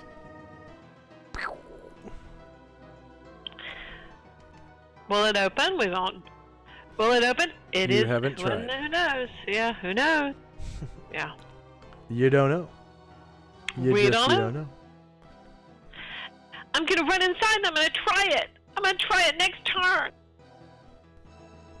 Yeah. I mean, you never know. Yeah. That's what I say. That's the turn. Okay. Come on, everybody.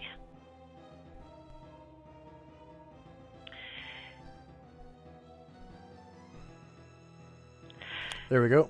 Next up Can we is just, can we just Akuotoa. relax for a second, because he has friends here, and his friends listen to him, and he is like among the oldest, and he is among the highest level of his friends. So Oh yeah, I just the highest want level. to. I just really want to just just everybody go oh in this minute. So there you go.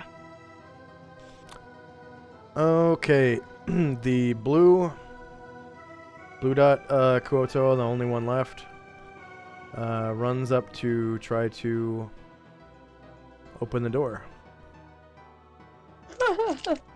Or runs towards the door, at any rate.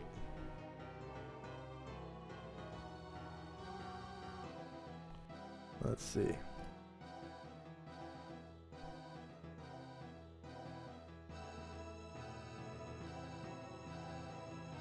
Seven squares.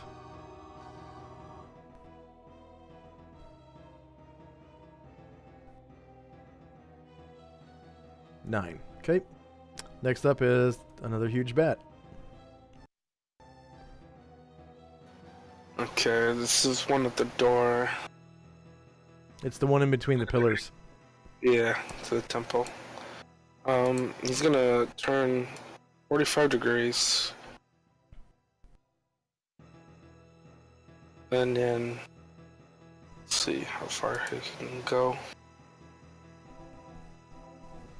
At least 9 squares to maintain altitude. Yeah. He's gonna fire to there.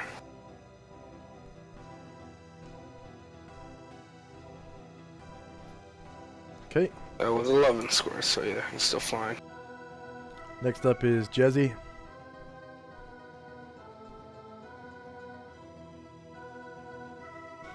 Jizzy! Shannon? Okay, let's go ahead and... Oh, okay. I really tried. I really gonna. Let me get her. She's gonna hold back. Come on, y'all. Come on. 1, 2, 3, 4, 5, 6, 7, 8, 9, 10, 11, 12. Yeah, I'm gonna have to do it again. I'm gonna run. 1, 2, 3, 4, 5, 6, 7, 8, 9, 10, 11, 12. Come on, guys, come on! That's a move. Okay. Next up is Brian Druid. Shaking my head, still unsure a little bit on which way is up, down, left and right, looking and trying to find where my new friends are. And confused on which squad or what. Some don't seem to be attacking anymore. Yeah, the yellow ones do seem to be attacking. They're just not attacking you. Yeah. Well, just shaking my head. There's not much I can really do. Actually, I can do withdraw action. Yeah, you don't need to. You're not in melee with anything. That green, okay. the green dot one. Not only is it aligned with your side now, but it also is off balance because it rolled a natural 1 at the beginning of the round. So that means I should be able to get to about there with my 4 movement. 4. Yeah, half movement dazed, right? Yeah, but your movement's not 8, is it? 40 normally. Yeah. So you can move. You can walk. You can walk 6 squares, or you can fly 20. Because yeah, even though you're dazed, I'll allow you to fly, just only half as far. Oh, so the yellow one wasn't fighting. The yellow ones are fighting, yeah. Ah, yellow ones are fighting. Okay, then I'll stop there. Okay. Next up is Illuvio.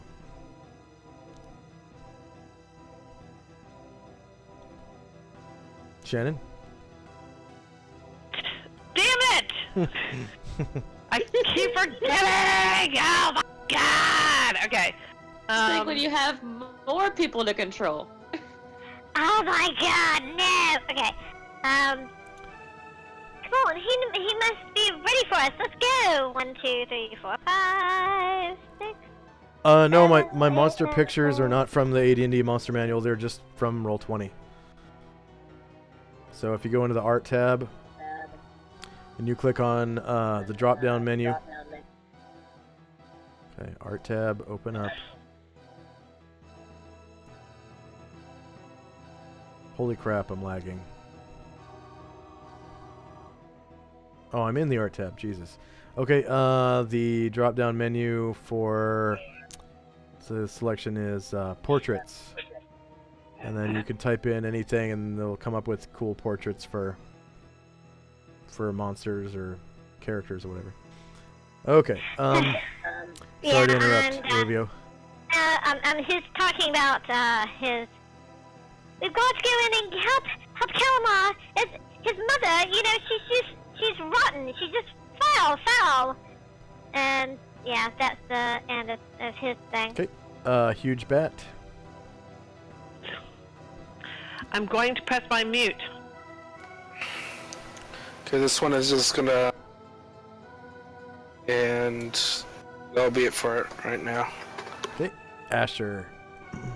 No, and actually get that turn because I jogged last time. Oh, you had a turn before this? Yes. Okay. There are a lot of people. I think I already took a turn this round.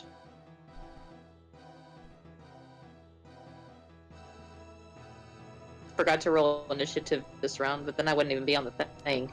Oh, weird. Okay, the 18.25 is supposed to be 108.25. Oh, my bad. Sorry. That's why I was like, what? Okay. Next up is Gromnar. So Gromnar, you notice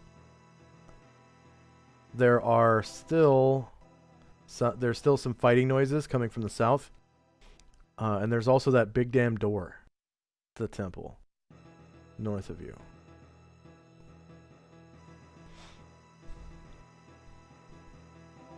Well, common sense to Gromnar says these things were attacking us, they need to die.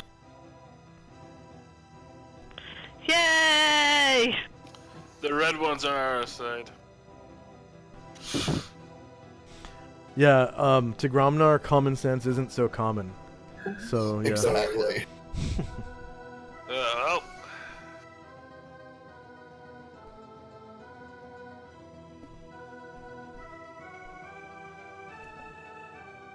Okay, AC 7 is a miss. And your offhand sword? And he's AC 10 is a miss. Wow. Oh my god. And those damage rolls, good. Yeah, good night. Good night. Alright, Morgan.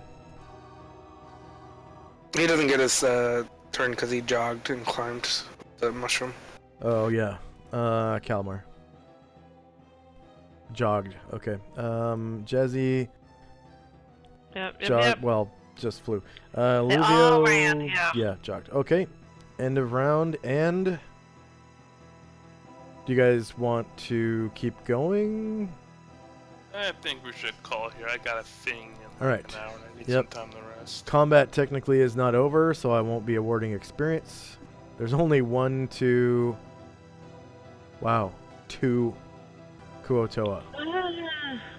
The thing is how we literally killed most of the mind flares in this Kotoa in literally You know what? 2 rounds. You know what? Fuck that. I'm giving you guys experience for the 4 mind flayers right now. Not the Kuotoa, but the 4 mind flayers. Okay. So And just a reminder as well, we didn't get anything from the last time Kuotoa either. Yet. that was these Kuotoa, so you'll be getting those I as know. soon as you defeat them. Oh, come on. We cannot defeat them. Come Okay. on. You can just, you can just save the time. This has been a 2-week battle. Ha ha ha ha ha. Okay. Just saying. So, Yeah, I mean, like- mind flayers. Of the 4 mind flayers, you actually killed 3. So there might be One- some hit. Yeah, one blew its morale and ran away, so unless he's found, you can kill him later. Okay. Hey, does Walt get experience this time? Sure. Yay! Oh, that's why all Okay. Kelma's extra followers. Wow, XP is going to be really tiny. Only the one. I Nope. only have the one follower. Well, for you it'll be tiny. For Vanilla, it's gonna be phenomenal. I'm so She's gonna love excited. it. I know. So She's gonna love it. Now I know why most characters are tired around 9th level. So Varen ain't got the money to build his fortress yet. Hey, I got my money to build my tower and everything, and yeah, she wants to do it too. 1, 2, 3, 4, 5, 6, 7, 8, 9 player characters. NPCs Yeah, that you know, earn if you need XP. any money, you just come and you just ask. 1, You just ask 2, me. 3, 4, 5, 6, 7, 8, 9, 10. How many Ashura followers do you have? Sorry, 4? 4. Okay, 10, 11 NPCs.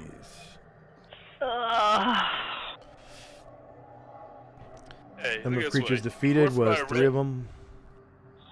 Were for my retinue, we'd have a lot harder time getting here. Yes. Really, really, we would have. Hit dice per During the creature is time actually 9. when you were not here, and we were killing ourselves, I'm like, Warriors oh and my bards. god. So much 1, slower. 2, So much slower. 3, 4, 5, 6, And I still have 7, my 8, 9, secret weapon ready. 10. 10 warriors and bards. Okay, so the way to read this, Oh my god. Vanilla, Woo! the way to read this is That's actually not bad. if you're a player character with one class, you get 2,400. Yeah, you get 2,482 points in that one class. If you're a PC with 2 classes, so if you're like multi-classed, then you get 1,241 per class. So you would actually put 1,241 in 2 different windows, but you're single class. So all you have to do is double click on that 2482, right click it and copy it, and then paste that into your experience point bar with a plus. And it will give you, probably going to get you to the next level. And then also, add up all your role-playing bonuses and stuff like that. Yep. In the heart of experience, I have finally cracked 300,000 experience points. And nice. That means I need 200,000 more to level up. Oh, by the way, this is Brian Druid's new token. I wanted to show it to everyone on stream. I think the old one looked better, in my opinion, though. The what did? The old one looked better. Oh. This one's closer to overhead view. It's overhead. It's like maybe 3/4 overhead. That's from that dragon's from Monster Hunter. They're cool as Yeah, hell. yeah, it's Basically, Diablos. Yeah, I thought the same thing. I thought the exact. Yeah, like they're big, tough, and they're a serious fight. Like those are the coolest dragons.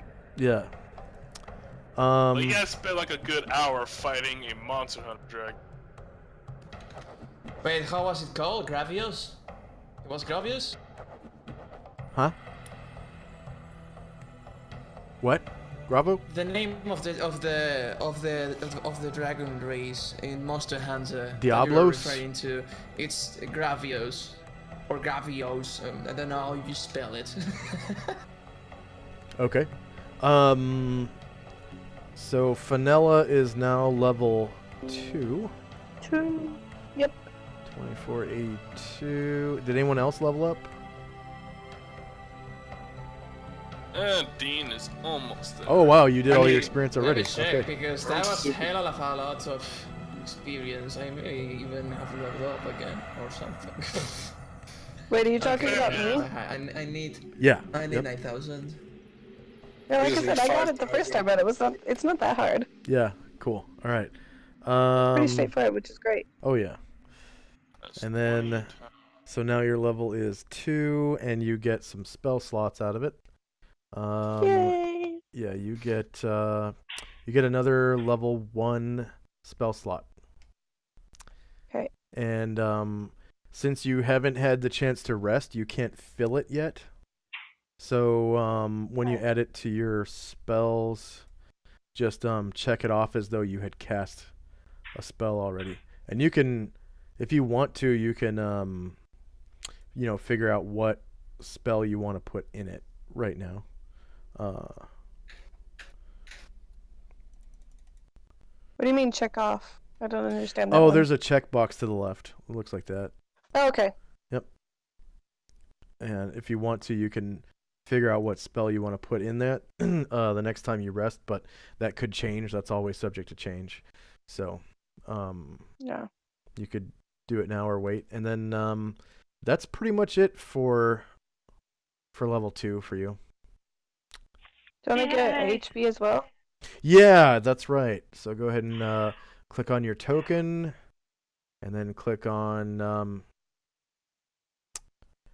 the hashtag, was it hashtag level up? Yeah, hashtag level up. And then, choose your class and your hit die size. And then it'll roll in chat. And then whatever the actual dice roll result is, it's going to be the one that's buried deep in parentheses. Go ahead and record that, the actual dice roll. And then whatever you roll, the raw roll, like when it shows the template, you add that to both your current and maximum hit points. Yes, ma'am. Okay. How many sides does my hit dice have? 4? 4. Yeah. How many classes do you have? Single. 1. Yeah. I hope you come on, 4. Damn it! You got a 1. I got a 1. Didn't pop up for me yet. If it didn't pop up for him, it doesn't count. There it is. So yeah, I should do you it did. again. Nope, you rolled a 1. Yep, you got a 1. Relax, we've all been there. We call them the Lucas roll. Yeah, really. His old character. Yeah. Does my full health go up or just my health base, and I need to rest to get it back up to Both full? of them go up by 1. So your current HP and your max HP. They both go up by the same amount. Okay. Here's the thing, remember, with the way second edition works, even having garbage hit points just means you need to be better at not taking damage in the first place. Yeah. But if you look at my hit points now, it was like an average of 1. Yeah. 1 or 2. It really, I rolled so badly. Yeah, Baron has a whopping 50 hit points, but that means he's just like 6 hit points behind average. Yeah. Because I got like a bunch of 10s for my hit dice rolls. Dude, most of them were 2s and 3s on a D10. Ouch. Wow. That always hurts. Well, Calamar is Thief 10, Thief 11, Mage 10. Okay? So you're thinking, wow, that's going to be good. She's got 32 hit points. He has 32 hit points. Did you guys enjoy that little spurt of experience points? Yeah. Well, stay tuned because there's a lot more to come. Like pretty much every session is probably going to be like that. Yay! Well, if it works out, that means Dean is like 1 session away from going to Priest 7. Yeah. Oh, yes! It was me 5,000, I'm Mage 7. I have a question for Walt, my new follower. Yeah. He doesn't have any current spells. Can I just You fill them? Yeah, you fill. spells? Yes. Okay. Yeah, you fill them I think however I you want. choose the let me see this. What were the spells? So I think I choose he's an the illusionist. Phantasmal Force.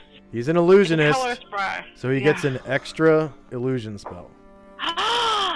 Ooh, so That's 3 an extra, really. That's an extra spell slot, yeah. He will choose Phantasmal Force, Color Spray, and oh man.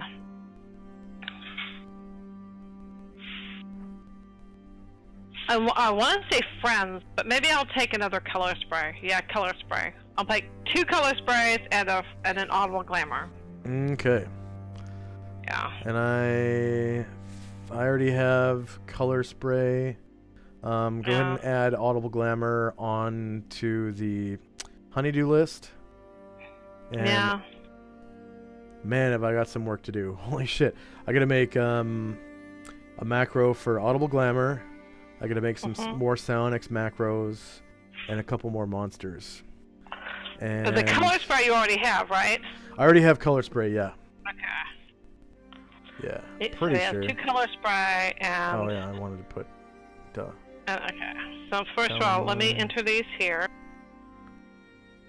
Walsud in Calamar's group. Alright, and then I'll go to the honeydew list. So the honeydew list is a list that's available to everyone. That is a list of things that I'm supposed to add to the game, like spells and stuff like that, for your character. So let's see. It's under what, miscellaneous handouts, I think. Yeah, it's the first thing under miscellaneous handouts, and it looks like this. And everyone, whoops, I clicked the wrong button. Save. It looks like. Looks like. Come on, honeydew list. Where are you at? There we go. Looks like this. Does it say Audible Glamour? Audible Glamour, yeah. Yes. Okay. Yeah, I want that one, but yeah, I always wanted to play an illusionist, so this is a good time for me to do that. So, Oh, really? You've never played an illusionist? Yeah. No, I've never played an illusionist. So that was kind of the fun about him. Yeah. The cool thing about illusionists is it's another way to do what Velcane does, where he controls monsters.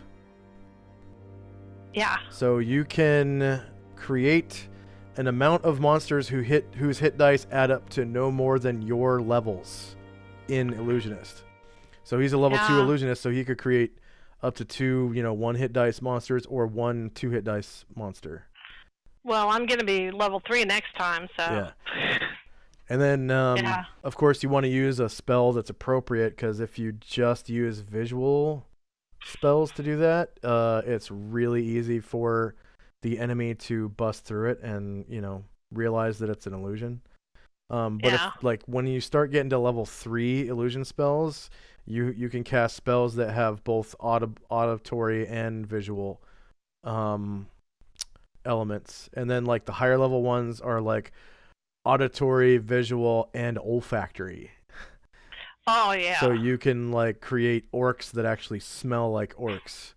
Yeah, you got the stench of the orc, Yep. So, in other words, do you want to have the entire room smell awful? There you go. Yeah. But yeah, I feel like this is fun. Think of him. I'm just we saying. play- It was Villains like don't pick orcs as their minions because they're good smelling. Yeah. well, think about your favorite nests, right? If I get this guy up to the right levels, man, nobody can stop him. Yeah. So nobody can stop him. I found a token of a drow with a bow, and there might be a male one, but the bad thing is they have a background that's gray, but they're animated. I don't care if you have an animated one or not. If you want to, you can, but like we are the last that you need to animate. Okay. If you're concerned about anybody else, because I'm happy with the tokens. Yeah. And another thing is, Roll20 is working out the kinks where you can't put animated tokens. Well, if you put animated tokens into a rollable table, only the first token will pop up. So I can't make an animated token for you where you can turn invisible. So for all the rogues, I'm going to do the rogues last until they fix that. All the rogues and all the characters that can burrow and stuff like that. So. Okay. Bravo. Josh, I have to go. Okay. I can't hold Good anymore. night. Yeah. Good night. Have a good night. Sleep. Yeah. Rest up.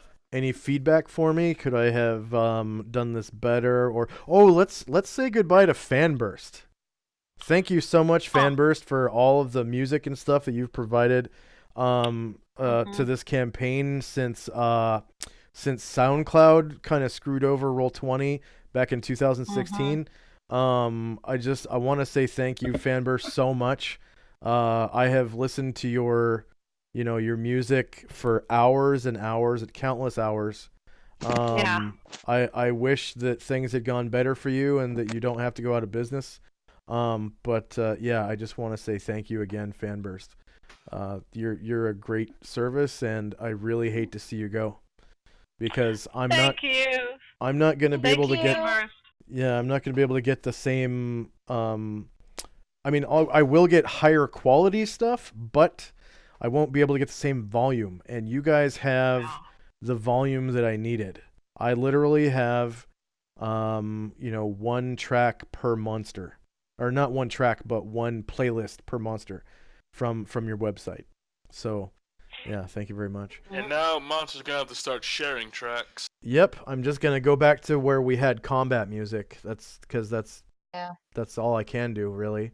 But the soundtracks, the combat music will sound really good, but it won't have monster noises and stuff like that anymore. That's all going bye-bye, which is that breaks my heart because I really enjoyed making those playlists and having them play in the background.